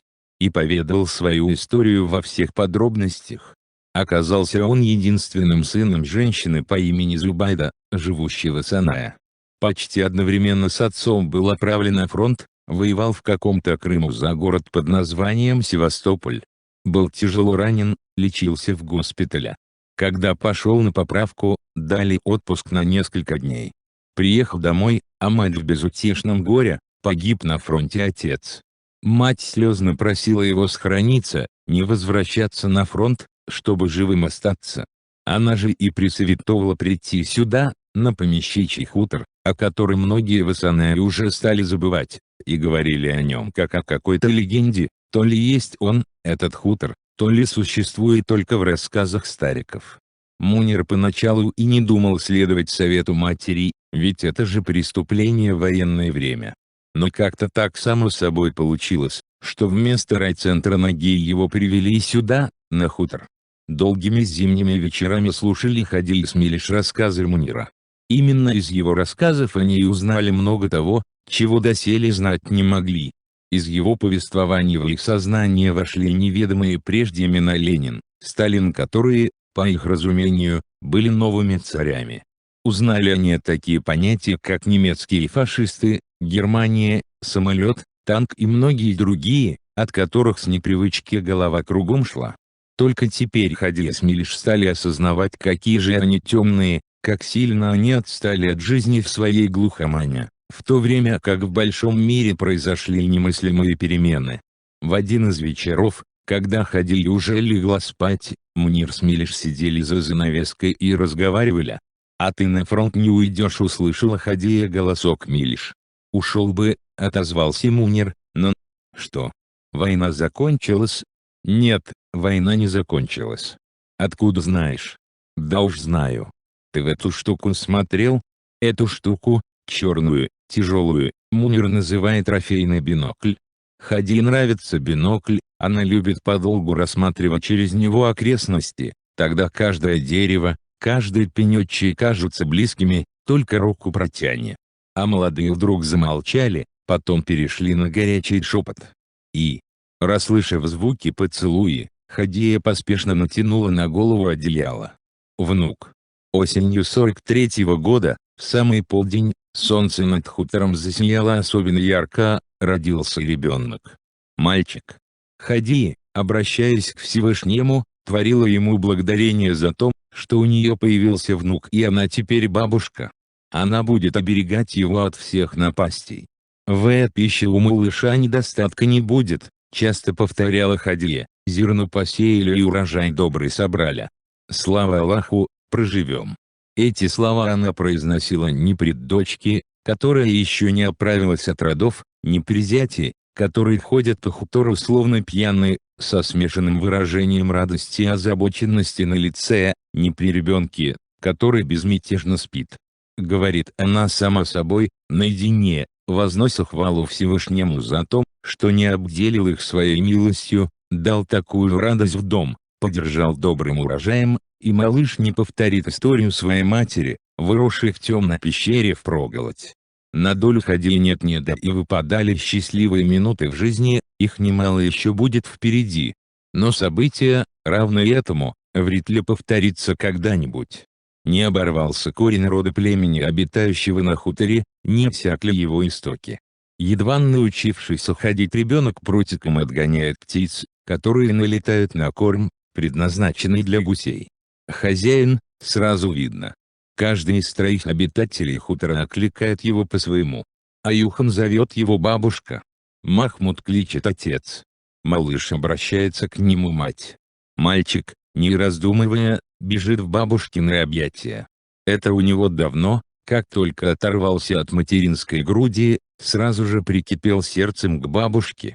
Они даже спят вместе, прямо не разлива вода. А что касается разных имен, то получилось это так.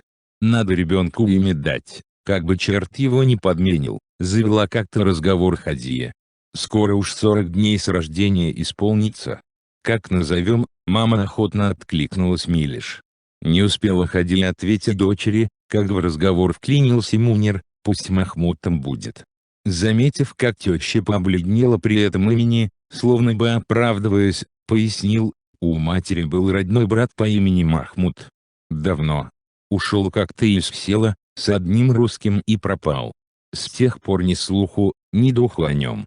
А мать до сих пор его ждет, а высобивится. Правда, в селе поговаривают, что он конокрадом был, но ведь родной же дяди. Махмуд. Голос Хадии звучит как из-под земли. Дрожит у нее не только голос, но, кажется, и все ее охватила дрожь от омерзения при воспоминании о том Махмуте. Но если не нравится, назовем по-другому. Зачем же так переживать из-за имени? Поджав губы, Хадия едва слышно ответила, хочешь, зови Махмутом.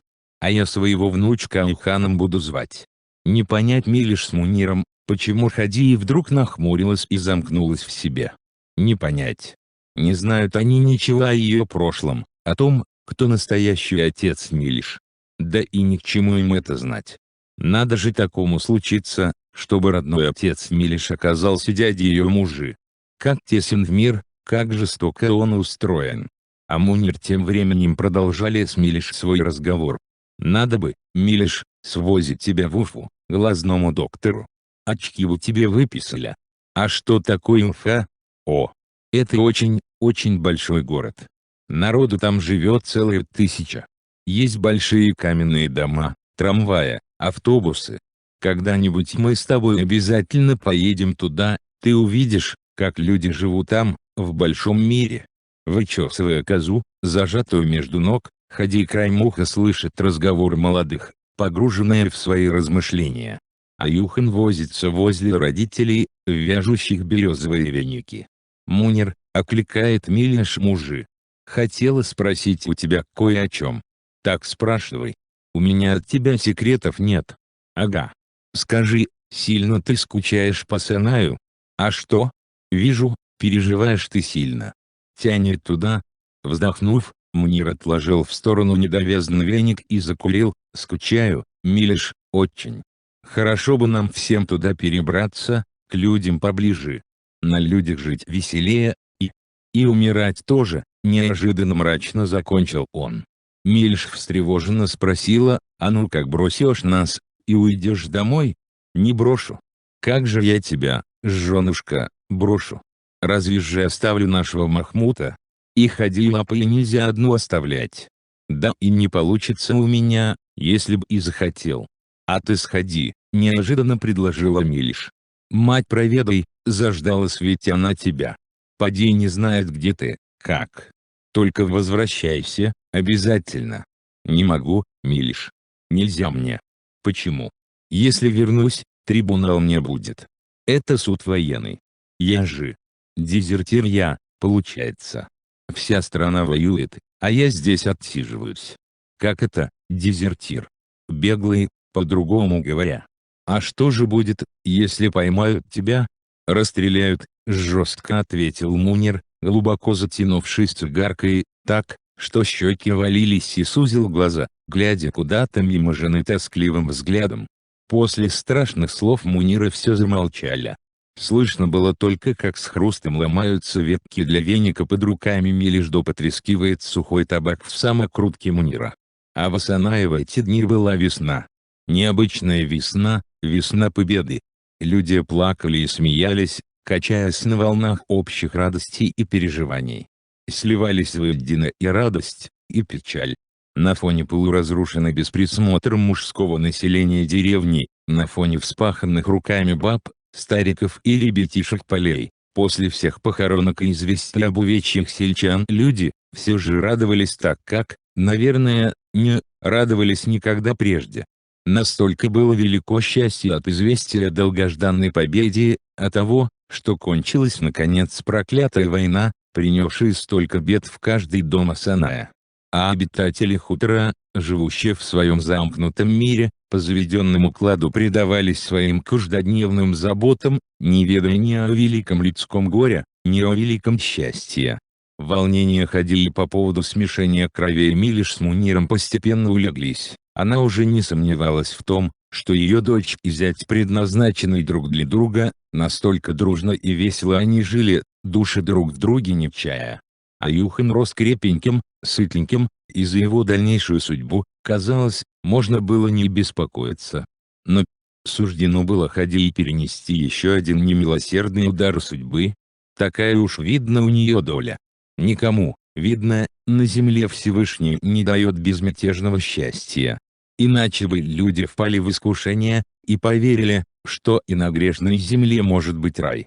Черное лето не успело душа Хади как следует насладиться привалившим счастьем, отойти от многих бед и переживаний, как все было начисто сметено последующими событиями. Шло лето 1946 года, черное лето для Хадии. В один из дней она отправила Милиш с Муниром за Челигой на Козий камень. Нужны были хорошие веники, Хадия намеревалась до блеска вымести гумно и все подворье. Не раз уже она обращалась с просьбой наломать веников к молодым, но те все не могли раскачаться. Наконец, просьбы матери и тещи дошли до них, и оба собрались. А Хадия, видя их игривое и совсем нерабочее настроение, всучила им козьи шкурки. Дескать, Челига колючая, завернете ветки в них, чтобы не пораниться. И оба, ну что с них возьмешь, давай играть с этими шкурками, накрылись ими и убежали. Ну совсем дети малые. Не выветрилось из них еще юношеское легкомыслие. Как гром среди ясного неба прогремели выстрелы в лесу, совсем неподалеку. Хади вскинулась, выронив из рук миску с козьим молоком, словно беду сердцем почувствовала.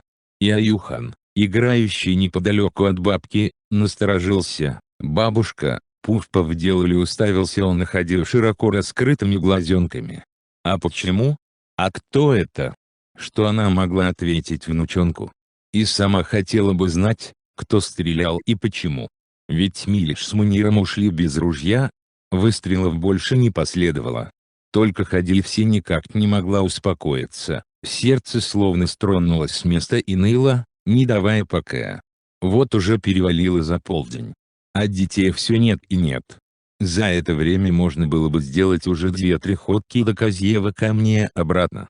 Не выдержав, Хади взяла с собой Аюхана, не рискнув оставить его одного на хуторе, и отправилась к Челижнику. Уже издалека Хади наметанным взглядом лесного жителя рассмотрела, на открытом месте лежали двое. И ветерок теребил подол красного платья ее Милиш. Будто блюхеровское знамя вспомнились ей слово такие. Вспомнились и ночки, проведенные с ним в шалаше. Вот и эти двое, похоже, спутали день с ночью, и разлеглись на открытом месте, прямо посреди поляны. Хади приближалась к дочке зятем, накручивая в душе пружину гнева, чтобы в нужный момент раскрутить ее, выплеснуть всю боль и страх из души, накопившиеся за последние часы от переживаний за беспечную дочь зятьком. Она там с ума сходит от беспокойства, а они здесь прохлаждаются. На самом деле Хадия только лишь пыталась рассердиться, чтобы заглушить в себе чувство тревоги и беспокойства, которое все сильнее и сильнее одолевало ею, по мере приближения к дочке зятьям. Уж больно не похоже на них, не позволили бы они себе просто так лежать средь бела дня. Ах! Кажется, мир перевернулся, встал на дыбы, и небо опрокинулось, и земля ушла уходя из-под ног. Милиш с Муниром лежали на животах, а в спинах у них зияли страшные, окровавленные раны. И тела их уже остыли, и начали коченеть. Застрелили, убили. Горестные крики вмиг посидевшей женщины были подобны жуткому стону медведицы, некогда разодравшей себе грудь перед смертью. Кто? За что? Кому помешали ее дети, ее Милиш и Мунир? Кто осиротил ее внука, ее маленького Аухана? Тишина в лесу. Лес хранит свою тайну, не желая выдавать ее почерневшей от горя женщине. Нет больше ее Милиш, нет любимого зятя Мунира. И не будет больше никогда. Только птицы теперь будут петь своими сладкими голосами над их могилами, и по весне на двух могильных холмиках будут распускаться ранние цветы, посаженные заботливой рукой Хадии. Асан и Зубайда еще засветло легла в постель. Что еще делать одинокому человеку, коли в доме пусто и заботиться ни о ком? Летом темнеет поздно. Только она устроилась в постели, как в дверь постучали, настойчиво, явно намереваясь войти, несмотря ни на что. Кого бы это принесло на ночь глядя то. Пройдя в сеня, Зубайда зябко поежилась, стоя босиком на прохладном полу, громко спросила: «Кто там?» «Мы», — послышался из-за двери женский голос. Откинув щеколду, Зубайда столкнулась лицом к лицу с крепко сложенной женщиной, с лицом суровым, с горестными складками в уголках рта. Видно сразу, немало пришлось ей пережить в своей жизни. Вон уж и волосы седые, хотя едва ли она старше Зубайды. Внимательно осмотрев гостью и мальчика лет 3 возле нее, Зубайда шире открыла дверь: «Входите, коли люди добрые, места хватит». Женщина с малышом прошли в дом, сели на лавку возле стола. На какое-то время воцарилась неловкая тишина. Гостья, видно, не из слишком разговорчивых, а Зубайда и представить себе не могла, о чем говорить с незнакомкой, явившейся в неурочный час в ее дом. Выручила Зубайду гостеприимство. Едва было присев напротив гостей, она стремительно поднялась и захлопотала: «Сейчас самовар поставлю, чайку попьем. Да и лампу зажгу, темнеет уж». При свете керосиновой лампы нежданная гостья внимательно осмотрелась. Заметив в углу фотографию солдата, чуть заметно вздрогнула и устало прикрыла глаза. Значит, правильно пришла, не ошиблась. Мунир так и говорил: 5-й дом с краю. После чаепития, прошедшего все в том же тягостном молчании, малыш уснул прямо на лавке. Зубайда с интересом смотрела на позднюю гостью, которая, судя по всему, уходить из ее дома не спешила. Облик у нее странноватый. Видно, что сильная, ко всякой работе привычная. Одежонка тоже странная, ярко-красное платье, самодельные ячеги на ногах. «Куда направляетесь?» — нарушила наконец тишину Зубайда. «Наверное, в район идете?» Помолчав, гостья решительно сказала, не намереваясь ходить вокруг да около: «Ка тебе мы шли, Зубайда». «Откуда мое имя знаешь?» — удивилась хозяйка. «Мы, вроде, раньше не встречались». Горько улыбнувшись, гостья ответила: «Боюсь, Зубайда, от моего рассказа у тебя в голове все перепутается. Да видно, придется выкладывать все как есть. Зовут меня Хадия, а его — Аюхан. Только для начала посмотри вот на это». Хади извлекла из мешка вещи Мунира: бинокль, солдатский ремень, фотографию, обернутую фольгой, на ней — Зубайда.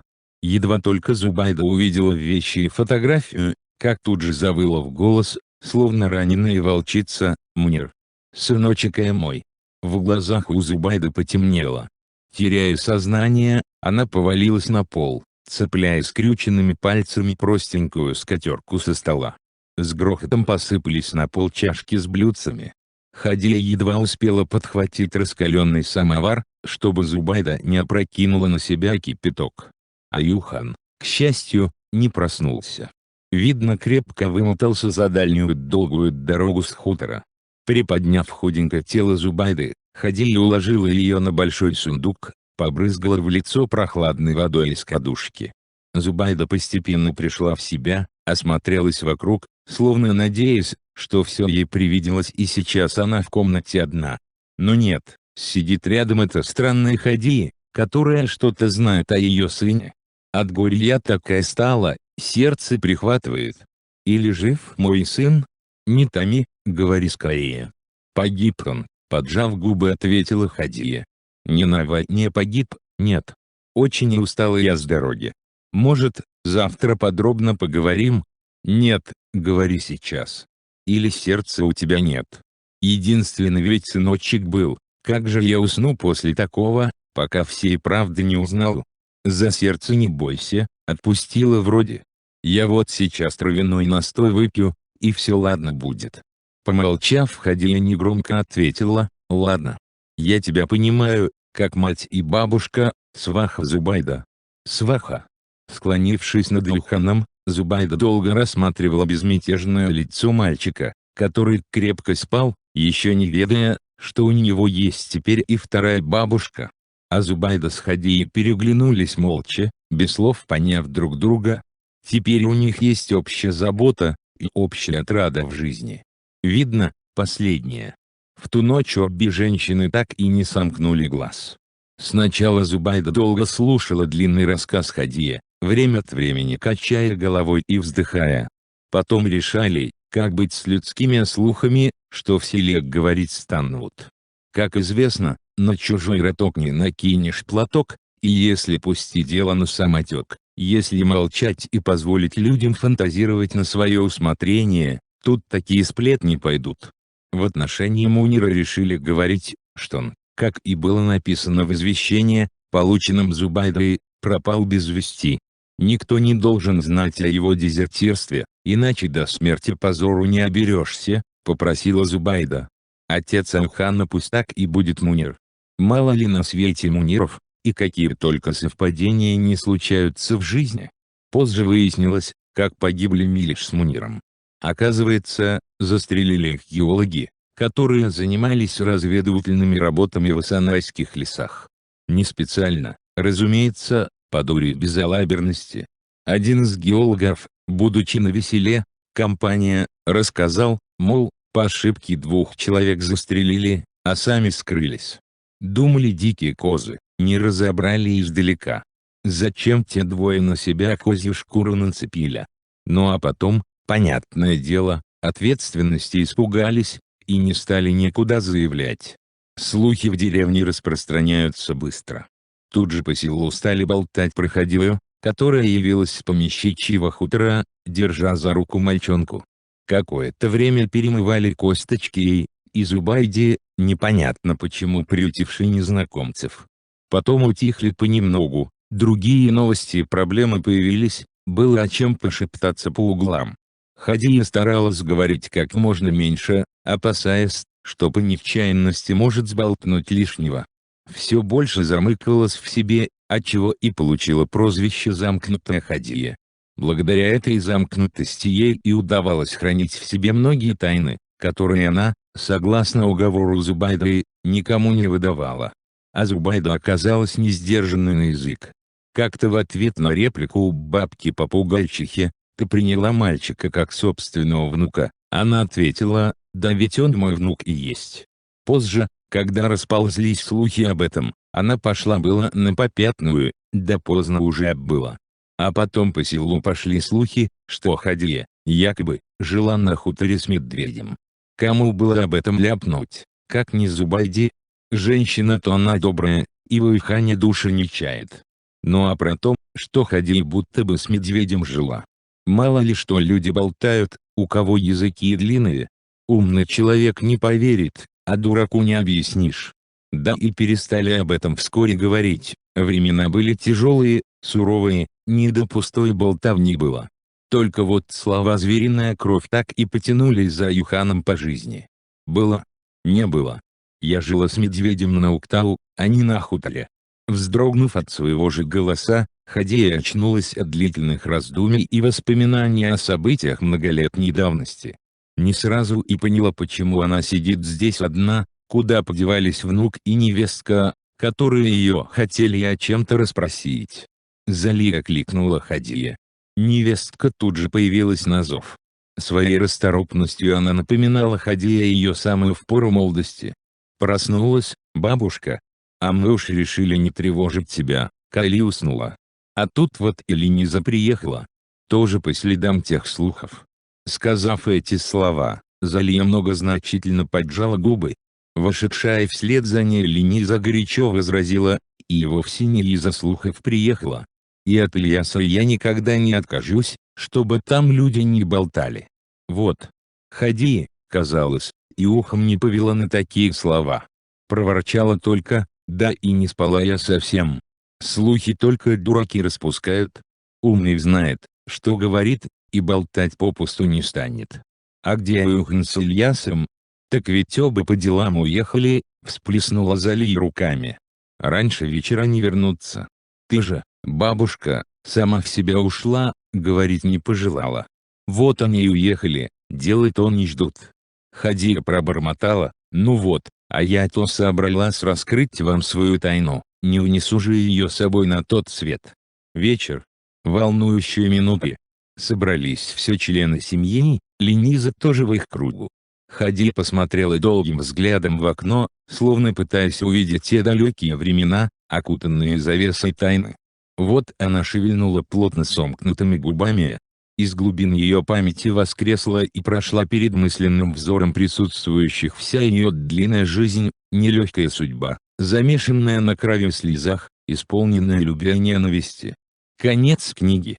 Якупова Гульнур Митхатовна «Кровь хищника». Повесть. Художник Ирина Шайхуллин, Тимур Шайхуллин, Лила Гайнова. Технический редактор Артур Топаков.